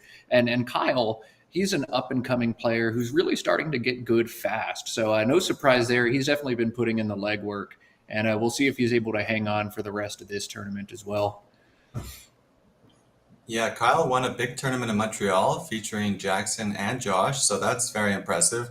We see Jackson and Josh, 2 friends out of Montreal, at the top of the standings, and now we see Jackson on our screen across from Zach Ansel. Like you said, Zach played so well in that first game to start this tournament against Mac Meller. Despite being down both blanks, Zach put up quite the fight and almost was able to pull that one out. So we'll see what he's able to do here against the reigning champion of this event and also the current first place leader. I do want to point out one factor. I saw the air quality from those Montreal wildfires or Quebec wildfires. It looks pretty poor in Albany. I'm not there on site, but if any players are in the chat, or if anybody in the chat is aware if that's causing any issues, let us know. I just saw how rough the air quality was there this morning, and I'm a little concerned for these players, but I don't see any masks or anybody covering mouths. So I know we got some of that here in Philadelphia, and it was tough doing anything inside or outside, but players don't seem to be phased. If anything, it's very cold in the playing room as I see everybody's covered up Yeah, today. 2 sweatshirts we see. And Jackson's tree planted up north near where there were wildfires in previous years, so I think he's a bit more used to the heavy smoke than we are. Toronto's had brutal air the last week or so, so hopefully the winds will shift and that'll change. The game has begun. Zach has a very unappealing rack, and I think he's either looking at playing a word that will get rid of 2 U's, being you now or undo, or otherwise I'd see him exchanging here. Which way would you Yeah, go with this rack? I think about both.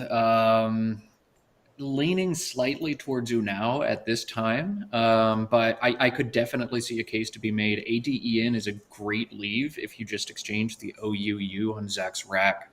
I think there's a lot of merit to both plays. What's your preference here, Jared? Honestly, I think one game I might play you now, and the next game I might exchange, which is not a good thing to do. Like, as an expert player, you want to have a very definitive way of how you'd approach these situations, but I think it's really close.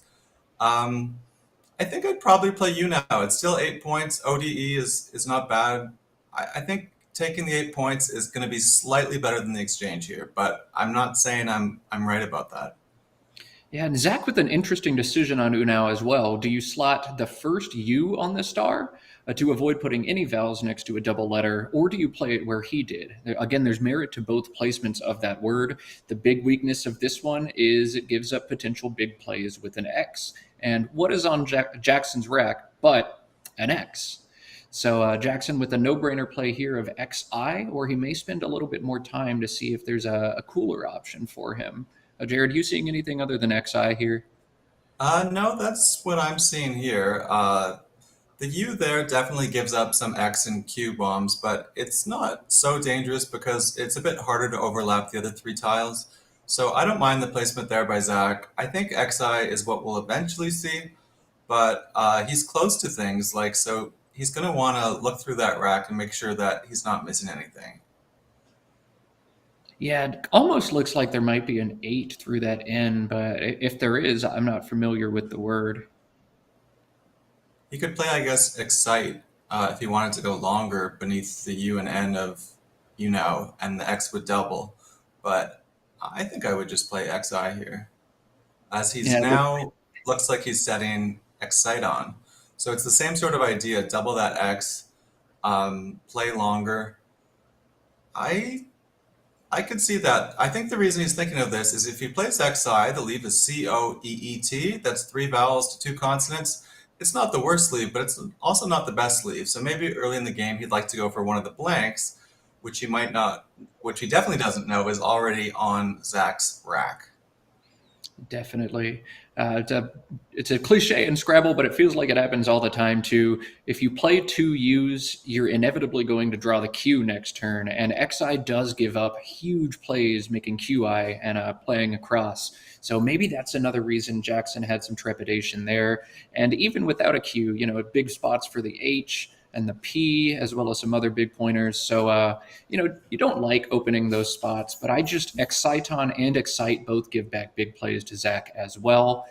And I think probably he made the right play, and he ended up getting kind of bailed out of that CEEOT leave that we didn't like so much.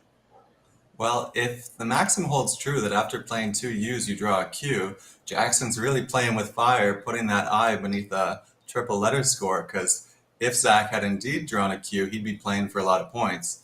It looks like Zach has set up Renegado, which is a very fun word, but it doesn't score very much. The play doesn't double.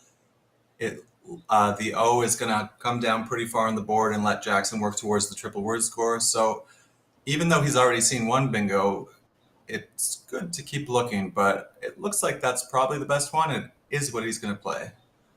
It's the only bingo I'm seeing out of this rack as well. It's rather impressive that Zach was able to make that play as fast as he did.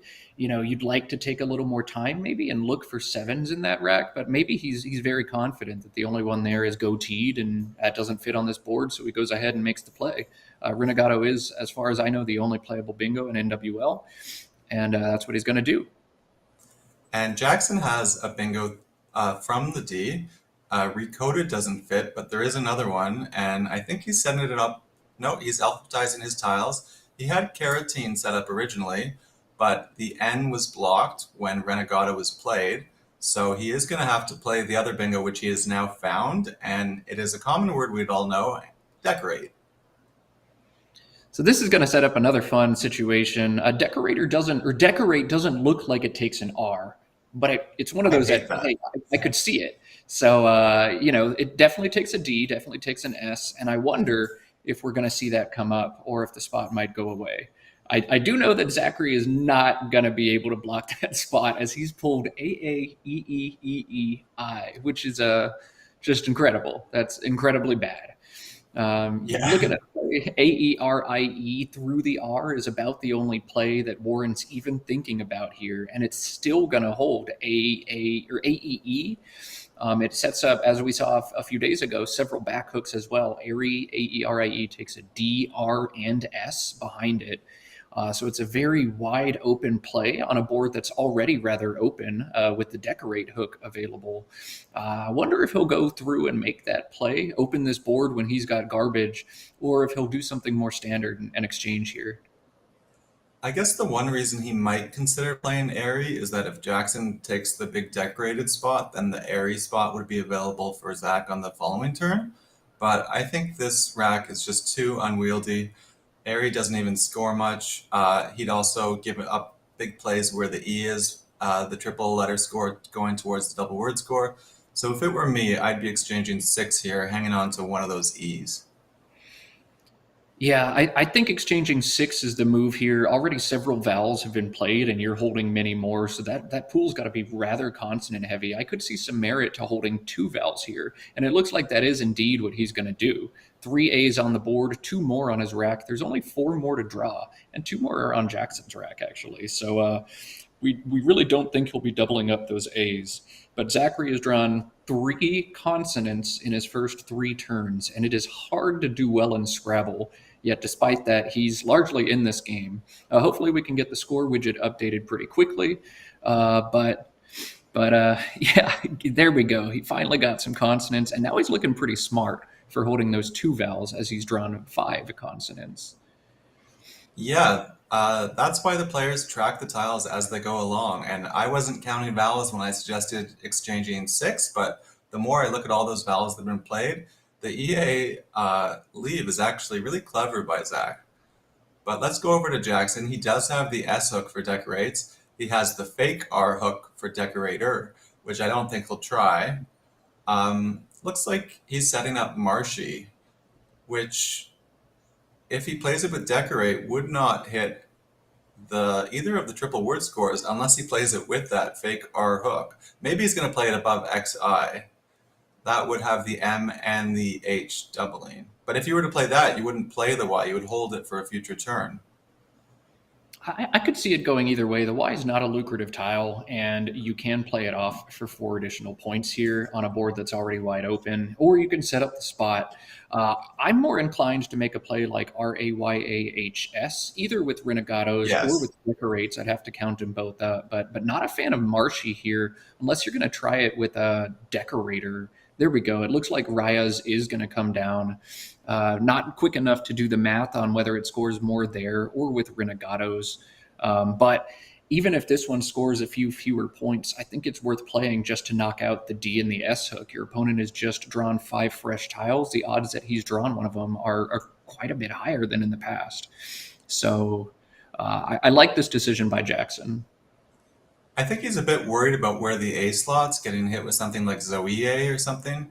So he's going to pull back, play Shay, hold on to MAR, which has very nice synergy. So I think this is a good idea. Yeah, he's still thinking here. He has not hit his clock. There he goes. Okay, so Shay is going to be what he plays instead. Leaves the board rather open, but not as open as it was. I think I would have played Raya's in that situation. It does open the board even more, and maybe Jackson would prefer to play closed against Zach, but not sure I like that play as much as some of the others. I find that Jackson tends to like to play more open against players who we think has weaker word knowledge than he does. So I'm not sure if that's why he was doing it. It could have just been that fear of the A, but Zach did draw the Q after playing both U's. It just took a turn or two. Because his other tiles were pretty nicely balanced, he didn't wait on that QI spot. Sometimes you don't want to take it right away because you're hoping not just to score 30 there, but to score 60 by being able to form a Q word going to the right. But this time, there was no other good place for the Q unless he were to burn his S with cat. So that looks like definitely the right play. Yeah. A shaker is just such a solid leave that's going to draw bingos a good amount of the time as well. And even if you don't bingo, because you have the K and the H together, you're going to score very well. It's not like a bingo or die rack that some players fish with. So I like that play as well. Maybe I would have spent a little bit more time there, though, looking at, if I can play out 4 tiles or 5 tiles and hold the Q, there's a good chance my opponent doesn't take that spot away, just as there are many other spots on this board to score on. So if I draw an I or if I draw an AT, I get essentially a bingo score without bingoing. So I would have spent a little bit more time there. Definitely consider to play like HAKE on top of decorates for a lot of points. But shaker is a strong leave as well. Yeah, Jackson's deciding if he's going to play that A with Ami, and he will. Amia. AMIR has a decent leave. MIR probably about the same. So he's going to take the extra 3 points there, which makes a lot of sense to me. Yeah, I think that play is fine. Sometimes, the plays look roughly equivalent. Maybe Amiya is slightly better. Again, the leaves are more or less the same, and Amiya does score an additional 3 points. Sometimes you just kind of pick one. If you can tell they're rather close, and you're not going to be able to deduce exactly which one's better. I don't like that word of reshake that Zach has set up on his rack. I hope that doesn't come down because I think there's no chance that's valid. Yeah, it is not a word for sure, but it's very hard. Alphagrams like that, AEEHKRS, if you're solving them, it's going to be reshake. There's nothing else that really even stands out as a word. But then you have to think, oh, is it reshake or have I never seen that set before? It's tough on racks like that. Yeah, now he's looking at Harkins, but there's no free N, so he's going to have to keep looking. Which part of the board would you be looking to play on here, Matt? Yeah, so I see several big spots on this board. Plays down through the E and decorate could be big. Plays on top of Amiya could be massive. And with an A on my rack, like Zach has, I can crush that. And then the Renegado spot, I've got a K and an H. If I can make a word that ends in KS with Renegados, I can score 50 points. So lots of different spots to play here. You also want to think about, am I going to be scoring points or am I going to be trying to bingo? If I'm holding something like AEHRS, that's very bingo prone. I want to be able to have bingos. I want bingo lines to exist on this board. Whereas if I'm playing off a few more tiles and holding something a little more neutral like just ERS, I don't need bingo lines in that case, and I can close things off a little bit. Yeah, I totally get that. If he wants to be aggressive, KITHE would set up his S. That would go through the I decorates. Instead, he's going to try what I believe is a phony here. Yeah, I had to look it up because I haven't seen that word before. He's thinking. He knows Harkin, which is actually a somewhat common word with the EN, but it's not one of these words that exists without what seems like a suffix. So he hasn't hit his clock yet. I think he also knows he's not sure of this. And I know Jackson knows this isn't good, and he's just begging him to hit the clock. I think I saw a bit of a sly grin on Jackson's face there. But Zach has pulled back the tiles. Jackson now knows that Zach is holding shaker. And a player like Jackson, any extra information you give him is only going to work in his favor. Yeah, Jackson, more than anybody else out there, I think, will take that and use it against you. And Jackson, I know against me and probably against everybody, makes a point to write those letters very large at the top of his score sheet to make sure that you know that he knows what you're sitting on. Yeah, some mind games at the table, nothing wrong with that. Zach will take some more time here. I bet Jackson's wondering what the seventh tile is, right? He's gonna know, well, he doesn't have an N, he would play hankers, he doesn't have, he could start going through the alphabet like that. And Zach's just gonna play Ka, which is gonna leave him pretty bingo prone going forward. So that looks like a reasonable option. Yeah, I don't think Zach is thrilled about this leave particularly because it doesn't work with the shape of the board. He's basically stuck needing to draw a 7 with Renegados, or he's not going to be able to bingo on this board. And he's not going to get it. Nethers looks like it could be a word, but it is not. But he does get 33 points. Tripling that K both ways is huge. So 33 is a good play. AEHRS is a reasonable leave, and I have no issue with that play. He dodges a bullet by pulling back on Harks and ends up scoring some points, though Jackson does know now he's sitting on EHRS. And if I'm Jackson, does Zach hold back because he doesn't know if Renegado takes an S, or because he was just shaky on Harks, or a little bit of everything? True. There's a lot. He could think that it's only ES, but what Jackson knows is that he has an S. I don't want him to hook that word. I'm taking out that spot. So Jackson right away shows that he's going to use that information to his advantage. He might have played this regardless, but I think if he had another play in mind that was close, he's going to play in that spot every time because he knows by playing there, it takes away the power of Zach's S, a tile that Jackson doesn't have himself. Absolutely. Reify, and he also had MEINY in the same spot, scoring one less point, but I have no issue with either one of those plays as long as you address the S hook that you don't have, that your opponent does have. Yeah, so Zach once again is close. If he could leave Stern as a leave here and just play off the HE, then he'd be in really nice shape. But again, we don't really have S lanes on this board, and Jackson's going to try and address any one that Zach opens. So even though he was very successful to pull back that fake word, just by showing Jackson those tiles, I think it's really started to change the course of this game. Zach has a fun play here. He can just fish off HN through the U and U now, making HUN. It's 13 points, but it sets up both his S and his T for Bingo's next turn. And he knows that Jackson knows he has this S now, and Jackson will deduce after a 13-point two-tile fish that Zach is quite bingo prone. That's going to be tough for Jackson to block or deal with, and it's going to be a very powerful play for Zach. So I really like that option for him here. That's a clever idea. I like forking the board there. Forking the board is a way to open two separate lanes so that you know that at least one of them will be available for you going forward. You could also it looks like he has HE set up to the left, like I had sort of said. That leaves that nice 5-tile lead. He might play it before the AR of Renegado and Reify to form here to set up the S for sheer, which is what he's doing. But let's see if Jackson again decides to take out that front hook.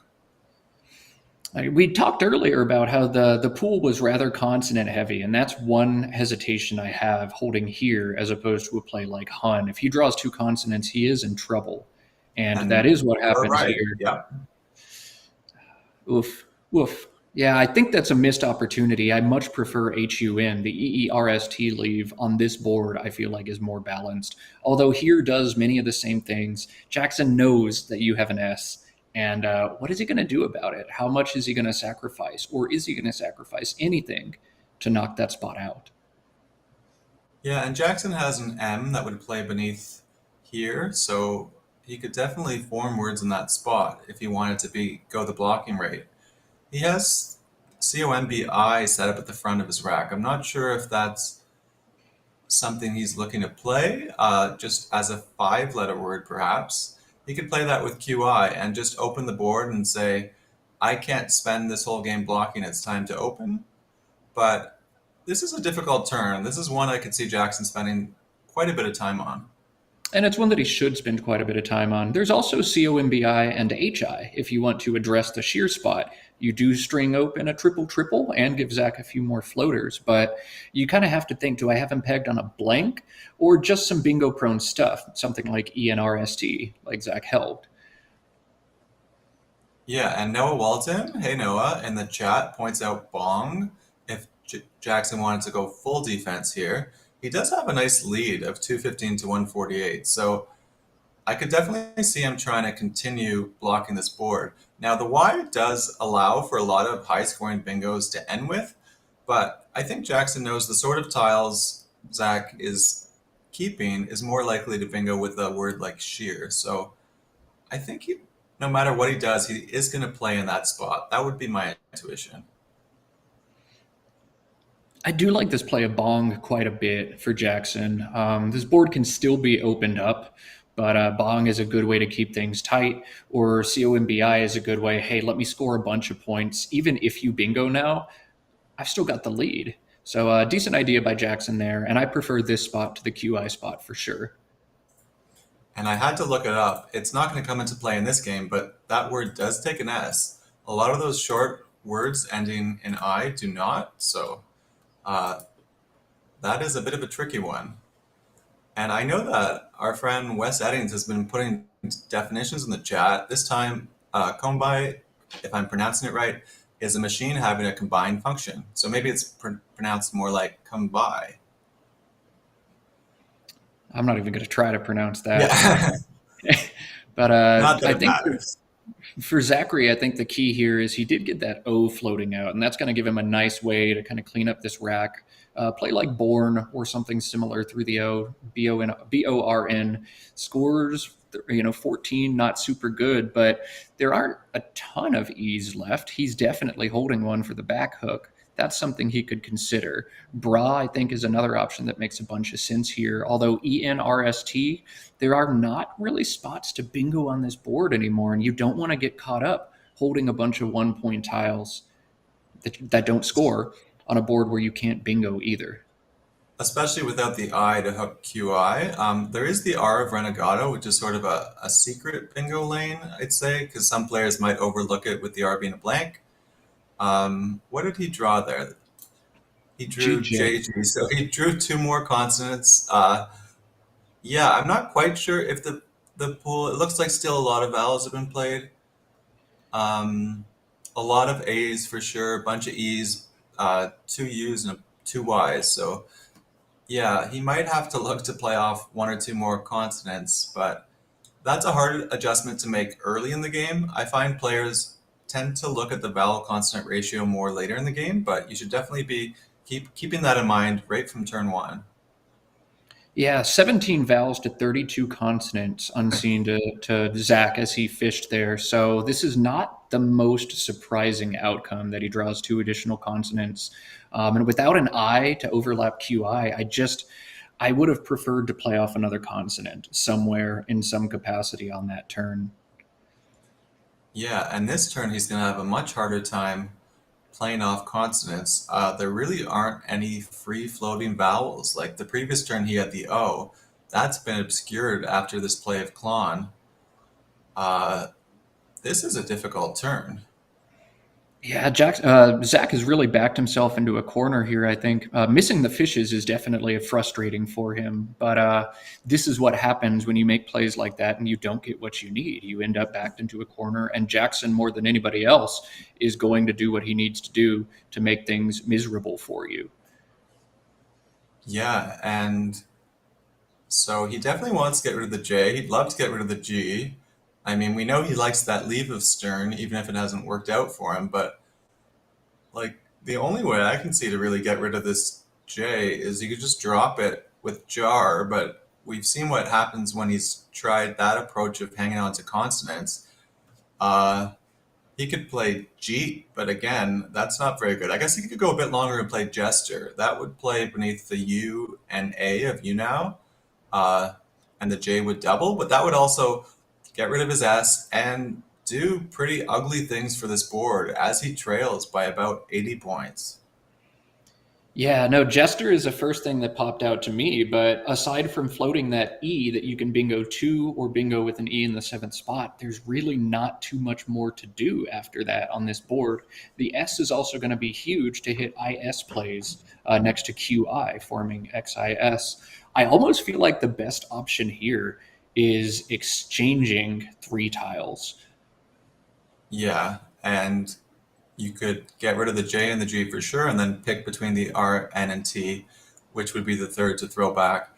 Morris in the chat brings up a good point that Amia takes that front L hook, and so maybe Jackson could have hung on to that. It also takes a front Z hook, so that spot is definitely something we'll keep an eye on going forward. Jackson has drawn 3 I's, which will help him with the QI spot, except he's not going to want to really open things for Zach. So Zach plays ENG, he hangs on to the J, and he puts a couple tiles out to the left that will maybe stay open a bit longer than some other plays. So it might take a couple turns for this sort of idea to pay off, but at least he's thinking about a way to get that side of the board a bit more open. Yeah, if you're Zach, if you exchange there and Jackson scores another 20 or 30 points as you expect him to do, the game is close to over. You're now in a situation where you need 2 bingos to get back into it, more than likely. And so, I feel like Zach wanted to try to score some points there. I just don't know that ENG was the way to do it. If you are going to try to open the board, I think it's important that you play a word that at least takes a front hook or is a little bit more threatening long term for the shape of this board. I still prefer exchanging about 3 tiles there, the J, the G, and one of the consonants, given the unseen distribution. ERST probably the strongest leave there, but with 4 unseen T's, maybe you do want to throw that one back. It doesn't particularly matter if you're going to continue drawing garbage as Zachary is doing here, but still, you gotta take your shots. Yeah, it's probably not the best idea. He needs to bingo, and hanging on to the J and getting rid of the E in the end definitely doesn't help him in that regard. But it is the play he made. Jackson will drop 2 I's here, holding a very balanced leave of TINE. And Zach, again, is going to have this J, and now he has at least Hoda, the Spanish dance in the bottom right corner. He can play to the A.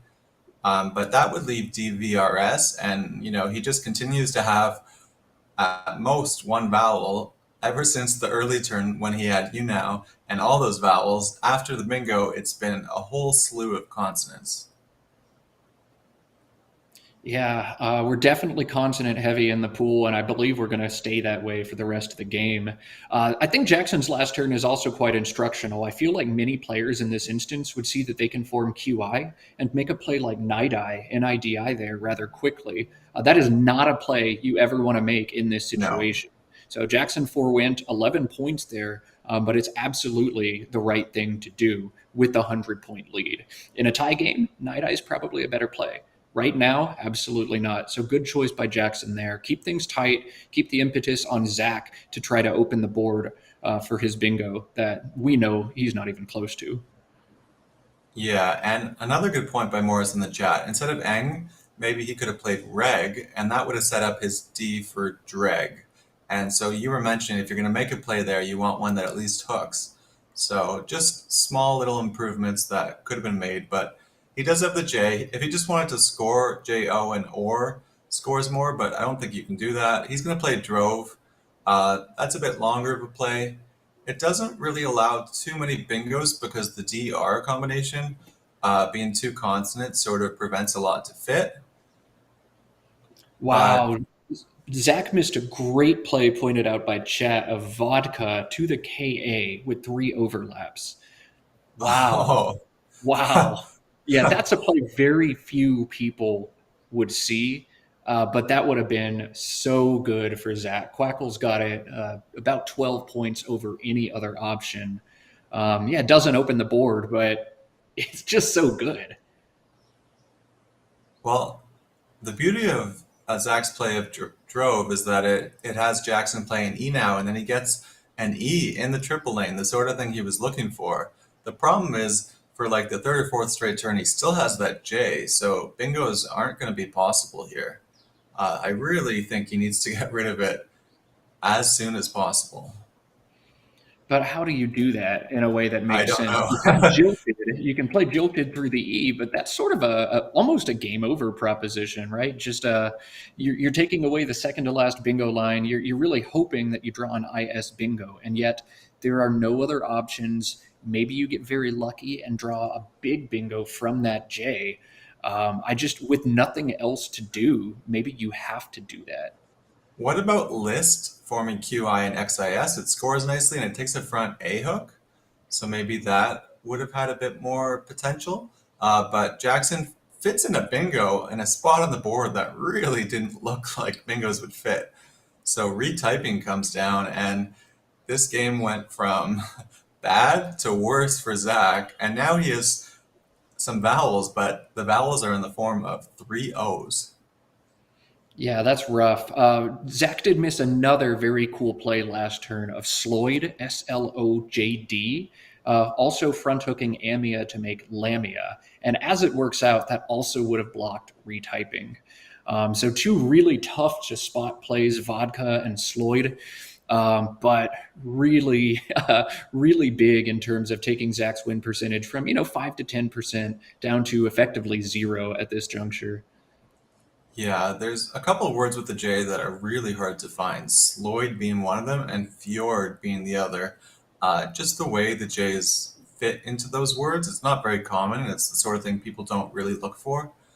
I think Zach has to now realize that his winning chances are really not happening in this one, but he can't let himself get discouraged. It hasn't been his best played game compared to how well we saw him play in game one, but at this point, he really has to fight for all the remaining spread points. Yeah, no, if you're Zach, you have to throw in the towel there. As much as you'd love to root some epic comeback on the stream, there is an unseen blank. This is just too far gone. You got to play Jolt here, open the board a little bit, I guess, and just kind of take your knocks from there. Maybe you do get one pity bingo at the end to make it respectable, but at this point, it's spread time. Yeah, so I guess he could play something like Loot with J-O. He could play Jolt. He could play Loto, L-O-T-O, and L-O-D, and Yeah. J-O-I-T. That No. looks pretty nice. Play Loto 2 spots higher. Open the triple. Why not? Maybe Jackson has 7 consonants. We know it's consonant heavy, unseen to him. If you truly want to win this game, if it's win or die, Loto and J-O. But it's spread time. This is only game 16 of a 31 game tournament. Just play Jolt or Loot or Loto and move on with your life. This one's done. Yeah, maybe Jolt to set up more bingo lanes horizontally. He's gonna be aggressive. Good for him. Yes, let's go. We like Why it. not? And Jackson I do doesn't things like necessarily this. have an obvious response. Like, I'm sure he'll find something clever, but it's not like he had a B instead of the F, and then Blaze would come down and really hurt. Man, I make plays like this all the time, and I love that Zach on the stream says, "You know what? I'm not counting myself out. I'm a make this play. Let's see what happens." I could see Jackson playing FAUVE and DE just to address the triple. That's the one thing you can't let happen. He's also got more modest plays like Ulva that will probably give back bingos to Zach. But I think FAUVE scores rather well and holds the Z to score later and knocks out the triple all at once. I'd play Fauve here. But, in this situation, there's not maybe a right move. There's definitely a wrong move. And the wrong move is anything that leaves that triple open. Right, or any phony gets challenged off. All of them make sense. Fauve makes sense. Zach has a bingo on his rack, a 7-letter bingo. I don't think it's going to play, but in the chat, see if you can find it. It's a somewhat common word, one that I think even if you don't necessarily know, you could figure out. He will play Ulva here, hanging on to that Z for later scoring. That's probably the play I would have made. Fauve also makes sense. I think at this score, either play is perfectly reasonable. Yeah, just don't give up a triple and you win the game.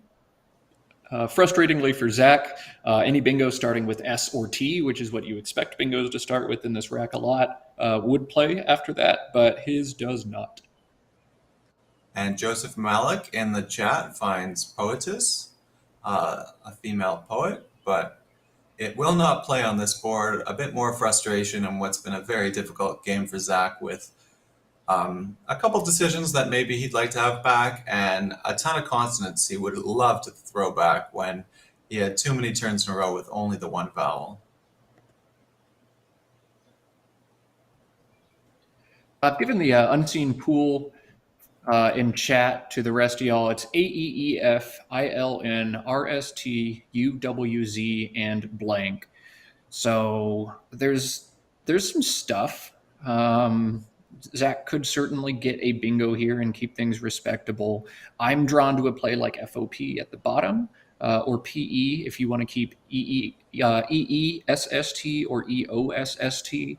Now figure out what works better with the unseen pool at this time. I'd probably play FOP, score a bunch, just see if I can draw something next turn. Yeah, looks like he has pesto set up on his rack. I don't think that's one of the words that can be spelled with the OE ending. We've really had a lot of those come up in this in the now 5 games we've done together, haven't we, Matt? Yes, absolutely. We've seen Jingo, we've seen Edo. What else? There was one more. Yeah, I don't remember offhand, but I know this is something we've come to frequently. There's certain letter patterns in Scrabble that can be very difficult. Knowing which word ending in O can be ended with an ES is one of them. Knowing which word ending in OID taking an S is another one. Knowing which verb takes an ER form can be difficult. So there's a lot of little tricky nuances. Players are pretty good at learning certain words that have unique letter patterns, but when it's a common word and you're wondering, well, does the dictionary allow an OES ending? There's very few players who know that sort of stuff really well. Yeah, it's very tough to know which words do and don't take those. I know Ori Swift is a master of making mnemonics to help him remember those, like silly little stories for every instance you can think of, which ing words take an S, which words take like after them and which don't.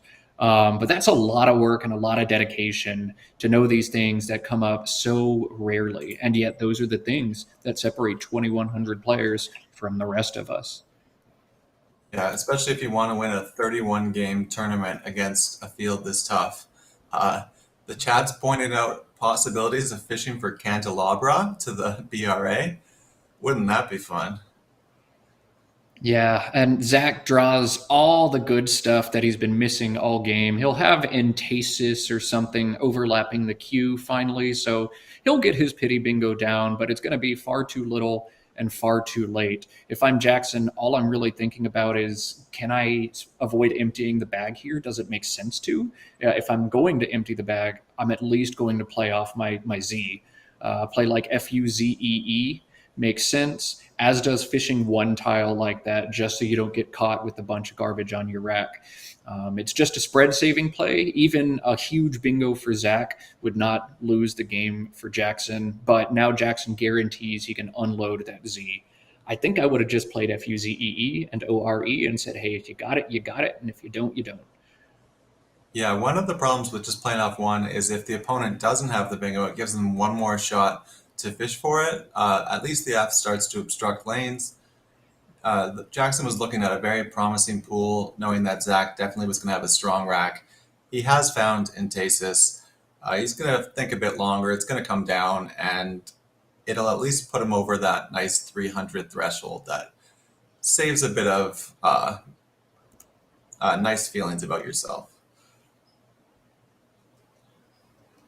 So I think the one thing Zach has to think about here is, if I do play entasis, can Jackson crush me back?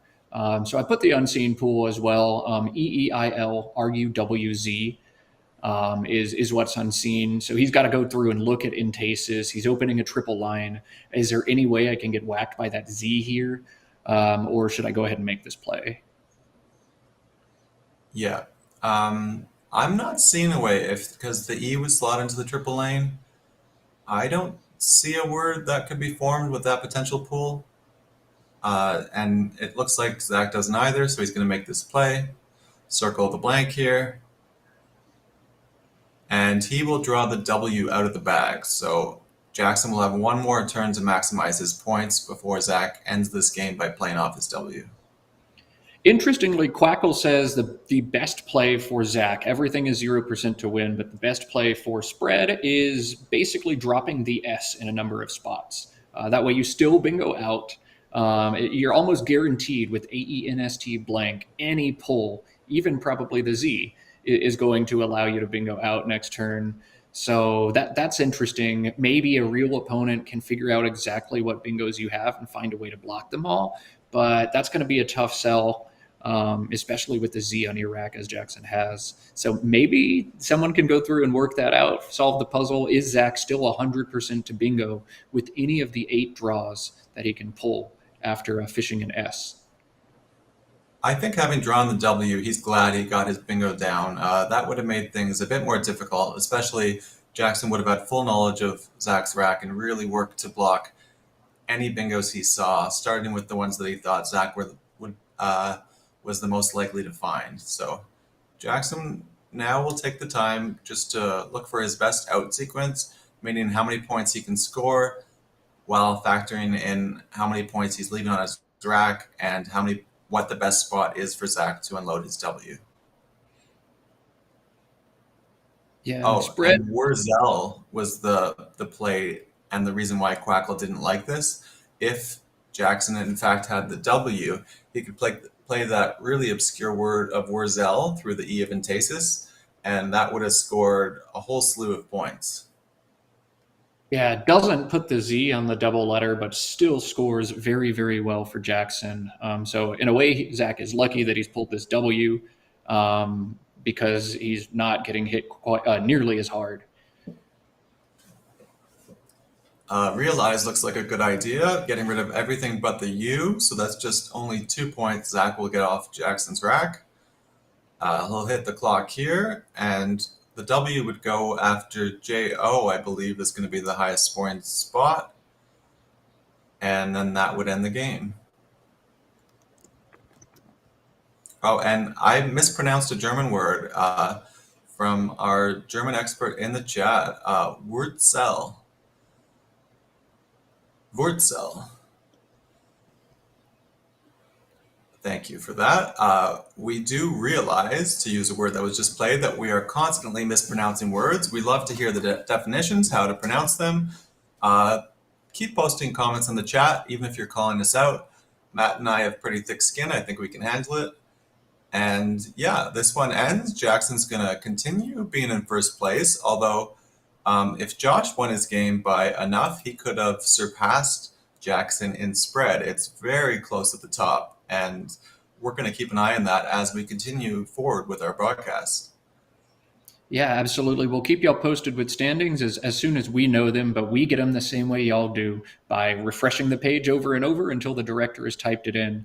So, yeah, we'll have more action shortly. We don't know exactly what our matchup is going to be just yet. I do want to point out one thing in this game before we head off to our intermission, though. Hey, Jared, who got the blanks in this game? Yeah, Zach got both blanks. That's a good reason why you can't just simply count blanks. I think that a lot of players count blanks to their own detriment. They spend the whole tournament going, I didn't get enough blanks, this and that, and it really hurts them because it makes it that you're thinking of something that's not the play itself. You don't want to be distracted by anything except making the best move each turn. Yeah, and one could say, despite the fact that Zach got both blanks this game, he definitely got the short end of the luck stick anyway, just because he had all the vowel trouble and then all the consonant trouble and never really could balance his rack, pulled the J as he started to fish, and Jackson's stuff went together very nicely, right? Retyping, what are the odds that you bingo right there? So anybody who counts blanks, please do me a favor and never, ever tell me about it, because I don't want to hear it. I never will want to hear it, and that will never change, ever, ever. All right, I'll step off my soapbox now. We'll hit a quick intermission. If y'all haven't yet, hit the subscribe button. Let's Play Scrabble. We'll be streaming this whole tournament as well as much, much more Scrabble in the near future. Hit that like button on this video as well. Get us some exposure. Move us up the algorithm, and we will be back in just a short minute with 3 more games of Scrabble.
We're back in live from Albany, New York, with game 16 of the Word Cup.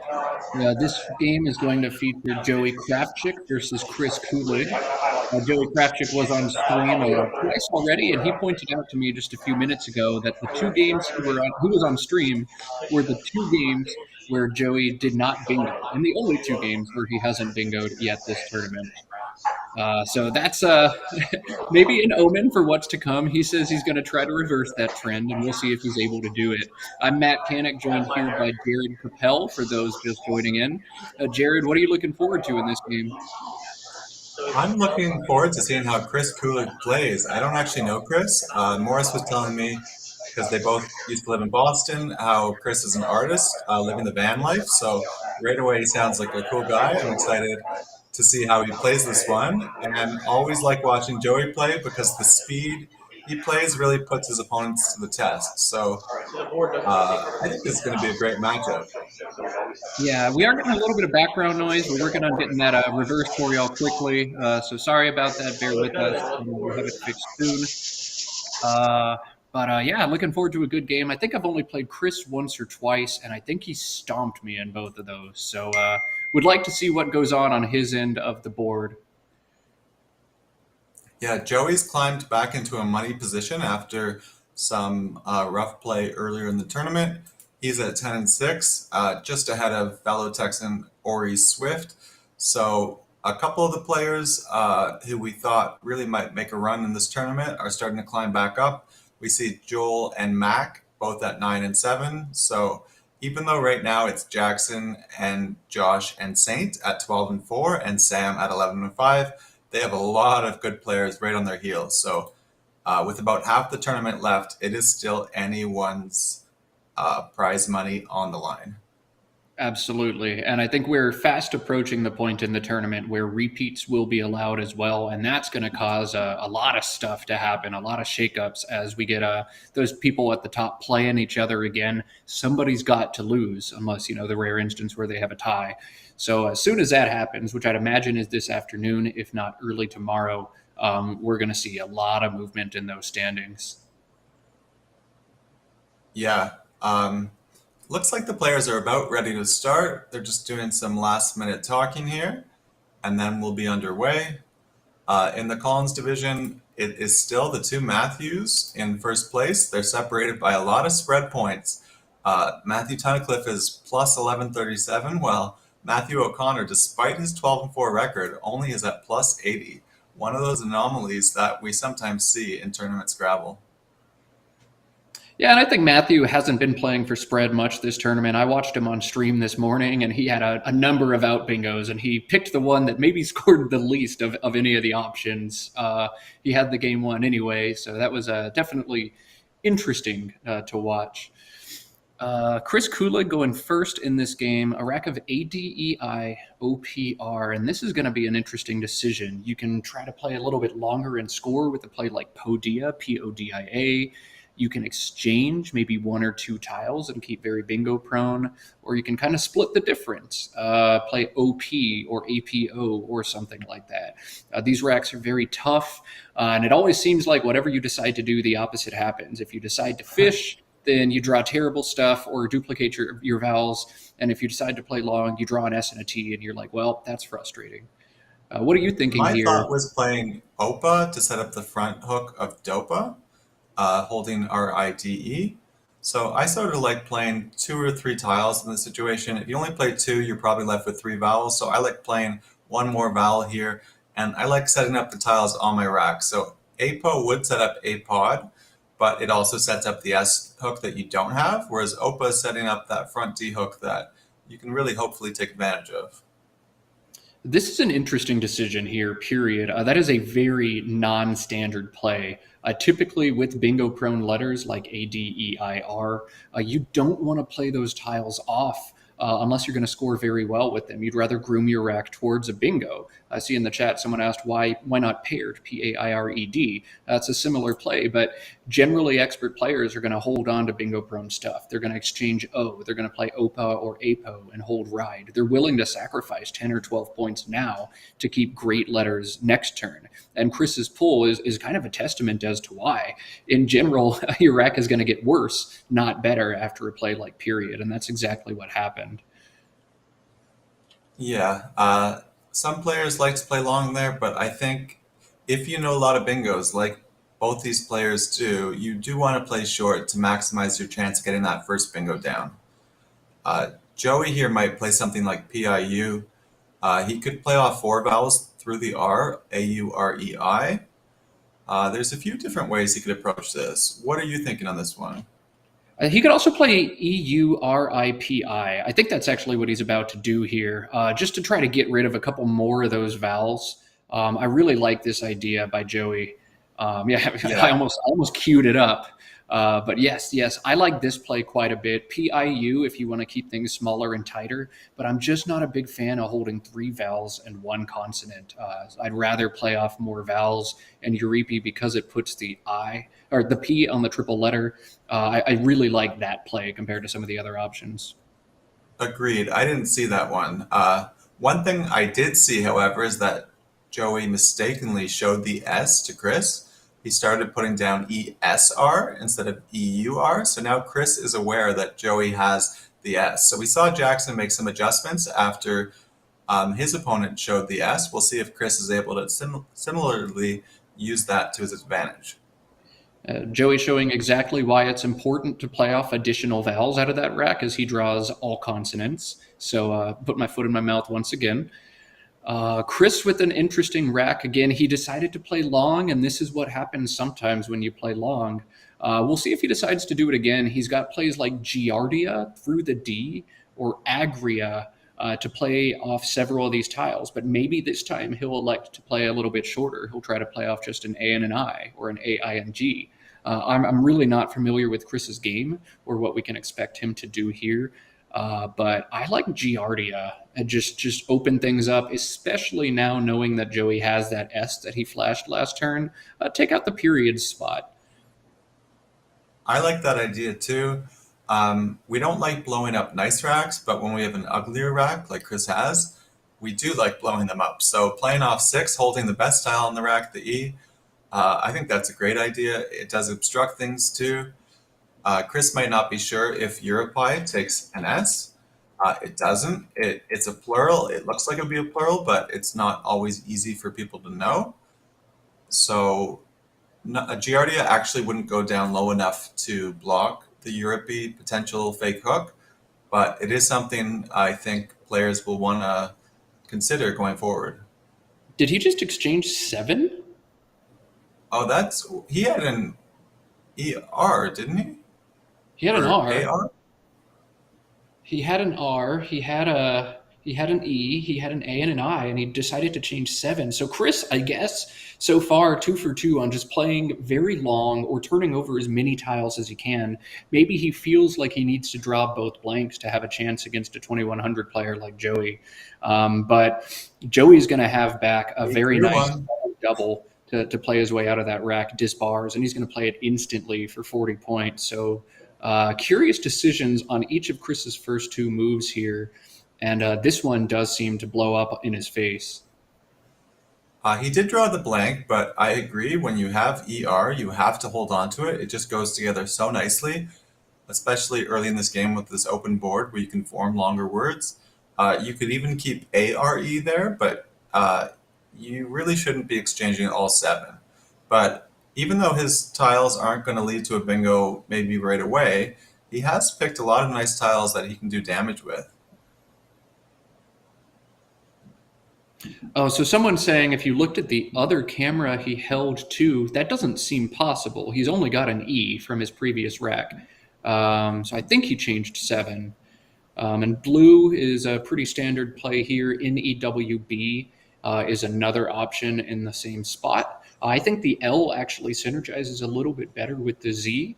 I don't know if that's worth the 1 point difference in the score of those plays, but I would have played noob there, though I think both plays are relatively equal. Yeah, I don't think that's a big difference, but I do think Joey's about to hit Chris with a bingo here. Yes, At least I see one to the S. Calderas.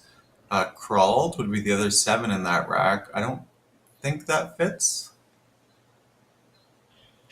no, but Calderas does. Calderas and Calendar are the 2 bingos out of this rack. And of those, I prefer Calderas. If you're going to go up and take an even bigger lead, like Joey's doing, I play the more defensive bingo here for sure. And Calderas is definitely the more defensive of the 2. So I like that decision. And just like that, Joey's streak is broken. So once again, it seems like all you have to do is complain, and then Yeah. you will immediately look like a fool. But he didn't draw the blank, and look at that post bingo draw. That is ugly. Rough, That'll yeah. give Chris a chance to get back into this game. First, he's going to have to find a big play here. He still hasn't been able to get towards a full bingo rack despite having that blank. So he'll look to try and find somewhere to play a word like yuts. I don't see a spot necessarily. He could play Lutz, I guess, instead of Yuts from the L of Calderas. Yeah, I That would wonder be if if there's he a had clever another way to blank. set That up. seems. Go ahead. I wonder if there's a clever way to set up this Z somewhere. Yeah, you can't do a lot with it now, but if you make a play like Lutz and just get rid of it, Joey can hit you back for 45 or 50 easily. The Z's a good tile, and you want to score good points with it. Lutz from the Ellen Calderas is 33. Maybe you do that, but is anybody in the chat maybe seeing a good way to set up the Z for next turn or to fish for a big Z play next turn? I think because he has the blank, he'd be a bit less likely to look for setups or fishes. His path would more be score 30 with the Z on this turn and then bingo on the next turn with the blank. Although bingo lanes are going to start to become a bit more closed, I could see Joey, with his lead, really starting to try and shut things down.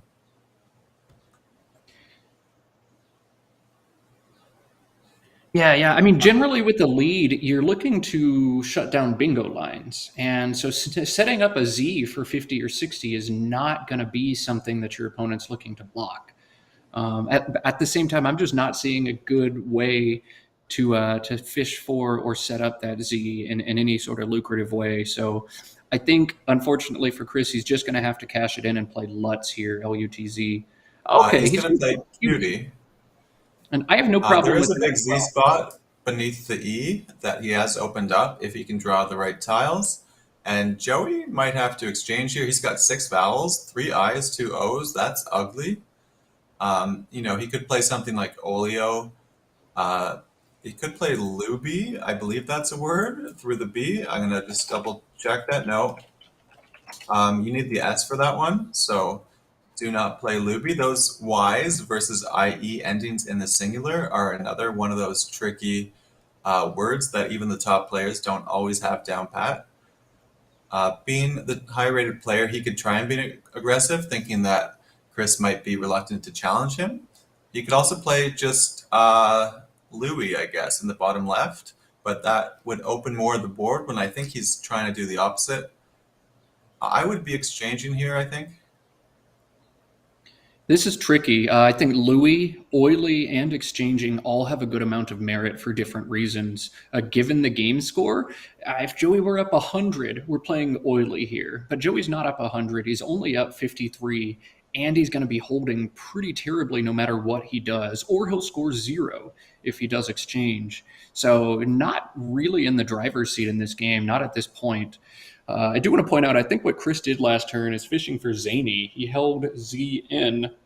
Any A draw is going to hit Zany for him and, sets up other potential spots for the Z as well. So I think that's the idea that he went for there. Set up the Z. The chat seems to like Oily over exchanging. It does take out the triple lane and starts to obstruct that E of Cutie. So there's definitely merit there. You can also exchange 5 here, I think, keeping EL. One other option is Oorie through the R in Calderas. Scores 11. It does hold IIL, but it kind of mucks up the board. Uri has no back hooks, plays off 4 vowels all at once. So that's a fourth option. Weirdly, in this situation, I consider myself a closed board player, and I would play Louis, Looie and DE, which is a crazy play that opens the board wide up. And yet, I just want to get rid of as many of these tiles as I can, but also score some points in the process. Yeah, if he wanted to keep his lone consonant, he could play Uri. That definitely makes a lot of sense. It doesn't take an S back hook, and it obstructs the T and the E of cutie. So I think there's actually a fair bit of merit for that play. Louis, I see what you mean. It does leave II, and then it has 2 triple lanes open, 2 triple lanes, and he doesn't have the blank, and he'd be leaving 2 I's to go towards those lanes, and the 2 I's would really not work with the Y of cutie. So I don't think against a lower rated player he's going to want to open up such volatility. I think I really don't know which way he's going to go. I think we're either going to see oily or an exchange. And this, again, is one of those positions where I don't think there is a right decision. This is more what play style do I want and what do I want to do with the board. And it's tough for me as a commentator to make that decision when I know almost nothing about Chris's game, though I think Joey's got quite a bit more familiarity with him as an opponent, as Joey travels a lot to play the game of Scrabble. Yeah, and that's really important.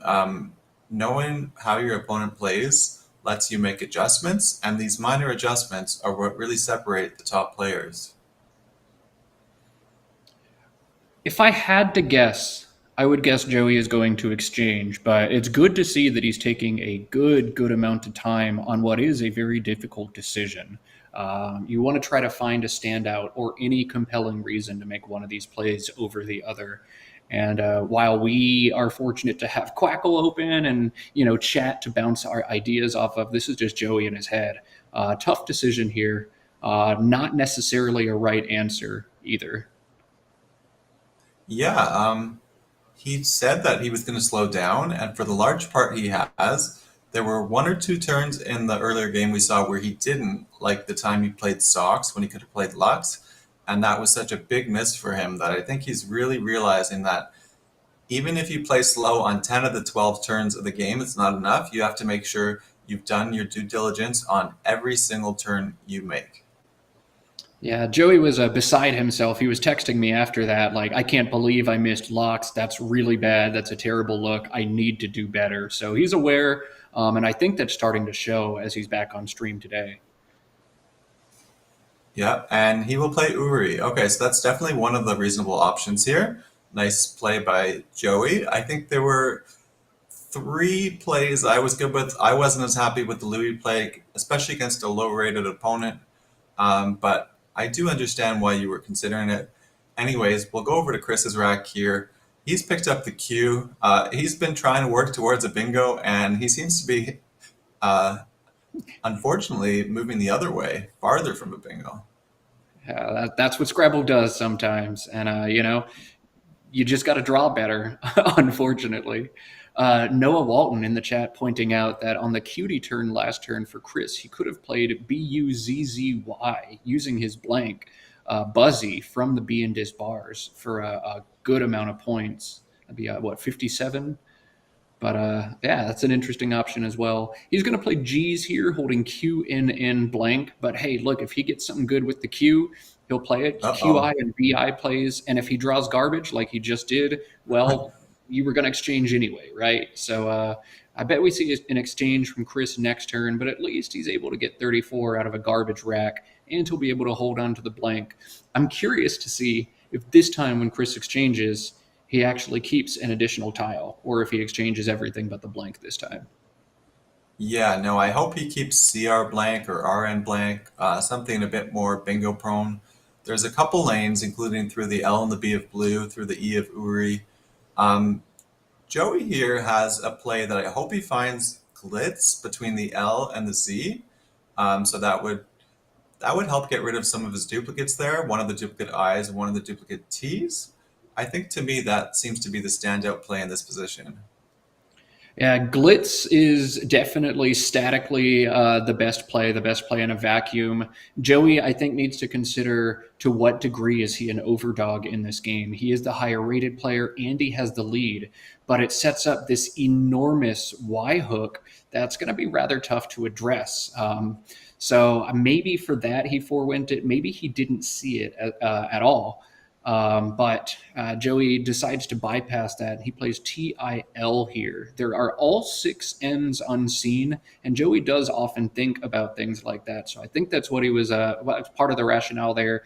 And he's going to get a great draw. He'll have lighting and a handful of other bingos out of that rack. So GIIT looks terrible, but hey, all 6 N's in the bag. I think maybe we roll the dice there. So decent idea by Joey, and it pays off and then some. A bit of a strange decision there, and it looks like Chris is exchanging again, I think, but there's no tiles on his rack. He couldn't Just have the thrown blank. back. There is the blank? Oh, there it is. Yeah. Sorry, it's blocked by the words in our production chat. Okay, so he exchanged 6 again. If Chris watches this stream after he's played, I'd really encourage him, when you have the blank, when you have nice tiles, to hang on to things that are synergistic. So hanging on to maybe, like I said, RN blank or CR blank, I think would just work out a bit better when you're going for a bingo. Yeah, no, these exchanges are very curious and very non-standard decisions. Maybe Chris has a better idea of why he's doing this, but I think almost all experts would agree you probably want to hold like CR out of that rack, or maybe CK if you're trying to score instead of bingo. But exchanging 6 there is a little bit wild and gives, it can go a bunch of different ways and sets you up for more failure like he's just done here. He still won't be bingoing next turn as he draws AJMOTU on that exchange. But he can open another triple lane by playing Joual, Joual, to blue. And I think that has to clearly be the best play in this position. He's got Jumbo somewhere, right? Jumbo through the B as well. That's an interesting way to open a bingo line up on top. That'll be difficult to address. Or Joual, I don't know. Joual can give back big plays from the J, but if Joey doesn't have one, maybe you hit that big play through the J.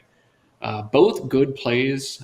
Tough decision, I think, for Chris, but those seem to be the 2 best options. Yeah, playing behind, you just have to hope that your opponent can't capitalize. The J in that position is a bit harder to hit the triple than maybe some might think. There aren't that many longer J words, and there aren't that many words that would end in J. So I think I would be playing Joual. It also scores more. Looks like Quackle says it's 8 more points. So I would definitely be playing that if he's able to find it. What do we think about Umbo instead of Jumbo? It sets up the J behind it for an easy 50-point bomb, holding the blank, or maybe a 100-point bingo. And it also sets up the J in front. That's an interesting decision. Props to Joey Malik for thinking of that. I don't think you can forego the 16 points. I think you need to score now and bingo urgently as this game is slipping away. But a cool idea. A very cool idea, but he finally has left himself a nice balanced bingo leave of AT blank, and let's see if he's able to pay off with this draw. OEOM. Okay. That definitely has possibilities, but first we'll look over to Joey. He's got 2 E's and 2 F's, as well as CGN. Yeah, Joey has the option to play fence here underneath the disc bars. That seems to be the standard play, but again opens a triple, which I just don't think you want to do now, as he is a big overdog in this game. So Joey's going to opt to keep things tight. This is a situation where I definitely would have spent more time. Joey seems to be rushing a little bit, but I guess he really likes this play of Elf, even though it keeps the dreadful CFG anti-combination or anti-synergistic combination there. I think a player like Joey that likes to play fast is willing to slow down when the game is close, when he's behind. But when he's ahead, I think he's just feeling confident and he's just going to play the instinctual play that he sees pretty quickly. So Chris has two bingos here, one on top and one near the bottom of the board. Osteoma is the 7 that plays on top. I'll let the chat think about the bingo that plays near the bottom of the board. It's a toughie. Yeah, I haven't seen it yet, and I'll continue to look. And as the chat will, looks like Morris found it. To find a bingo there, you have to make the blank a very difficult letter, which is what makes it so hard to find. We'll see if Chris is able to find either of his two bingos. If not, he could play something like Mojo and fork the board, also opening a triple lane. So that might have a lot of merit regardless of the two bingos available. Oh man, Mojo is a really fun play. The nice thing for Chris is all of these plays, Osteoma, Metazoan, and Mojo, throw this board wide open in a very convenient and high-scoring way. And just given the large deficit he has, you've got to open up that volatility. Now, Metazoan just gets crushed underneath so frequently, unless Joey has all consonants or something. But even if Joey plays underneath, you get a bingo line back on top to try to crawl back in this game. And at this point, you need a bingo bango or a bingo and another bingo soon to have a shot. Oh man, all of these are fun. And he has MOO lined up. Maybe he's looking at Mojo. Maybe it will let us try our Austin Powers impressions. Ooh, we'd be in for a treat there. Yeah, baby. There we go. Let's go. I love it, Chris. I love it. Let's hit Emanator. I think that's honestly a better play than the two bingos, which will score about 60 or 70, but get hit back with 30 or 40. Whereas this might let him hit a triple to really get back in this game. EH and what's he drawing? And A. Okay. He sees Hetera though, so it looks like he might finally get a bingo down if a lane stays open for that word. Meathead plays on top as well, so big bingo in both spots as the gambit pays off for Chris. And Joey couldn't have a better rack, as Joey really unable to do anything about either of those spots. Well, he can play Genic and go. So Genic, Genic, and go would take out the one spot, but it wouldn't take out the spot that he really wants to take out, which is the triple spot. If he wanted to play up there, I guess he could play Emic, EMIC, leaving FEGN, which isn't the best leave, but he can withstand a bingo that's not a triple here. Bingo starting with an H, for instance, would still score 100. Hetera will score 100. And Joey's lead is only 100 points, now 125 or so after Emic. But yeah, you can't get tripled, especially not on stream, especially with that blank unseen. That's a tough decision. But if you're Chris, you got to be smiling at that play. Mojo was a clever gambit, and it's going to pay off very well. You can see there was some controversy in chat. Joey designated the blank before bingoing, and now Chris has done the same. I don't know how Chris normally designates his blanks, but I'm hoping he's usually a post-play designator, and he did it to Joey just to get even. I think this is one of the silliest debates we have in Scrabble. I do not care. Designated before, designated after, it is irrelevant to me. But maybe I am alone in that belief. I completely agree, but I love how angry it makes other people. And just for that reason, I designate them very early. Sometimes when I know I'm going to bingo, but I don't know what I'm going to do, I'll even grab the blank slip and just hold it next to me. And then circle my letter. With our Austin Powers theme, I'm going to start calling you Dr. Evil. I love it. I embrace it. Let's go. Wes brings up, I think, one of the best points I've seen throughout this commentary is that silliest debates in Scrabble is a tough competition. And nothing could be more true than that. People will debate on the challenge rules, the dictionary, if games should start at night or in the morning. There is a lot to debate about, but I think that's just because people are so passionate. People just love this game, and everyone has their own vision, and I get that. Yeah, couple that passion with some quirky individuals that this game brings, and that's one of the things I love is you meet a lot of quirky people from all walks of life. But couple those two things together, and yes, you get a lot of irrelevant debates that people get very spirited about for for whatever reason. Yeah. So Chris has QI in the bottom right if it stays open. Joey, though, continues to take his time, especially now that the game has gotten a lot more even in score. Um, Unlike the other turns where I was seeing some candidate plays pretty quickly, I'm not seeing any way to really score on this turn. Oh, you play Brang. Brang. Is that a Oh, word? yeah, yeah. Brang is not a word, so you No, don't it's do brung. that. It's brung.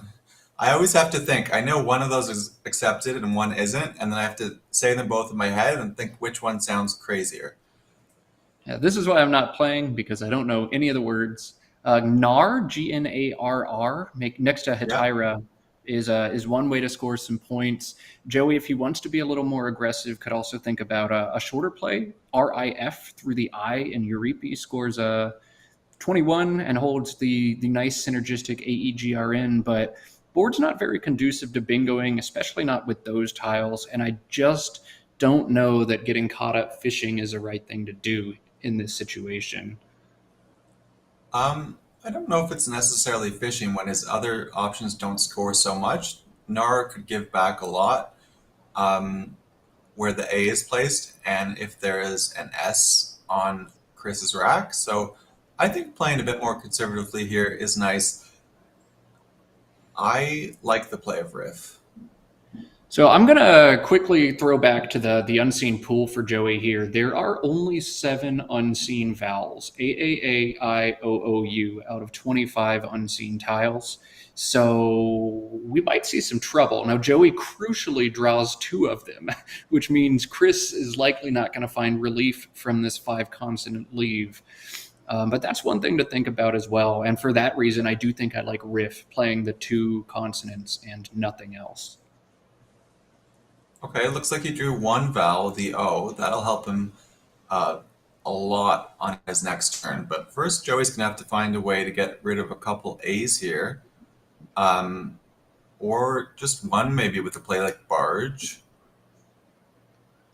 But that would start giving bingo floaters. I don't think he's going to want to really set up all those floaters that Chris might get to before he does. There's Grana next to Hetira, Grana, which is a way to play off some of those A's, but it allows huge overlaps back for Chris if he has even one vowel and a relatively hard-hitting consonant. So this is definitely where you want to consider the unseen pool and look at specific threats that Chris could hit you back with. Yeah, this is a tough one. Looking over at the pool right now, the only power tile left of the high-scoring ones is the X. There's also a W, a Y, and 2 V's, and the K. And then there are 2 S's left. So those are the sort of tiles you'd want to look at first. And as Matt pointed out, there are a dearth of vowels. So right now it is a very consonant-heavy pool. Yeah, if you're Joey, you've got to look at this bag and be like, that is wild. I'm not getting bingoed on. I need to score points. And my opponent likely is just going to be crushing me with K, V, W, X, Y for the rest of this game. So points are the impetus here. Thinking about bingo is not such a concern. A play like Grana does not take an S, but you have to look at that pool with the K unseen, with the W and a Y unseen. There's a good chance he can stack you back with a no-brainer decision like Yank or something, and you've just lost yourself the game. I think he's looking at Arena next to Hetira, and I like that idea. It plays off 5. It leaves at least 1 vowel, which is very important, one of the A's, AG, and it doesn't really give back any clear floaters for Chris to play through. Joey has the case E, so he doesn't need to be worried about bingos next to Hetira, but he does need to be worried about the 5 and 6 tile plays coming down from that blue square. Arena neutralizes that. It does play off the last E, but it holds a vowel, which is important for long-term flexibility. It scores very well, which is not easy to do with this rack. Just kind of mucks up the board for Chris. So Chris would need some good stuff in the right spot. Arena is definitely an interesting decision. One other option would be Grana and DA instead, but that also gets overlapped frequently. Joey going to drop the 2 A's that he just pulled instead, and I'm not sure I'm a fan of this. If you're Joey, the last thing you want to do is allow Chris to hit 30 points a turn with those big tiles as you get caught up with 1-pointers that don't score on this board. Joey fortunately going to draw an X, and maybe he was expecting to draw some of the V's, the W's, the Y's, the K's, some of the high-scoring tiles, but I don't think I'm a fan of that play.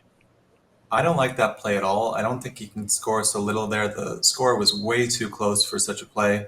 I had started off the turn by saying maybe barge, but he wouldn't want to put those floaters out.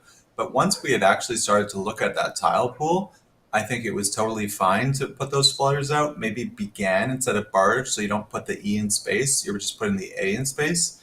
And I think that would have been totally safe, scored a lot. The other idea where Arena was played, I saw in the chat, Morris noted it, AREG, A-R-E-G. So that actually would have kept 2 vowels. And in such a vowel-lacking pool, that seems like a really smart idea. Yeah, no, if you're going to play, you don't play barge. You don't float an E into that pool. That's one of the most dangerous things you could do. But began is a good idea to score more points. Noah Walton pointing out AGA through the G and Gs is a much better way to play those tiles as well in terms of scoring points. But maybe Joey just very worried about a play like wonks or wanks down from that spot, which could be a potential game loser for him. Not a fan of AA, though. Definitely not a fan of AA. Okay, so Chris also is passing up points here. He saw Blonde, and Blonde would have scored 27, and it would have been the sort of idea I was thinking, trying to score and trying to go after a tile like the X, like the other S, the really key tiles left in this bag. Instead, he just plays shorter with Van. There are some boards where you really want to fish. This is not really one of those boards. Yeah, I don't know how I feel about this play for Chris either. Again, just looking at the unseen pool, Lords is a good leave if you draw an E. There is 1 left. And otherwise, you're now in the same situation Joey found himself in, where you've got all these 1-pointers in a situation where all you need to do is score points. He is going to have Troy to the Y and Cutie, which is nice. It gets rid of one of those O's and scores pretty well, but both players seem not to be scoring points when I think that's the most important thing you can be doing right now. Are you able to see what his leftmost tile is? Chris's leftmost tile? Yeah, it's an L, D-L-O-O-R-S-T. Okay. Quackle once again recommending Sloyd, this time with the Y, S-L-O-Y-D. Through the Wow. Y and Cutie as well. But that'll be on Chris's turn. That's a tough word to spot. Stringing an S is tough. And Joey, this turn is going to make the began play, although I'm worried with the ugly, ugly pool, Joey's going to find himself in some trouble if he picks up, a K, a V, a W with that NRX leave. He's not going to have a lot of flexibility, and there's not a lot of places to put that X anymore. And there it is. Yeah, and he drew the clunkers. Like, began made so much more sense last turn when he would have been holding 2 A's. Instead, he plays off the vowels in a vowelless pool. Well, not vowelless, a vowel short pool. And then he draws a lot of clunkers. That Y might be really important for him, so at least he can sort of form words. But both players are running into trouble here. It's a difficult pool, and they've had a bit of trouble navigating it. But Joey has pulled ahead to a 40-point lead, which is very big on a very difficult board like this. It's huge to note for the people viewing at home that there are 6 in the bag now. So Joey knows he is not going to be able to exchange his way out of this rack either. He's going to have to play waxy or very or waney and just kind of work his way through it. WYNN as well, maybe potentially. But VRX as a leave there. This is going to be dicey, and I don't think this needed to be a dicey game for Joey. I think AA lost a lot of win percentage for him, and he's really going to feel that over the next few turns. Yeah, I just posted the pool in the bag, and those are some ugly tiles. I had a hard time typing them. They were just so ugly. Troy comes down, so he didn't see Sloyd, but he does find Troy, and that definitely is a nice idea. It'll hold LODS. There were 6 in the bag. There will now be 3 in the bag, and Joey's in a difficult position. No, this is tough. And again, this didn't need to be a hard game for Joey. He was definitely in the driver's seat, and just AA really, really going to come back to hurt him. I don't know if it'll cost him the game, as it's just going to be tough for Chris to score points with all those one-pointers, but this didn't need to be a tight game. I agree with that. And Joey will also be happy to know that there still is an A in the bag.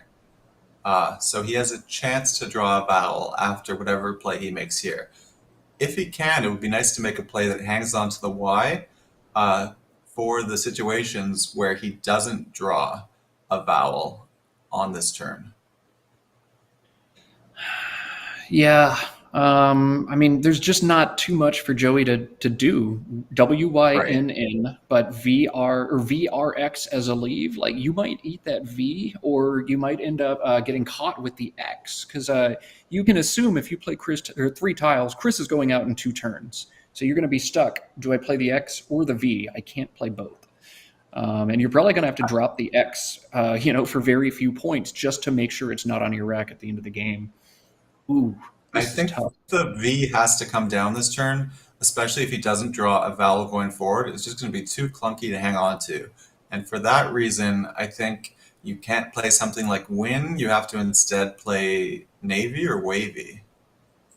It looks like they paused the clock for a minute to get the scores reconciled. Maybe that changes a little bit of the calculus if one of the players had a 10 or 20 point error in the scores. Quackle much prefers navy actually as the top play over wavy. It unduplicates the N, and it will let him score with the W a bit easier going forward later in the game. He could also just, as someone pointed out, just drop the X here and go a bit slower into the endgame. He will play navy, so the 3 tile draw here will give him that key A because he has emptied the bag. Joey's going to get one more play, and likely he'll get to play the W or the X. Now, we know at home he's going to get bailed out by an A, and he'll have wax plays, and Chris is going to have to address those. But I don't know. Joey was in very, very dicey situation there. That A is going to be crucial for him. Yeah, if he had drawn another N instead of an A there, it could have been really tricky. Although, like you said, the X probably was going to score enough, even just as AX and EX. So I think he's done enough here to hold on to the win, but a very tense game. Yeah, Joey up 34 right now, and he'll get just one more play. Likely going to get caught with either the X or a W and a K on his rack. I think last turn needed to be wavy. Joey has to know he gets one more turn. He's emptying the bag. Chris is definitely going to find an out in 2 situation. You can't hold the additional points on your rack. Now, I don't think Chris is going to have enough in his out in 2 sequence to win this game. It actually looks like the best end game, according to Quackle, assuming both players play perfectly, is a 1-point loss for Chris. Wow. that is intense. And one nice thing in Joey's favor here is he's really strong at the end games. Neither of us are so familiar with Chris's game. I'm not sure how well he navigates this position. It'll be really interesting to see how he handles this. And I'm seeing Cesar in the chat saying that he would like to put this end game through his own program, knowing that Quackle doesn't always handle these slower end games so well. Oh, look, he sees loudness. It's not going to fit, but he has found it.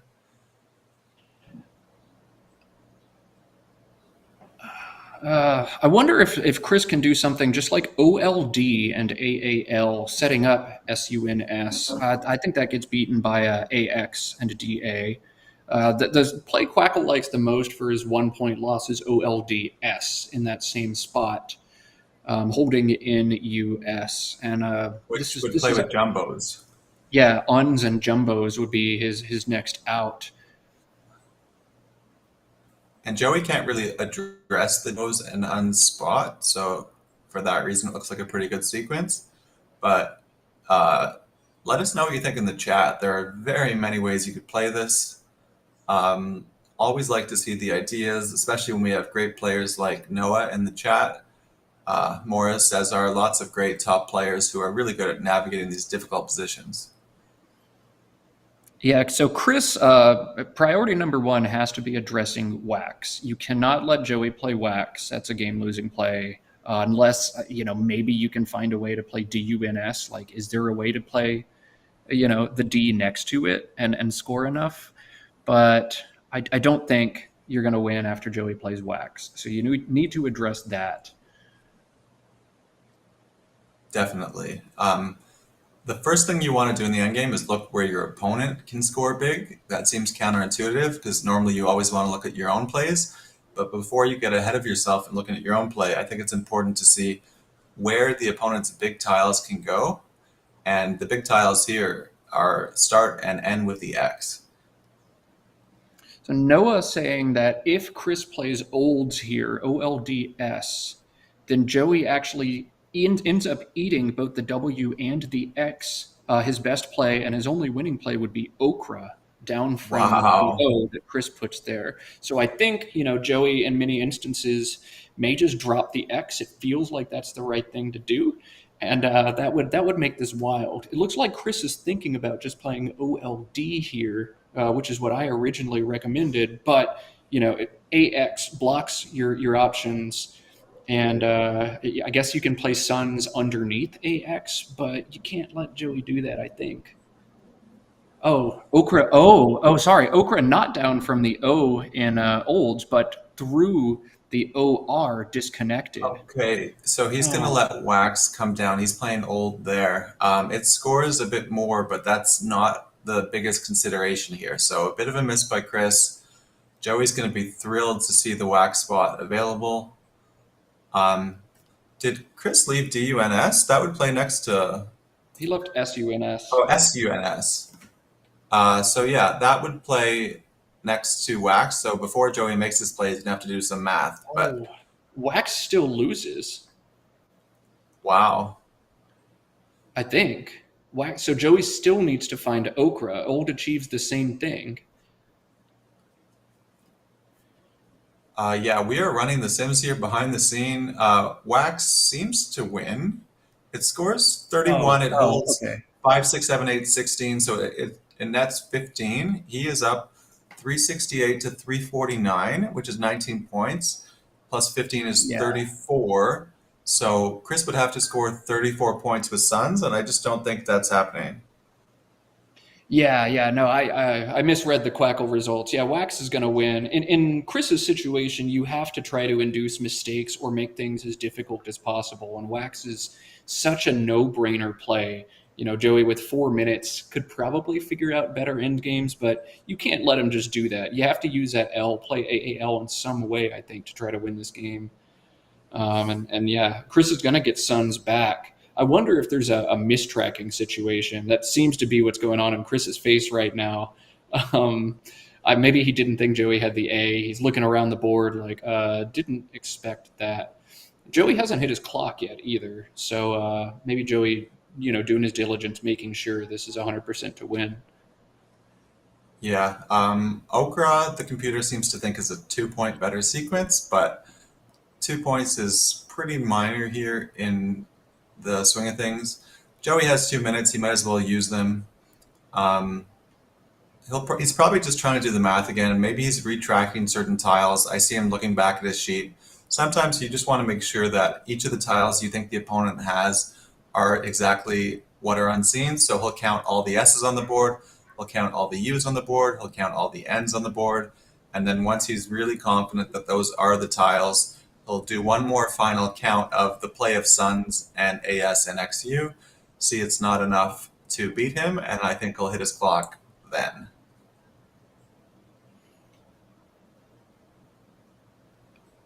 What if Chris just plays jumbos right now? Is that any better? And then plays Sun next turn as an out. Joey can't do anything about it. I think Joey getting to play off the K though, doesn't even make that any better. Or is there somewhere to play the S for a lot of points, holding Sun and Uns? Yeah, I think jumbos is probably the best S drop, Yeah, which I is guess it must what that be. accomplishes. Um, what would Joey play after Jumbos? Where would the K go? He had KIN in the bottom right for 7. Yeah. If that's the case, I think playing it in two Jumbos and then Sun would seem better. Yes, I agree, but neither one is going to win this game for Chris. Really tricky, fun in-game situation. I'm kind of surprised we didn't see Wax get blocked and at least try to make Joey's life more difficult. But I think each player kind of gave his opponent some opportunities at the end of that game, maybe not appropriately recognizing how bad the rest of the pool was. AA definitely a strange play from Joey. OLD for Chris, probably possibly a mistracking situation, as it seemed very obvious to block Wax in that situation. But definitely an interesting game. Joey has absolutely broken his no bingos on stream streak as he got 2 down this game, and glad we had stuff to talk about at least, if nothing else, this game. Yeah, it definitely shows how much there is to analyze in this game. There were a lot of turns where there were a lot of ways you could have played each turn, so gave us a lot to think about. Joey will pull ahead, and I'm gonna just quickly check the A division standings to see if the other games have come in. It looks like Josh did win his game, but Jackson and Saint, who were at the same number of wins coming into the round, their games haven't come in yet. Well, I'm a little disappointed by one thing in this game, and that's that we didn't get your Austin Powers impression after Mojo. So humor us, Jared. Let's hear it. Well, I think first of all, I called you Dr. Evil. You have to first tell me which character I am so that I know what impression I have to do. Well, I'm 6'3", and you're a little bit less, and you've got a mostly shaved head. I think you'd be mini me. Well, then you complete me. I Um, like it. okay, yeah, I didn't realize Matt was that tall. Like, everyone in Scrabble is so tall that somehow I've become one of the shorter people in this scene, it feels like. And being 6 feet, I feel like around most people I'm tall. But um, speaking of tall people, it looks like we're going to have a tall person on stream next, that being our 6'7" friend, Josh Sokol.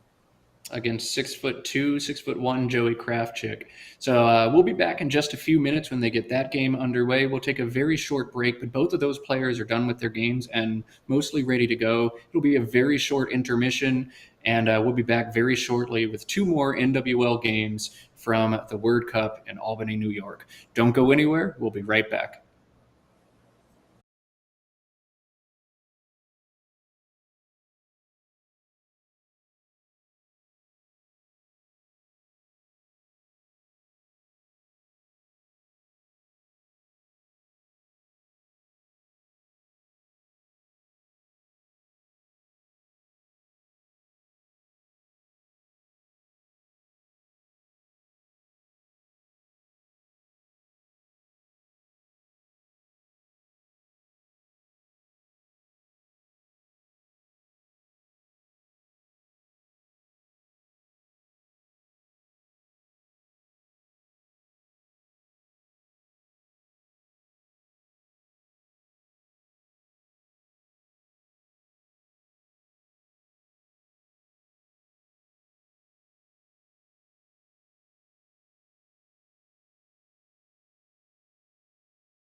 All right, we are back.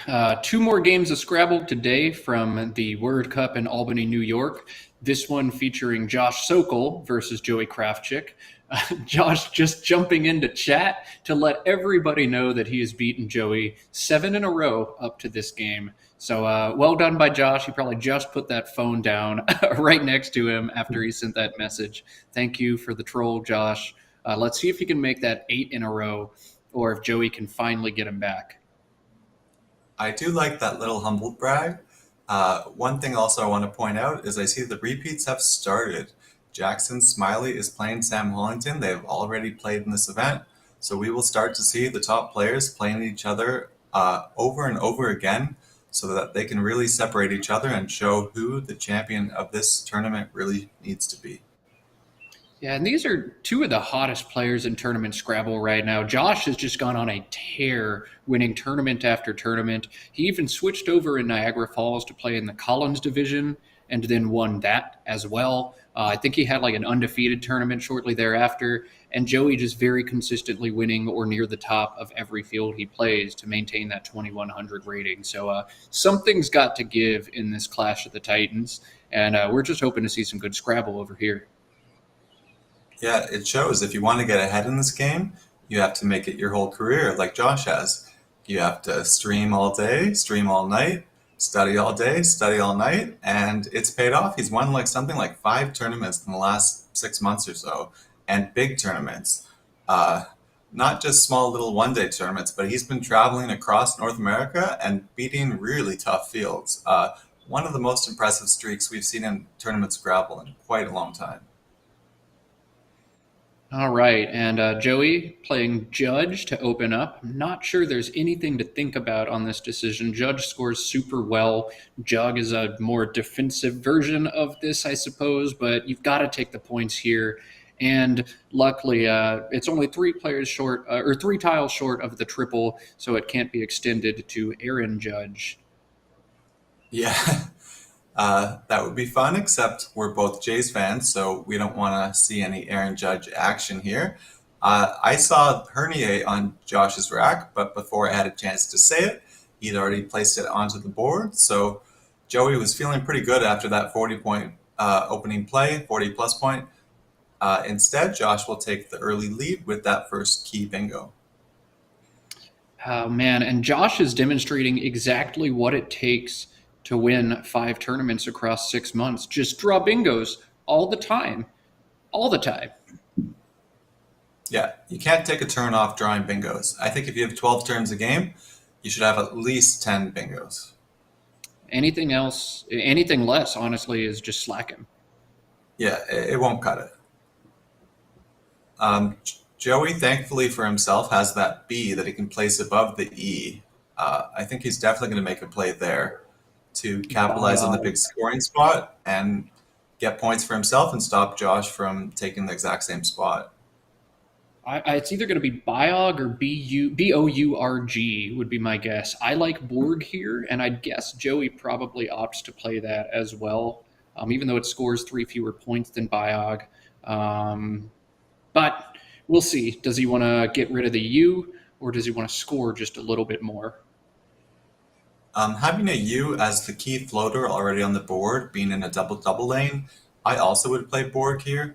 I think CI just works a bit better here on this board, especially if you can draw an N to work towards ING bingos on the right. So I would play Borg, although I think Borg is much harder to find than Biog, mainly because players are going to look just to put the B above the E. So we'll see if he finds it and if he commits to it. I like Borg here. Chat also pointing out Rubigo on the other side, but there's no way that can be correct, leaving the huge hotspot next to Hernier. In a vacuum, Rubigo may be the play here. Statically, maybe the play. But if you think for even 1 second, Borg or Biog, you've got to take away the biggest spot on the board. Chat has pointed out that Prejudger is good. We'll see if either of these players knows that extension. Players typically don't study 9-letter words unless they are freaks, but both of these guys are freaks, and that seems like an extension that is common enough, maybe, that you might want to know it. I mentioned possible ING bingos, and he has drawn into reciting. So If that stays open, that'll be big for Joey. And when we're talking about nines, I think Josh studies them a lot more than Joey does. So if either player were to know prejudger, I think it would be Josh. Jeesley, a huge score, 50 points for Josh. That doesn't look like it should be a word at all, but it is 50 points, and that's going to leave reciting or tiercing open for Joey. He'll play either one of those. I don't know that there's necessarily a huge difference between those. Both the R and the T are good letters to bingo 2, and Joey taking a lead doesn't want to make it easy to bingo 2 letters, but one of those going to be coming down. I think it's kind of a wash as to which. Yeah, I think in the last couple games, we saw a lot of turns where it wasn't necessarily so clear what to play. In this game, only the Borg turn, I think, was there a bit of a decision. So that's why we're seeing the players playing so quickly, racking up so many points. But now Josh has one of those racks where I think the obvious play doesn't necessarily exist. Sorry for everybody. Tiercing is not a word, so my bad. Tierced is an adjective form of tierce, but you can't do the ing. My bad. This is why I'm not playing, because I'm terrible and frankly too lazy to study words. Much more comfortable doing things on commentary where I can look stuff up. Yeah, I don't study these days not because of laziness as much as it gives me an existential crisis. What am I doing learning all these words when there's so many other fun things to do in life? I'm glad I put in the effort to learn the words so that I can commentate, that I can compete, but it's hard to keep up with these players who just devote the amount of hours like people can't even understand. Yeah, no, it takes hours a day typically to stay or to get the words down. I know Will Anderson now is only studying, he said 20 to 30 minutes a day, but he's already got the huge solid foundation that you need. To build that foundation, though, it takes a lot of time and a lot of discipline, and you have to really, really love Scrabble and word study to do that.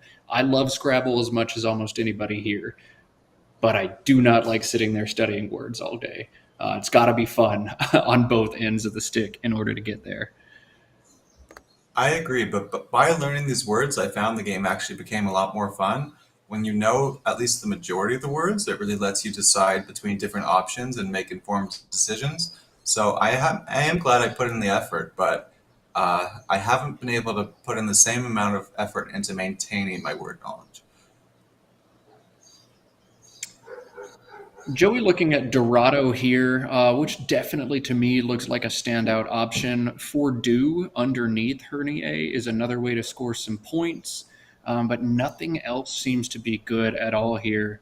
Joey probably a little bit hesitant to string all those floaters out and open this board wide up, but what else could you possibly do in this situation? I just don't see other good options. Joey now identifies as a closed board player and says he likes playing closed and keeping things tight. There's definitely potential to close this board off in just a few turns, but I don't know. Would he play Edo, EDDO, underneath Jeesley, holding AFOR? And then Josh is probably going to score 40 back in that spot above the H. I don't know. You've got to play Dorado here. Just nothing else makes sense. I agree. I think there's no reason to label yourself as what sort of player you are. I think you should sort of just make the right play based on your opponent, based on the score, based on the situation, based on the tiles left. So in this situation, regardless of how you maybe want to play it, I think you need to be making the best play. And the best play has to be Dorado here as it scores 32 points. Yeah, there are some plays where several plays are roughly similar to one another in terms of equity, in terms of what they do for you. But sometimes you just have to open it reluctantly. You know, Dorado's not a play I think Joey feels good making, but it is so much better than the other options. And it's one thing to be a closed board player, and it's another thing to sacrifice 5 or 10 points on several turns a game in order to close the board. And you just can't do that. You have to make the right play. Right. I know why Joey wants to play more defensively. I think he's looking at people like the late, great David Gibson, who managed to win so much despite playing a completely different style than basically every other top player. But You have to be flexible. I definitely play the game differently when I'm against a top opponent versus someone who's rated a bit lower. And I think most of the top players make similar adjustments based on the opponent, the situation, and the other factors we've brought up. Josh with a tough rack here. It's always tough when you're close to a bingo and there's nothing to do. We've lamented about that numerous times now. I think Augur is kind of the best of both worlds. AGAR to the R in Borg holds EIRS, which is quite prone, but still scores 20 points in the process. And you're not going to score well this turn regardless, but Augur to me stands out as a much better play than anything else here. If you really, really want a bingo next turn, I think you could play GAR. That probably bingos slightly more often, but when you don't draw a bingo, you probably score significantly less. So in this case, I'm certainly taking the 3 extra points and playing a GAR down to the R. I would too. I definitely like the idea of getting down to a leave of IRES or ARES. I think it's a bit more stable than if you have that extra vowel where you get into vowel trouble. And the AGAR play you suggest also has the benefit of taking out big X bombs in that spot. So I think Josh is just making sure that there's no bingo through the D, through the R. There are bingos with the N, like of herniae, but it won't fit on this board. So I think he's just making sure he's not missing a bingo. Some players who have great word knowledge can know right away that there's no bingos in that rack. Josh, even though he's really improved his word knowledge, doesn't necessarily find every bingo instantly, so he likes to use a bit more clock to make sure he's not overlooking anything. And Josh also, more than other players, tries to be very creative at times, so maybe he's trying to see, well, Augur doesn't open the board. If I'm going to keep bingo tiles, shouldn't I create another bingo line as well? Is there a clever way for me to do that? Because if Joey overlaps Dorado, even if he draws a bingo next turn, it's going to be tough for him to get it down. And we can assume Joey overlaps Dorado very often next turn. But Augur is just such a good play, and nothing else really makes a lot of sense. I think he was looking for a setup. It wasn't there, and Augur is what he's going to have to do. We'll see to what degree Joey blocks and what Josh draws to see if he does hit that bingo. Yeah, Joey's getting closer to a bingo, but he does have the F and the P, as well as duplicate T's. And he's going to play really quickly here, playing aft. Didn't really give me a chance to look at this board, but it definitely scores nicely, leaves pretty well.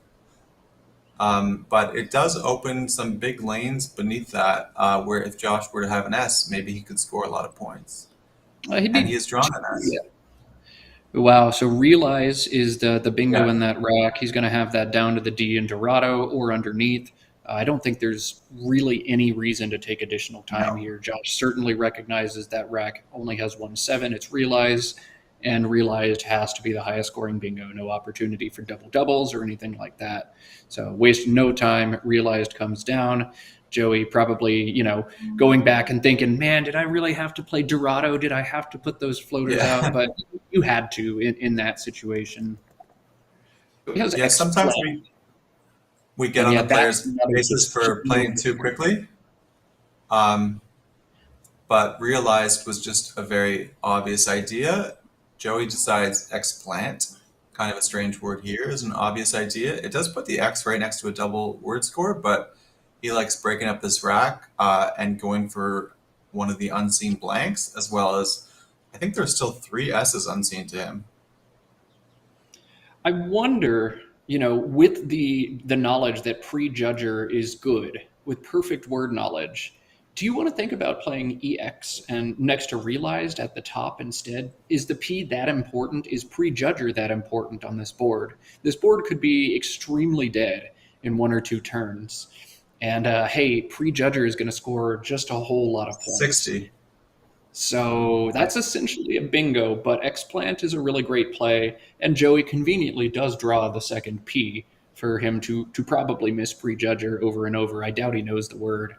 But yeah, I wonder, with perfect word knowledge in a vacuum, is EX a better play there? You definitely want to count how many E's have been played. So 2 in Hernier, 2 in Jeasley, is 4, 1 in reciting, 1 in realized, 1 in explant. So I think 7 had already been played. So there's 5 left. So I think a bit fewer than normal at this point in the game. So it's definitely one of those things that would be close, but right now we're going to look over to Josh's rack. I mentioned how 1 blank was unseen and 3 S's were unseen. Well, Josh got 2 of those key tiles, and he's looking to set up Viscose here with X-Plants. Yeah, Josh really got to decide between 3 options: Viscose, Costive, and Revoices. All 3 of those score 89 points. Costive is going to create a huge bingo line that is going to be pretty tough to adequately address, as it floats that E out there. The V is the second to last letter, so you can't stack and block next turn. Viscose is going to create wide open bingo lines, but you could maybe address them by stacking. And Revoices is going to leave a big S hook on X-Plants, as there are, just 2 unseen S's now. So kind of makes this game a race to an S, or at least for Joey to try to get back in. Joey's going to need to draw one of the S's there. I don't know which of those bingos is right, but I think I agree with Josh's decision to play Revoices here.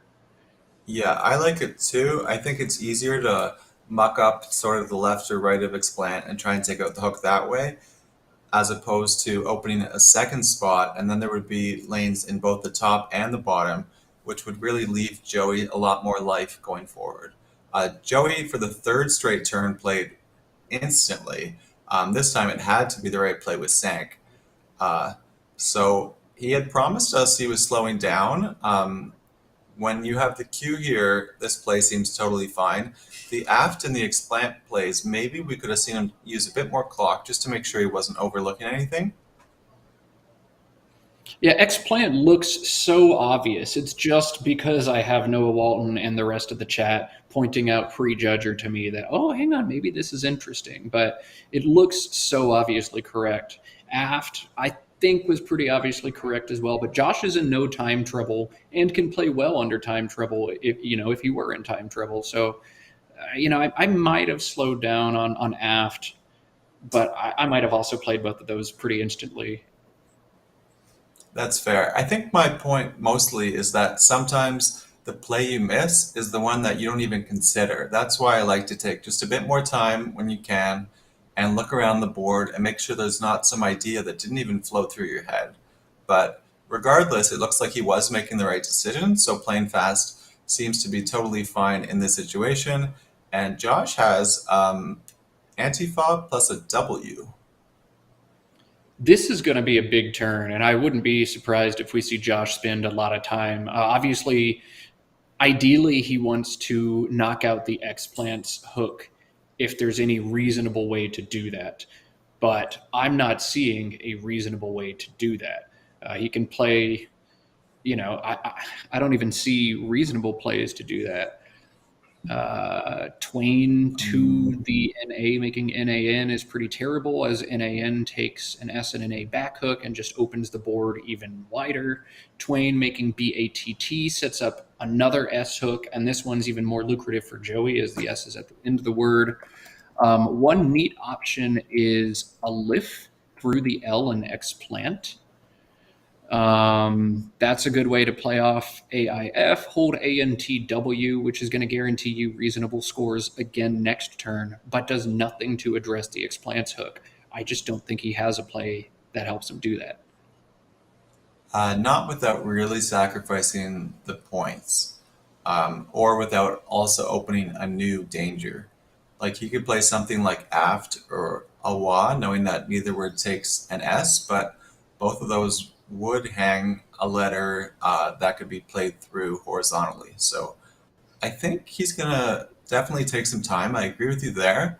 I like the idea of Alif or Aleph. I think it's just a different pronunciation of that first letter in the Hebrew alphabet, also spelled Aleph. It looks like he has the W in his hand, so maybe... Oh, he's playing Twa. Oh, yeah, that's a good idea. It scores very nicely. Leaves FAIN.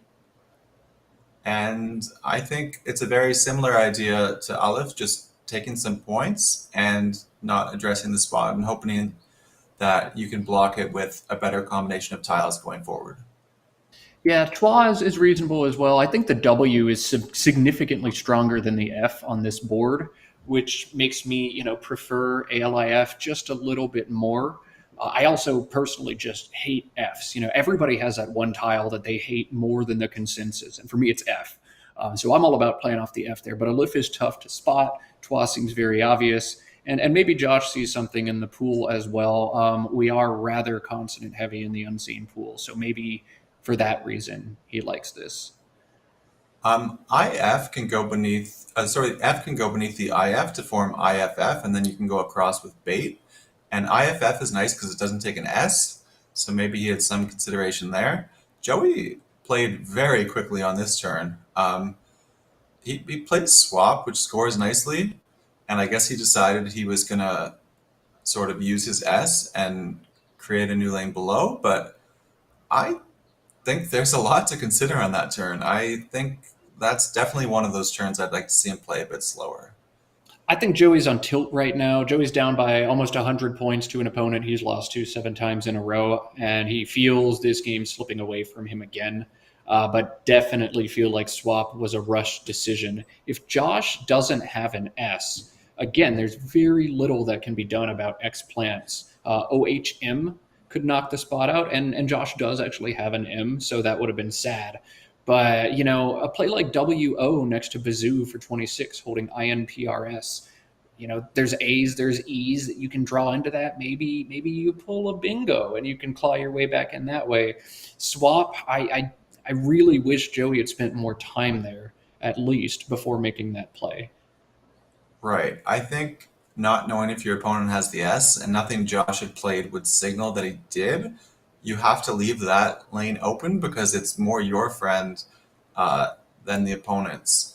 Josh, I guess one nice thing about swap is it's sort of hard to block this play unless you have an S to pluralize it, and even that then opens the board. But if you play something below, it just starts opening more lines below, so it will maybe leave a bingo line open sort of long term.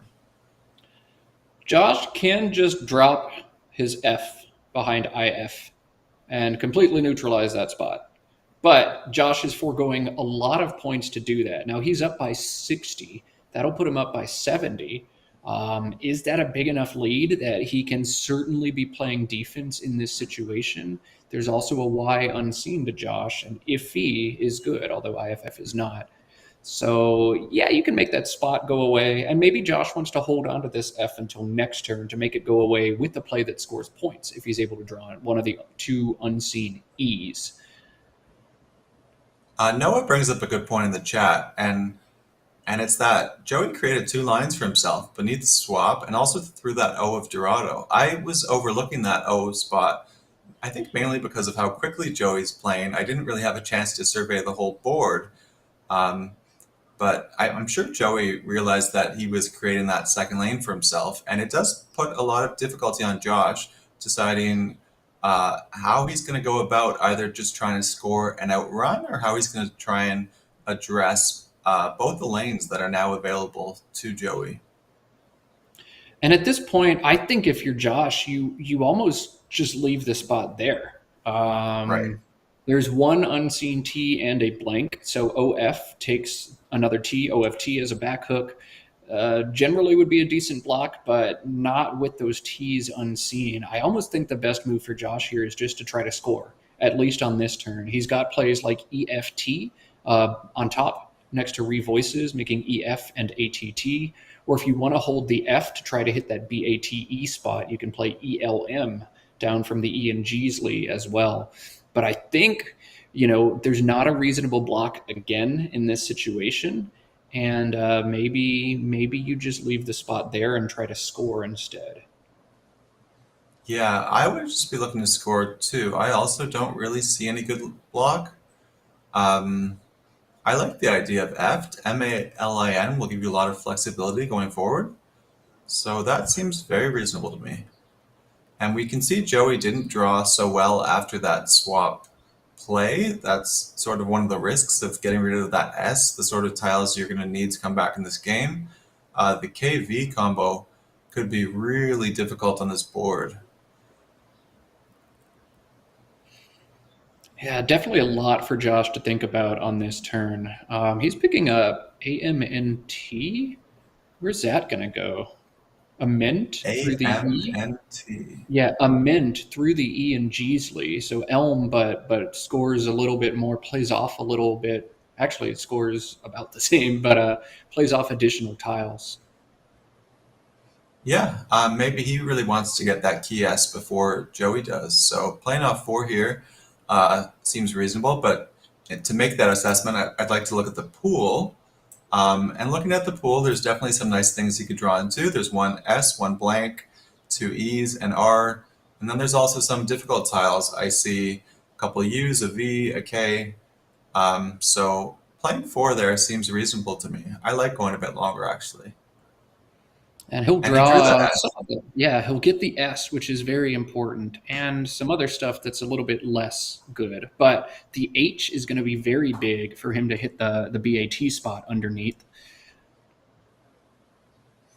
Yeah, so if you're Joey here, you definitely want to be getting rid of some of that KV so you can go to a bingo, but where on this board are you getting rid of those tiles? You can play something like Tivy or Ivy to the Y of Geesley, but that's holding on to the K. I don't think you're bingoing very often, so I'm not sure what the approach is here. I think at this point, you maybe fish for something like iron-like through the O. You look at that O in Dorado as you assume the Nice. swap spot's probably going away, and then you think, what can I draw from that O? What's available to me? So I think at this point, yeah, you might just look at the line that's going to get blocked second and try to hit something there. So to get something like iron-like, you'd have to play off TVO, because you'd be using the O already on the board. So is there a spot to play off VOT on this turn? And that would also require drawing LIE or a blank replacing one of those 3 tiles. So it's a pretty tough fish to hit. The best fishes are when you can hit multiple things, and that's the sort of thing that hopefully Joey's been thinking about for the last couple minutes, and he has 15 minutes left, so I really hope he takes a lot of time here. I know it's disheartening to be down 86, to have a K and a V on a board where you really don't want it, but the worst thing you can do is rush through a turn when you have the time, and maybe if you just take longer, it looks like he's picking up tiles. He's just going to play Keno. What is that really accomplishing? It creates 2 lines. You can play OKE or OKA. You can It sets also up play overplays. underneath the O. Yeah, it fishes for over from the O as well. I might have been looking more for outwards there. 2 unseen U's, and you're holding the T. OUT seems like what you want to be trying to draw more than over, but he'll get the over and the blank, and just not a lot of good stuff to go with it. I like the idea of going for overplays because I think there's a lot of potential over bingos you can hit compared to some of the other things you could fish for. So, and he already had the V, whereas the U was an uncertainty. So I do like the decision, but the problem sort of with Keno is Joey's behind so much. It's going to take more than one bingo, and where he slots the O, it allows Josh to make a 5-tile play from beneath the O, going to the right, hitting the double word score, scoring about 40. Look, Josh has an F, an H, a Y. He'll play something like Fishy, although that would empty the bag. But the score of a play there might be enough that he can outrun any bingo that Joey could potentially have. Yeah, there are 3 tiles in the bag now, and that's a huge consideration. But Josh, I think, is just able to outlive any bingo with a play like Fishy. I think it scores so much, even the worst case scenario, like an over bingo or something in that vein, is going to score so little that Josh will hold on to win after Fishy. I don't know. That's one of the drawbacks of Keno. It sets up a huge spot for Josh to crush, and your bingo won't score enough afterwards. And that's why I really wanted to see Joey take more time. His win percentage was definitely low on that turn, but it wasn't 0. And when you still have a chance, even if Keno will end up being the best play, if we run it through the computer and everything, it didn't seem like he had used enough clock where he could really have thought through all the different permutations. So I really like how Joey has slowed down generally throughout the games we've streamed. I think most of the time he has, but this game, like you said, maybe a bit of tilt. He's been playing very fast, and I don't think it's been to his advantage. Sometimes he does it against slower players and they get to really low on clock, and that really does hurt them and it really does work out for him. I don't think Josh was the opponent to necessarily play this way against, and I don't think this game situation was the way to play in that style. Yeah, I completely agree with that, Jared. And I don't know, Joey definitely rushing some decisions. Yeah, it's easy to give up and get demoralized when your win percentage is only 5 or 10%, but you need to do everything you can to maximize that. That's what separates the people who win these tournaments versus those who don't. Someone's going to hit that 5 or 10% one or two times across the tournament, and that's going to be the one or two games they need to win. I really think Joey, with 13:53 on his clock, could have thought through several of these turns a little bit more. But in either case, a nice game by Josh, well played. I don't know that he made any questionable decisions in this one. We like a lot of the plays he made. He played phenomenally.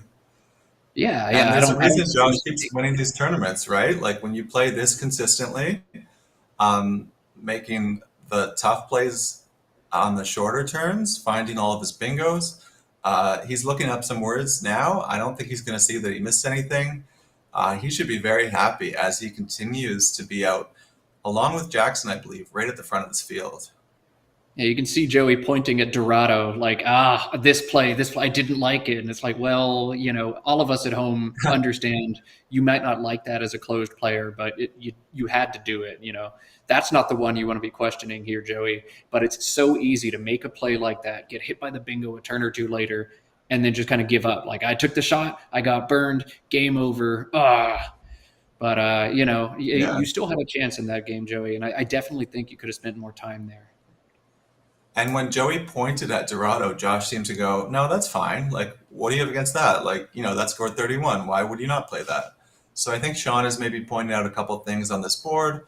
But even though Joey played quickly, he played pretty well. I think when you face Josh and he's drawing that well and playing that consistently, it's going to be really hard to almost impossible to win. I don't think Joey was necessarily making blunders. I just think, look, he still has 14 minutes on his clock. And a lot of these turns, especially in the middle to later half of this game, were just the sort of plays you really want to use the clock on.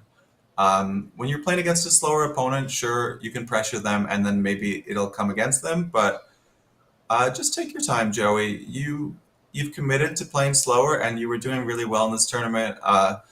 It's easy for us to say not to get on tilt. In the last World Cup, I did get on tilt on that afternoon of day 4. I hit a losing streak and I felt it. So I definitely commiserate with Joey here. But despite that, I do think this was the best game we've seen played of the afternoon by far. I think both players were a lot more consistent than in the first 2 games. And for that reason, I think these are the sort of players we're going to see continuing on stream as we go forward in this event. Yeah, absolutely. Well played game, though definitely some questions as well. Scrabble's hard. We don't always have the answers, but definitely some questions that I think could have been addressed with some more time. We're going to take just a very quick break. Josh Sokol will be playing again on stream for our final game of the day. He will be playing Saint, who I know is a big fan of being on stream. I say that sarcastically. Saint got in his own head a lot over the last few days when he was on stream. So he needs to try to shake off those wiggles, just pretend like he's alone, at a cafe playing a casual game. But that's what we have coming up next for you. Real quick, shameless plug.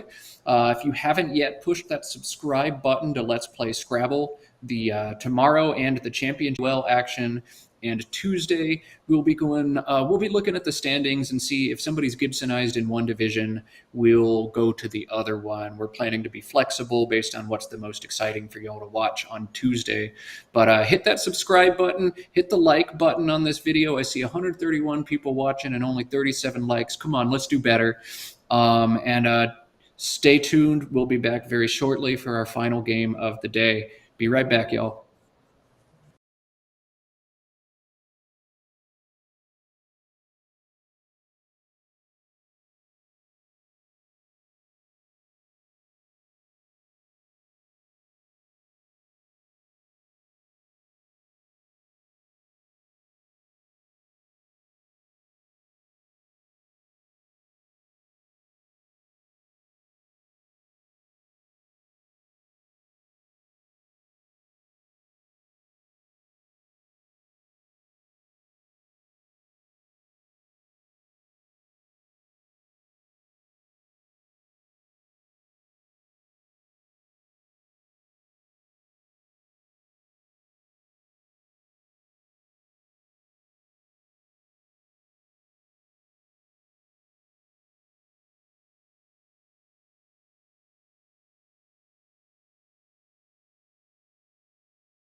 All right, we are coming back live with a little treat for y'all. Josh Sokol has finished his game. Saint still has several more minutes left in his, from what we can tell. So we're going to bring Josh on for a little interview to talk about things Scrabble and pass some time. Hey, Josh, how are you doing? You hear us okay? Yeah, I can hear you guys fine. How you guys can hear me? Yeah, absolutely. Of course So, we can. yeah, good showing in your last game against Joey. We really like the way you play. I've got one big question for you. What were you thinking about in front of Judger? Did you ever consider putting anything there? So I thought that maybe Misjudger was good and that I would challenge the others, but yeah, I heard that it was just Prejudger. Yeah. Chad pointed that out to us, and we're like, I doubt either player knows that, but just wonder if it was part of the calculus. Joey did get both P's, so it was moot, but I wanted to ask you. Yeah, that would have taken one of us for a ride or both of us for a ride if it had been played or available. Yeah, sure. yeah, absolutely. Yeah, you were very consistent, Josh. I think we liked basically every one of your turns. We saw you were debating between Viscose and Revoices. Tell us about why you decided to play Revoices up top. Well, if they both score the same, I think, so definitely better to play from the R and leave the bottom of the board alone, I thought. So that was, it was a really straightforward game, like super easy decisions, which is what I need against just a speed demon. Yeah, for sure. We saw after the game, Joey pointed at Dorado very emphatically. What was he saying there? I don't know. He was saying like that he considered doing other things in that turn. I think he said he had an F. I don't know. He was just saying, yeah, I got to do that. And I was like, yeah, you got to do that. I held Dorado for a short period of time because I wasn't sure about it. So I don't know. I don't know what he was like really saying, why he was debating anything else than that. Yeah, no, he had an F. Dorado seemed to us as like the only logical play as well. I think Joey just maybe didn't want to open the board, but I was curious what, it seems like one of those plays you might kick yourself because you open it and your opponent bingos to the D 2 turns later, but like, what else are you going to do? So I was just curious what kind of banter we had trying to get in Joey's head. That's what happened, yeah. I think he just regretted it. That now makes 8 games in a row that you have won against Joey Crapchuk in tournaments. Tell us your secret. He's the one keeping track of that. I don't actually know if it's true, but I've just been drawing well. That's about I don't know. it. I think, Josh, you keep track of those things. I don't know if we believe that you don't know how many you've won in a row against Joey. No, the problem is they're across 2 organizations, the games we've played, so I actually don't know. I'd have to. There's one, the organization we're playing at now, WIGPO, doesn't record head-to-head stuff, as far as I know, so I don't think there's any way of checking. So I'm not sure. Another question for you, Josh. You mentioned you're not sure how you beat Joey. Your next opponent is Saint. You guys are going to be on stream here. What are your thoughts about playing a player like him? Very destabilizing opponent. He's like a ball of nervous energy, I find. And so as long as I can stay focused and not be too distracted, I should hopefully be able to navigate my way through the game. Yeah, I know Saint has expressed some disdain at playing on stream. He's certainly getting in his own head a little bit at times. Message Billy Nakamura that he's gone on stream tilt. So we'll see if he's able to pull it together. Although I think his record on stream is like 3-1 or 4-0. He's got several bingo misses, but keeps winning the games anyway. So we'll see if he can put a stop to his magic. We got a lot of banter in the chat right now about different regions. Bay Area has a style different from New York that has a style of Scrabble. I always think of a style of play more as like this player plays this way, this player plays this way, but people are saying the Bay Area, people tend to play open, and New York less so. We've also got a lot of talent right now from Montreal. You're in first place maybe in this tournament. Jackson right up there at the top. In Division C in TWL, Kyle Falahi is also running away with this. Would you say Montreal Scrabble has a style? And if so, what is it? Winning tournaments, baby. That's their style. We love it. We love it. Do you guys, you, Kyle, Jackson, do y'all play often together? Do you go to club? Do you meet up? I play Jackson often when I go to club. I rarely play Kyle, but it's fun to play him because he's gotten really good really fast. So yeah, he's really showing his chops. And yeah, I mean, I did play him. I have club tournaments in Montreal, like one day tournaments, and I played him in the last one, and he beat me really in a really crazy game. So yeah, he's really showing it. Really happy to see how he's performing. Yeah, and if Yeah, we he's risk, looking like not only should he not be in the C division into the B division, but soon enough we're going to be seeing him in the A division, maybe here on a future stream on Let's Play Scrabble.com. for Be sure. awesome. Yeah, I'd be remiss not to talk about Montreal Scrabble and bring up that Michael Fagan also won the big national championship last year. And so just lots of talent in that area right now. And of course, lots of winning tournaments, as Josh put it. So there you have it, chat. If West Coast Scrabble is open and New York Scrabble is closed, Montreal just wins. And y'all can take that. Josh, we just got word from our producer that we are ready to go. Saint is ready. So we're going to wrap up the interview here. Thanks for your time and best of luck in the next one. Give us some fun, okay? Thanks for having me. You guys are doing great. Keep it up. Love you. Good luck. All right. See you. And Matt, when we're talking about Montreal Scrabble, we can't forget the great Jason Lee.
All right. Well, sorry for the brief cutout there. It seems maybe Josh got a little too excited and closed the laptop or walked out of Wi-Fi area, but we are back. This will be our final game of the day, and it features Josh Sokol, who is in first place in a virtual gridlock with Jackson Smiley at 14-4.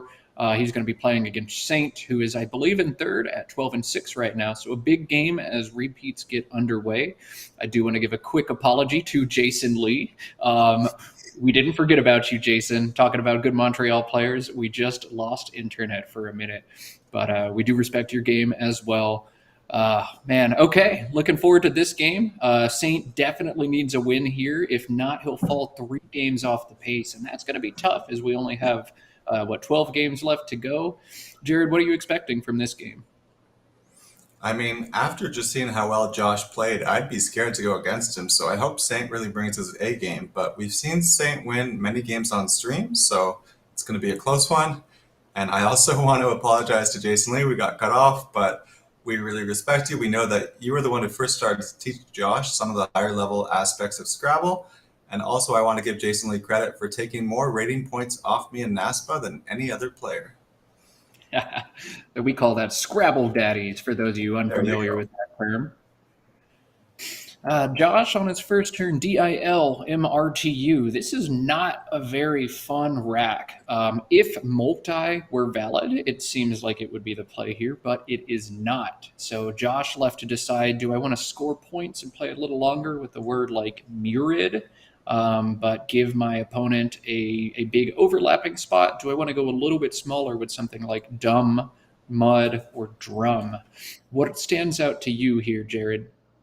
You know, normally I like to play a bit shorter in this situation, but I don't like the TIRL leave. I don't think it's as synergistic as some of those shorter leaves, so I would play longer with murid, as Josh is. The one thing, if you play this word, you have to know for sure if it takes an S, and this time it does, but some of those words ending in ID can be a bit tricky, so I think if Josh played it, he will be confident that it takes an S. Yeah, definitely. And we see Saint putting Redskin on his rack, which would not be playable, I believe, in an ASPA tournament, but this is WIGPO. Slurs are allowed at this tournament, so that could be no, Redskin is still allowed. It's a type of peanut. So it's not allowed as the name of an NFL team, but in Scrabble, we understand that these words can also be foods. Yeah, it's a potato, I believe. Right. So okay, I know it's a potato. It's listed in Ziziva as a peanut, so... Is it really a variety of peanut? Yes, so there you go. Well, he's got other options to choose from as well. Darkens, Dunkers, Redskin are the 7s in this rack, as well as a variety of 8. I think Drunkest through the U maybe is highest scoring bingo. Yeah, he'll definitely want to look for a double-double. I know he's been a bit frustrated missing some bingos on stream. There is no double-double, so if he finds that there isn't, maybe he'll go back to the play like Redskin. Maybe Redskin will even... Oh, I was going to say it would induce a challenge, but they're playing with the slur, so it wouldn't in this situation. Drunkest, yeah, another good idea. Doubling the word, going through the U.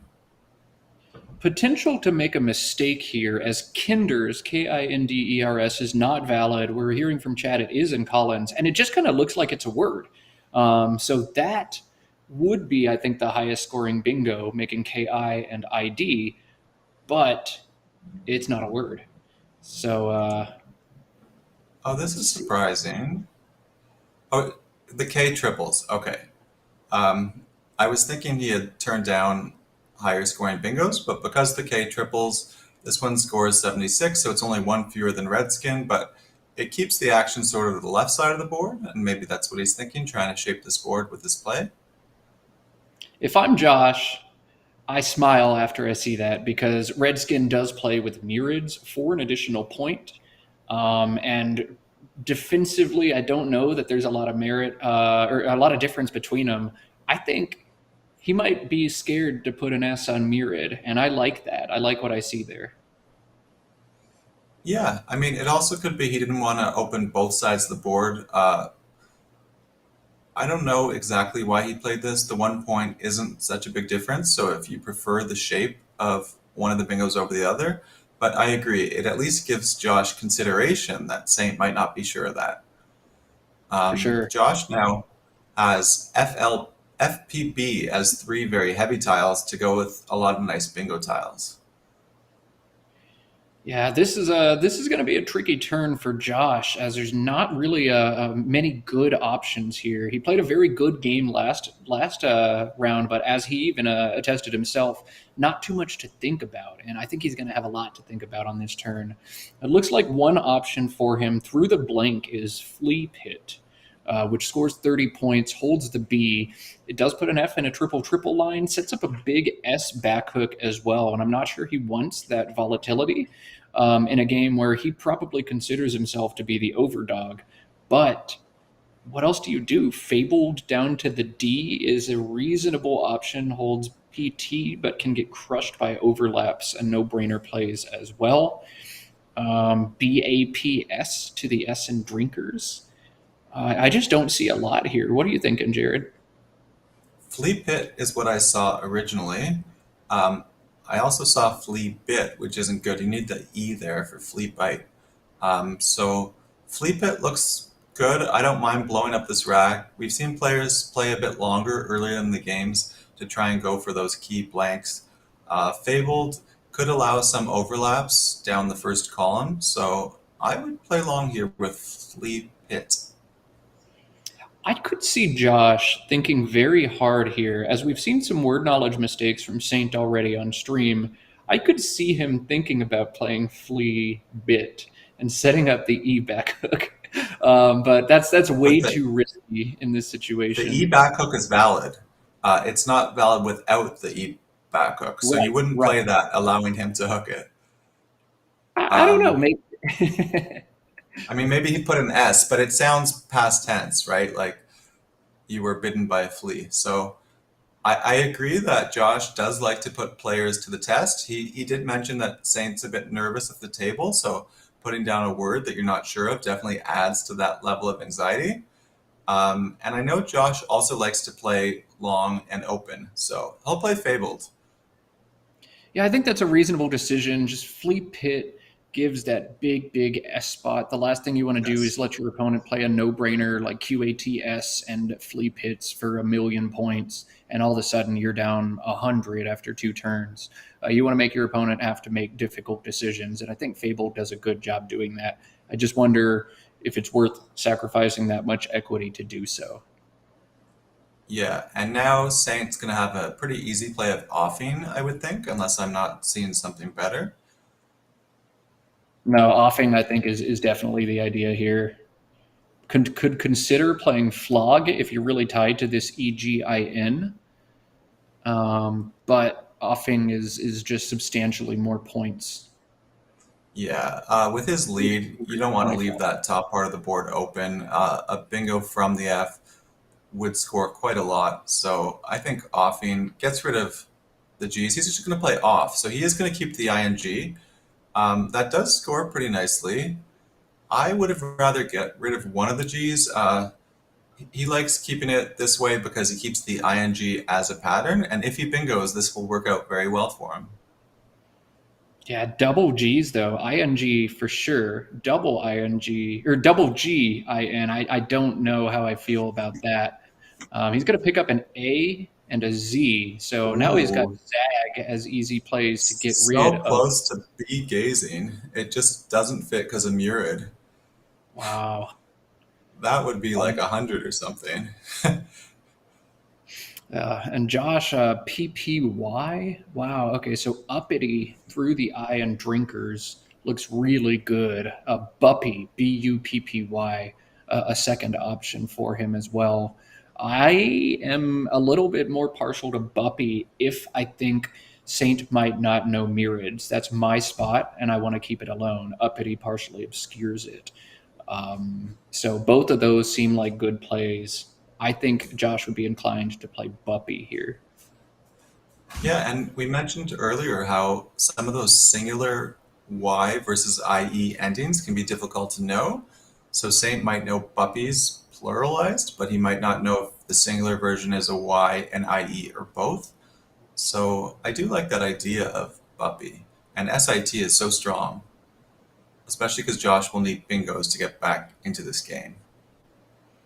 Yeah. Both are solid plays, but I think what happens to the board after Buppy, like it is very hard for Saint to score a lot of points after Buppy, whereas Uppity gives the Y back. So Josh electing to do neither of those, he's going to play YUPS, and that certainly appears to be a mistake to me. Quackle has about a 9 point deficit to Buppy and about 7 points behind Uppity as well. I wonder if he wasn't sure of the words, or maybe he sees something in Saint's game and really wants to shut this board down or make that mirrored hook very important. Maybe he's just trying to keep those bingo lanes really open through the I and the N of drinkers. But I agree. I think either of the other two plays we were looking at are clearly superior in this sense. So Saint has moved gazing off to the side. Is there a way, I guess, up gazing? That would be nice. I wonder if he's thinking about regazing or degazing here. Probably not, but Hope not. up gazing is an option. So maybe that. Yeah, like that's a beautiful find. He seemed to have found it really quickly, if indeed by putting it there, that's what he signaled. He might keep the ing again and just play zag, which is what he's Yeah, doing. that's a much better play. Upgazing gets the style Right. points, but Zag in the situation with the leave is certainly a better play. So kudos. Sometimes it's really hard to pass up those style points, and maybe that's why he set it up on the rack to show us he saw it. But Zag definitely correct there. And Mug does take a back G, I believe, so that works nicely with the tiles he's kept. And keeping EING is much stronger than his previous leave of EGING, although there's another G.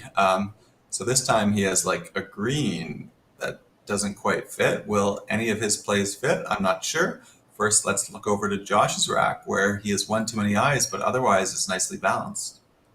Yeah, not going to bingo here. Only 1-8, and that's triple E's with an L. So no bingos. He's certainly going to take his time and make sure that there are no bingos. There is one very nice play, and it's Trio, Trio, next to Fabled with 4 overlaps for 30 points, holding IPS. That's a tough spot, but a great play. So we'll see if Josh is able to get that down. Otherwise, he's looking at maybe Zip from the Z. It only scores 14, but sets up both his S and his O. So S, if I bingo, cool, I'm going to crush it. And if I don't, I'm probably going to score 30, 35 on top. But Trio is definitely a big play, and Josh needs to see it here. Yeah, Zip is nice, but Trio is nicer. And if Josh doesn't find it, he'll be the first to say that it was a miss. So 4 overlaps are tough, but I mean, players this caliber, that's well within their wheelhouse. And I do expect him to eventually be able to find this play. I'm curious, AGEE got the D back hook recently. I wonder if Saint has to make a decision about whether AGEE takes an ING now. He's certainly set it up with the blank or with the space in it, needing an R, but I wonder if he tries it. A good job by Matt, Josh. I think you're a bit rusty on your words here. AGE did not take a back D. OGEE took the back D. Oh yeah. I am not agreeing with you on this one to use Saint's almost bingo on here. Yeah. Very good. Again, this is why I am not there.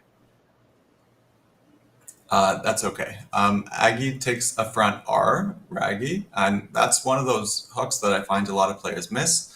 So if you're trying to compete, it's definitely one to keep in mind. So Saint is continuing to go back to a green. Sometimes that happens. You see that one play, you wish you had that floater, and you keep going back to it thinking, well, there's got to be an R. No R. Look for something else. Well, what about a green? And it's still not there. So he'll have to come up with a different sequence here. Yeah, it's tough when you get the bingo and then it's not there, and now you have to completely think about everything else. 2 great plays for Saint here. EGG making fair, big, and log, stacking on top of Trio is 1, holds AEIN, which is a little unstable but good.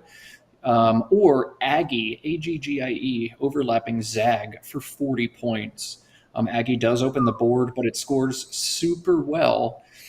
So we'll see if he makes one of those. It kind of looks like he's considering ENG in the same spot. We've seen Saint hold on to some tiles that most people don't like to hold on to. The G is usually seen as a very bad tile, so I wonder if he'd play ENG over EGG, knowing that there are no more G's in the bag. I wonder if he's seen Aggie. That's a tough one. I haven't seen it yet. If you've seen it, 40 points, it would put you up 98. You would have to play it. He's got Engage lined up in his rack. Where would Engage fit? I'm not quite sure what he's trying to do with that. I hope he reconsiders unless there's something we are not seeing. I like the idea of turning Mug into Mug with 2 Gs and playing one of the plays there. It's possible he's thinking about playing it to the D in Mirrored. If you think Mirrored doesn't take an S, this board gets pretty closed. You need an S to play Mugs, otherwise, it's tough to do anything. But that's crazy. That is, we talked earlier about there's a difference between having a style and like committing to your style and selling out completely. And Engaged there would be just way too much of a sellout for defense. Aggie is a huge play. Egg is a huge play. He really needs to play one of those two here. I fully agree. Both the plays that we're talking about involve 3 overlaps, and we were saying how overlaps are difficult to see. But at this level, these are the plays that you need to find if you want to continue being streamed at board 1. It looks like he's thinking about fishing here as well. He holds that AEGIN together. I'm probably looking for places to play that GE off and score some points. And there's not many. LOGE is 10, but I'm not seeing anything much more enticing than that. Yeah, and this is sort of when players, I think, need to adjust their play style, like we were saying. Some players maybe like to fish a lot and go for bingos, but you have a big lead here. Okay. So he doesn't find egg, but he does play eng. And it's not quite as good because the N is just so much more valuable. He's pulled it back. And now we mentioned how Jackson Smiley really uses tiles to the advantage as Josh gives us 2, not 1, but 2 sly over-the-shoulder looks. So appreciate Josh keeping the stream lively. He will play eng. So he's not giving Josh any additional information, but I would have much rather seen that G go down. The N just balances the AIE so much nicer. I don't get it, but it does block Josh's best bingo here, RIPIENOS. Josh will have Presidio through the D, but I'm very confused. Did he just not see egg? It is tough to think EGG out of that, but wow, he's going to pull another N and keep that ING. So maybe he knows something we don't. Maybe something in his tracking said hold the G, but that definitely a curious decision, if nothing else. And he set up Organize on his rack without the S, but Presidio would not play in a spot to allow that. And the chat here is really upset about the miss of egg, which has become a bit of a meme in the online Scrabble world. Organ D is what he's got set up through the D, but if Josh finds Presidio here, and he should, that's going to block Organ D, so Saint having his bingo blocked with one of Josh. Oh, he misses it. Oh, no. Josh has been playing so consistently, and now he misses a very high probability bingo that is really going to eat at him when he finds out after the game that he missed it.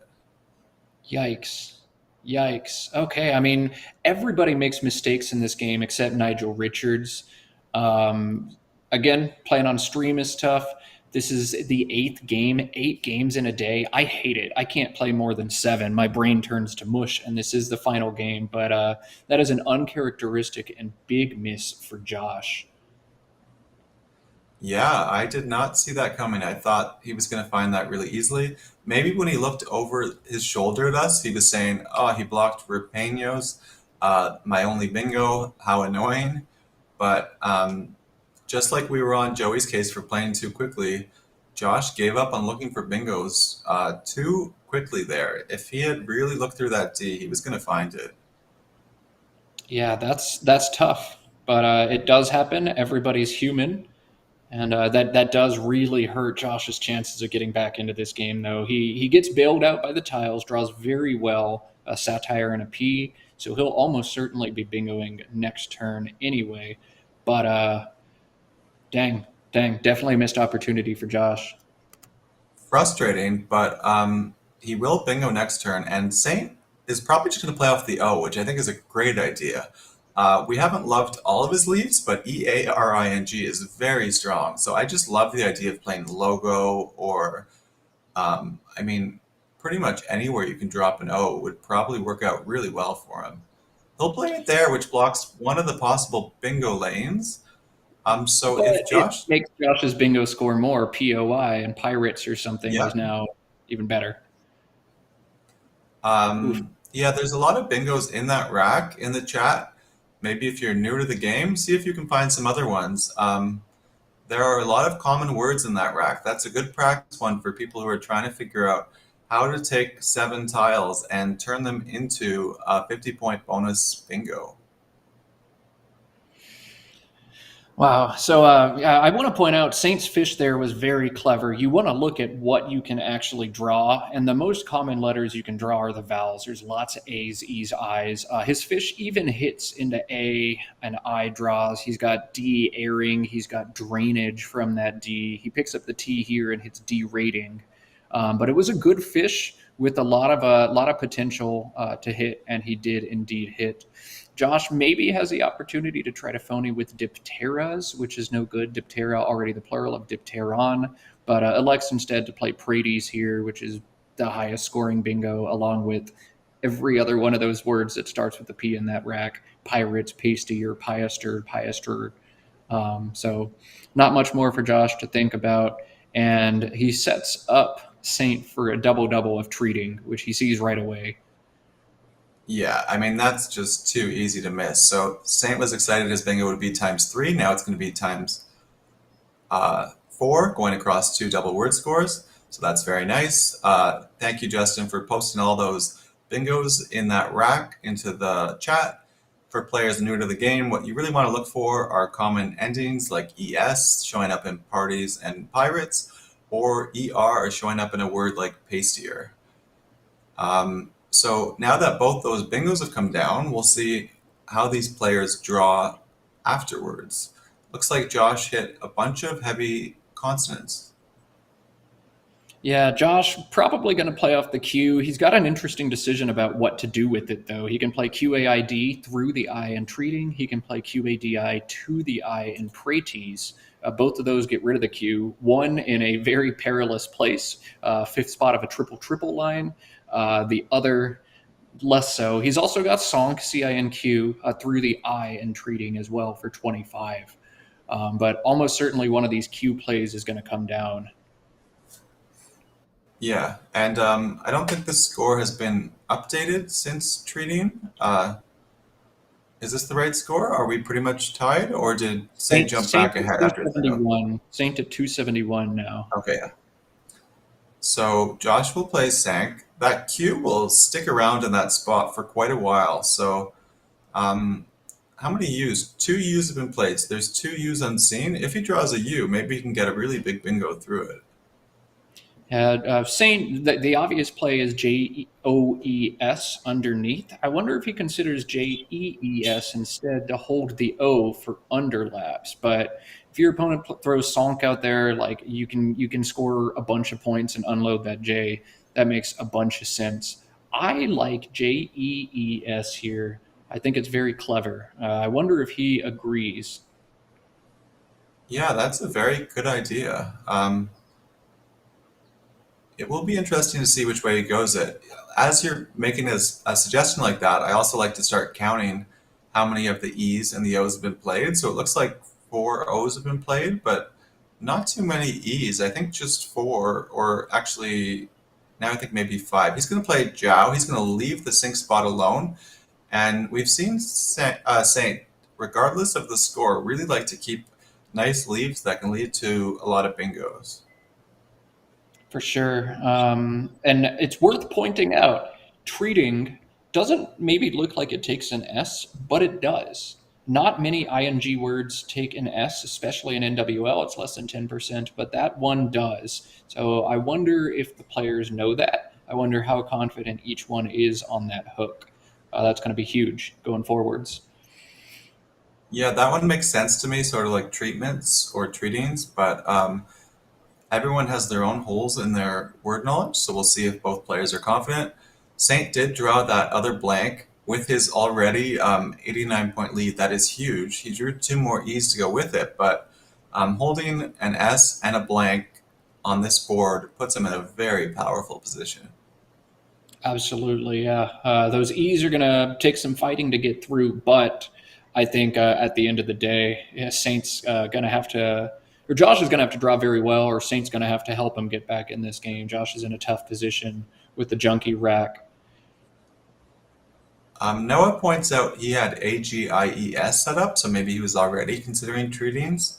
I don't think he wanted to play that because that would just give some really easy bingo lanes in the top right and really open that part of the board for Josh, as well as just giving him easy J plays. But maybe he's already considering that treatings has to be good. Josh has a tough decision to make here. He's not done in this game yet. We have the luxury of knowing that Saint has an S for the treating spot and a blank, but Josh doesn't. And Josh, in his head, basically has to start thinking, I need to draw that. So he's going to play assuming he's going to draw those tiles, is my guess. He can play HOB next to Praties, scoring 26 points. He can play HOD if he wants to try to hold on to ABLE for some reason. Hovel, HOVEL, through the E in Praties is another play that gives back big counters. HOB kind of just looks like a I'm giving up kind of play. You'd like to open the board up, but I'm not seeing any compelling or lucrative way to do that here.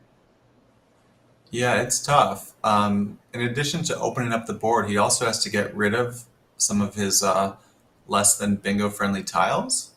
So a play like Hov or Hovel could maybe accomplish that, and then you could try and open going forward. He might also have to rely on hoping Saint doesn't know that treating takes an S, because I don't see any way from Zag to get things open to the right, and that would be the portion of the board you'd be looking to open. So you're just going to go HOVE here. Chad points out that holds opportunities for QIBLA if he pulls any of the 3 unseen I's. There are also a bunch of E's left. It looks like 8 unseen E's to Josh. Again, we know 4 are on Saint's rack, but he doesn't. And ABDL looks really good if you consider drawing an E into it.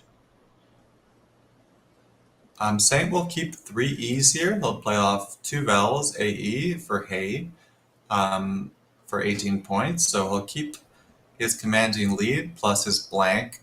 Obviously, he would have preferred to get rid of another E. I just don't think he saw a good spot to do that.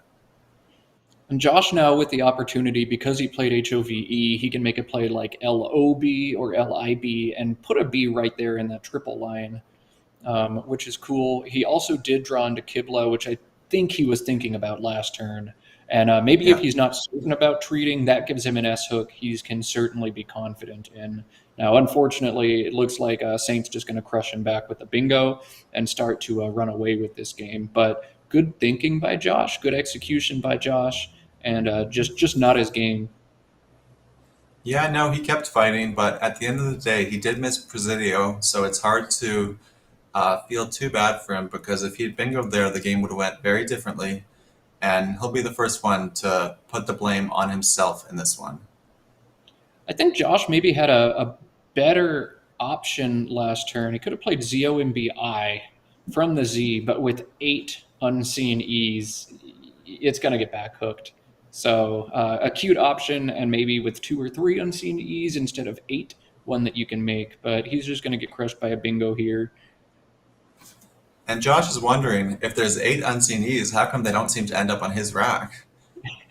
Right. That can be a good thing, though. You know, if you see a bunch of unseen vowels and you don't draw them, that means your opponent has all of them. But E's are nice. E's help you bingo, and that's what Josh needs to get back into this game. Right. And he could play something as obvious as weeders. If he knows the V hook, that the V insertion there, weavers, that would be a bit safer. But if he plays weeders or weepers, a more common word, that will do just as well. Josh will get a big X bomb here, but it's not going to be enough after this bingo. If I'm Josh, I need to play Lex or Dex here instead of playing the O. I need W to not be WO. I need it to be WE. I think you played Lex here, setting up the ED bingo line with EWE and DEX. You can hit him with the bingo next turn for about 90. So that's what I expect to see here from Josh. Let's get some clarification from our team. I doubt it comes up, but that blank can be a D, a P, or a V. So let's try to figure out what it is, just so we all know.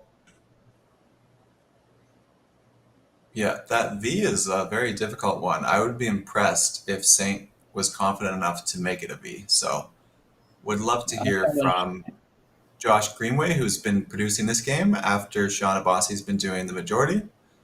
And he does make it an O instead of an E there for Lux.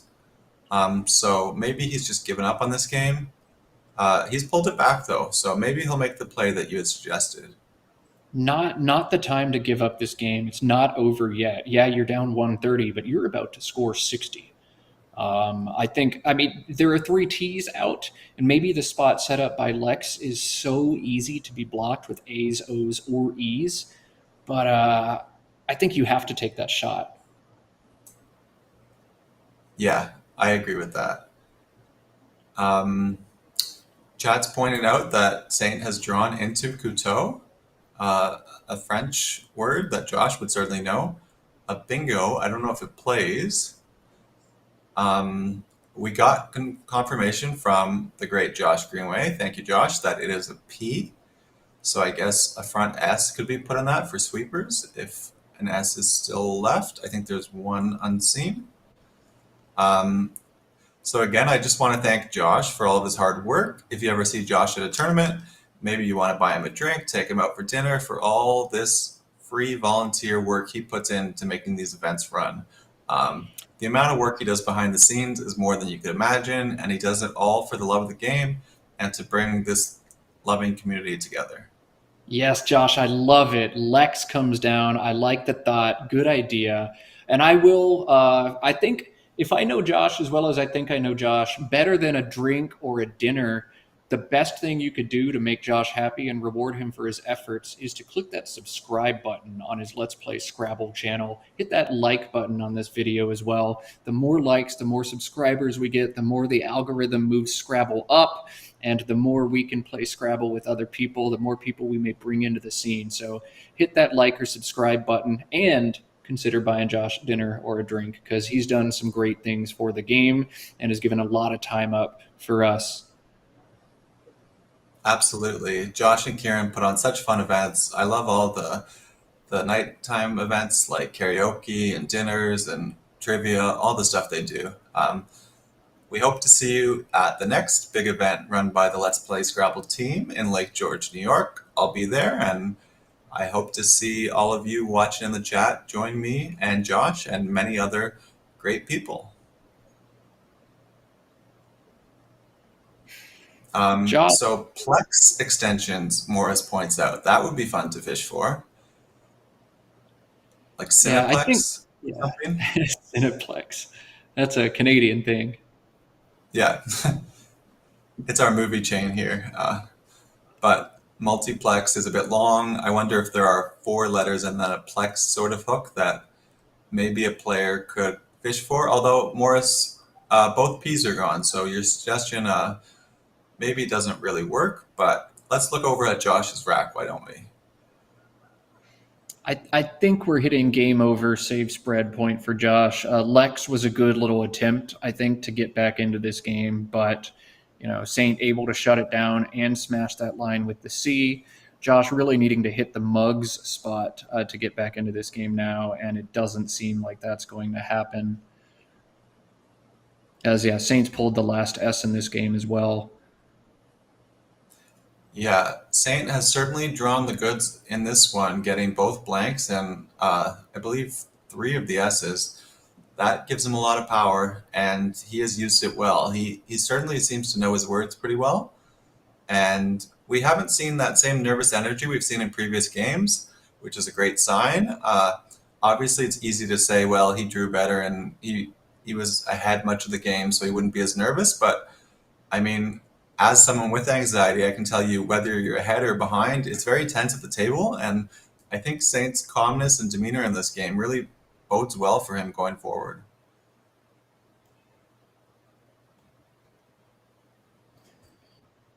Yeah, definitely. And you like to say, well, yeah, Saint drew everything this game. He definitely had the better tiles. Josh did miss a great opportunity to get back in. Presidio. That's a big game-changing play. Everything could be different after that. And again, Josh will be the first one to say, this game was my fault. I could have done better. This is on me. You can't always blame the tile bag. You can't always count the blanks. You've just got to be consistently good, make the right play as often as you can, ideally every single turn. Yeah, and this will be a chance for Jackson to pull ahead as he won. Oh, sorry, the last game hasn't been updated, but coming into this round, both Jackson and Josh were tied at 14-4. Josh had the better spread, but with Josh looking like he's going to lose this one, Jackson has the chance to pull ahead at the end of this third of 5 days at the tournament here, the Word Cup in Albany, New York. Josh has a potential to do something fun here. He can play GIBE between the G and the B, and if he draws the S, there's not much that can be done about that spot. Now, again, we know Saint has the S, but to Josh, or if Saint plays off the S for some reason this turn, that could be fun. Yeah, I mean, there still are other blocks that maybe could be made from the L or the I of Kibla's, depending on what he still has after such a play. But with the score as it is, I don't think he necessarily has to give up. How many tiles? So there's 5 in the bag. It depends how many tiles Saint plays here, because that would depend on how many Josh is able to fish off while still having enough to bingo with. And Noah's thinking NIDOSV wouldn't have enough to hit a bingo, but he'd have to play off the I. Oh, he has 2 I's. Okay, yeah. Yeah, if you have to assume that Saint doesn't have the S for an obvious block, which means he's probably going to draw it. If Saint plays 2 tiles here, we've got 5 in the bag, then maybe Josh can hope he doesn't draw the S, and also Saint doesn't have the S, but it is a long shot at this point. Maybe pull Nevoid or something in AEV OID, but not. Long shots are what you need when you're behind, and I could totally see Josh not giving up and trying a word like that. Jibe also takes an R, but I don't think there are any R's unseen, so that won't come in. And it's one of those tricky ones, because I believe Jive with a V does not take an R. Or Jibe with a Y. Like either of the Y spellings don't take the R, but all the I spellings do. So another one of those intricacies in our dictionary that the players need to know. Yeah, there are many of those. Saint's taking his time here, which we like to see. There's 5 in the bag, so it looks like he's thinking about playing Law, probably next to Zag. The god of Pez in the chats pointed out that spot's stayed untouched for about 15 plays, but maybe now it finally goes. We also saw the Sank spot that we thought might be a bit more active, not really get used, but I guess Kibla took that one out. The board's looking pretty exhausted, which isn't good for Josh. If Saint plays 3 here, it doesn't really allow Josh's fish to work so well here, because the fish of 2 would empty the bag, giving Saint full knowledge of what he had to accomplish on his last turn. I think most important is Saint shouldn't play off the S here. Almost anything else is a moot point, but you can't play the S here. You don't want to play Laws in that spot, because maybe Josh can do something clever. Laws only leaves 1 in the bag. I don't think you can be hurt that badly with perfect knowledge of what Josh has. almost anything wins. Yeah, chat says don't play Noils between the N and the I. Yes, I agree. Right, getting hit with a triple visioned would not feel good there. No. That would show a real lack of vision, ironically. So Saint, I know he mentioned that he had some anxiety, some tilt about playing on stream, but man, his record on stream is very good. I joked yesterday, like for his mental health, let's not put him back on stream, but for his record, maybe he should park himself right there at table 1. I mean, he's dressed to play on stream, right? You're going to wear a nice suit jacket. You might as well be cast across the world. So, love to see it, and congrats.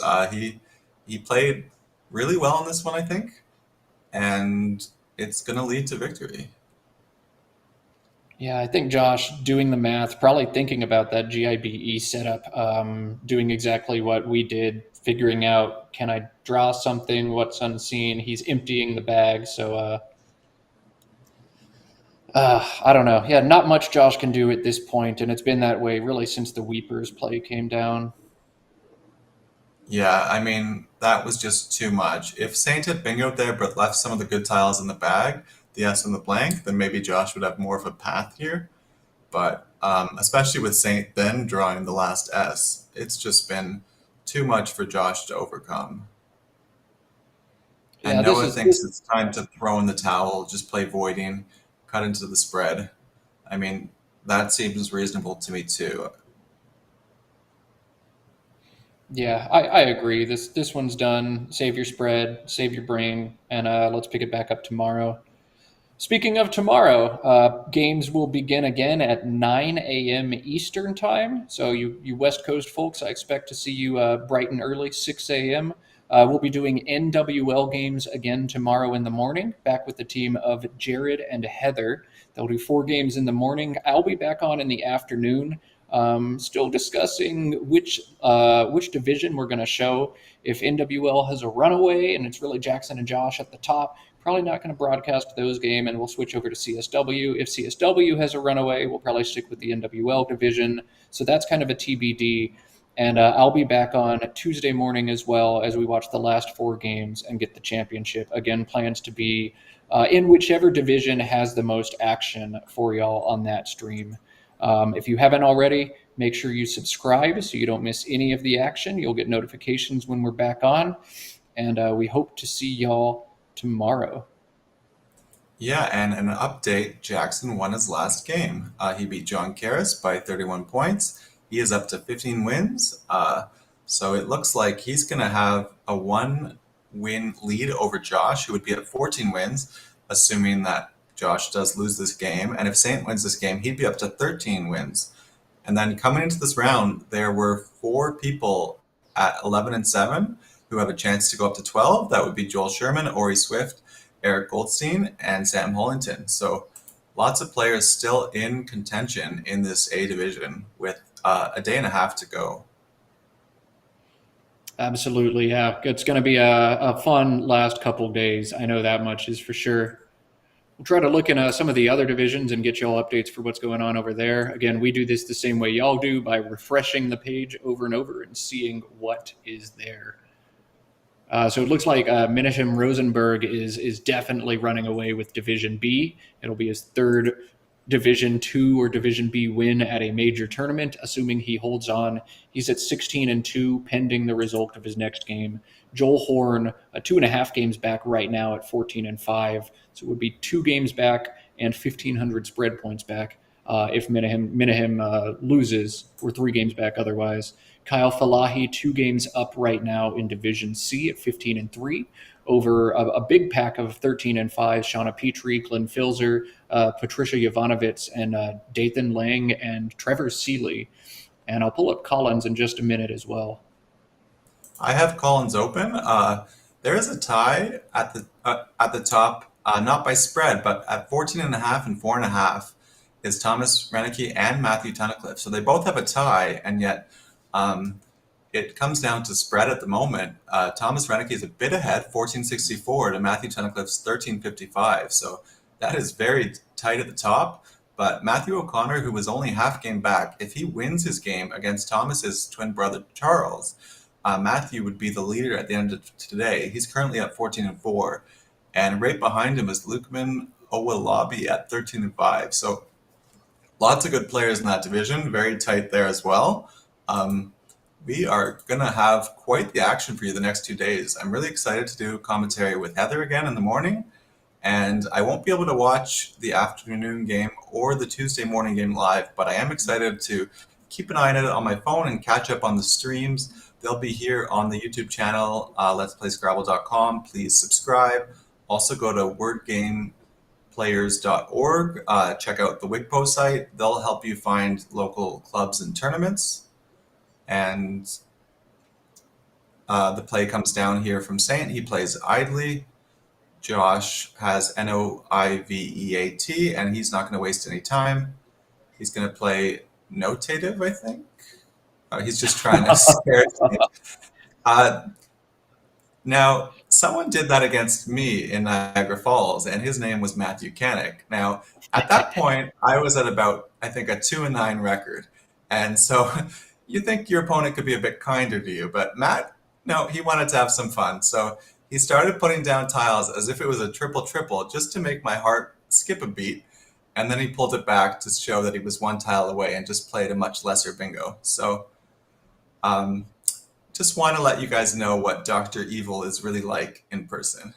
Hey, I'm here to have fun. If you do that stuff to me, I will laugh and fist bump you, and I expect the same from you. And if you take it personally, well, sorry. We're here to have fun and have a good time, right? No, I'm just kidding. I did not take it personally, and I was just happy that you were the one top player who let me beat them in that tournament. So thank you for that. Yeah, you're welcome. You're very welcome. We've got some dark horses. I just want to point out this is a long tournament, still plenty of time for these players to catch back up. I would never count out Will Anderson and Collins. He's at 11-7 right now, the highest spread of that group. It's still pending the result, but he could be up to 12 wins with the leader at 14.5. Conrad Bassett-Bouchard at 10.5. Dave Wiegand at 11-8 as well. So definitely don't think those are out of contention by any means, and wouldn't be surprised if we see one of them up at a high board very soon. And in TWL, we've got several big names at the top: Josh and Jackson, Joel Sherman, Joey Crapchuk, Ori Swift. But Mac Miller's only 10-8. If he goes on a hot streak tomorrow, he may end up back on this top board as well. So lots of stuff to watch for yet. Also, Joel Sherman and Joey Crafchick both at 11-8. So they are very much in the running as well. And we know Joel has won, I think, one world championship and a bunch of North American championships. So can never count him out. I think this is his first big tournament in quite some time, probably since pre-COVID. Joey, like you said, has been doing so well in the last year or two post-COVID. So he's very much still alive. You want to think about Scrabble tournaments sort of like a golf field. You can fall out of it early in the tournament, but you can't win it early in the tournament. You just sort of have to stay alive. And so we'll see in the last day, even the last half day of tomorrow, the players start to pull away. But at the moment, as long as you're in contention, as long as you're within a couple games, you are definitely still in the running. Absolutely, especially as we've just opened up the repeats very recently. There's going to be a lot of losses at the top and a lot of action in the standings. So that's why we're trying to be flexible over these next 2 days. If one division's a runaway, we'll take you out of where the action is, or vice versa. Josh running out of time. Is he going to get it down? Yes, he is. All right. Well, yes. And while we were talking, I liked Saint's extension of acute to acutist, also making sex and TE. So a nice little play there. Big score for Saint here. This will help him with the spread, the win. You can see the smile on his face. Josh is a bit disappointed, and when he finds out about Presidio, he'll be even more upset. But he's been playing such great Scrabble, and he still has himself in second place after 3 days in this very tough field. We're going to cut it there for today. Again, hit that subscribe and like button. I'm Matt Canick. We've got Jared Capel on stream as well. Jared and Heather back at you tomorrow with some NWL at 9 o'clock Eastern and 2 more days of Scrabble from Albany, New York. We're going to sign off for now. Thanks to everybody for watching, and we'll see you tomorrow. See you then.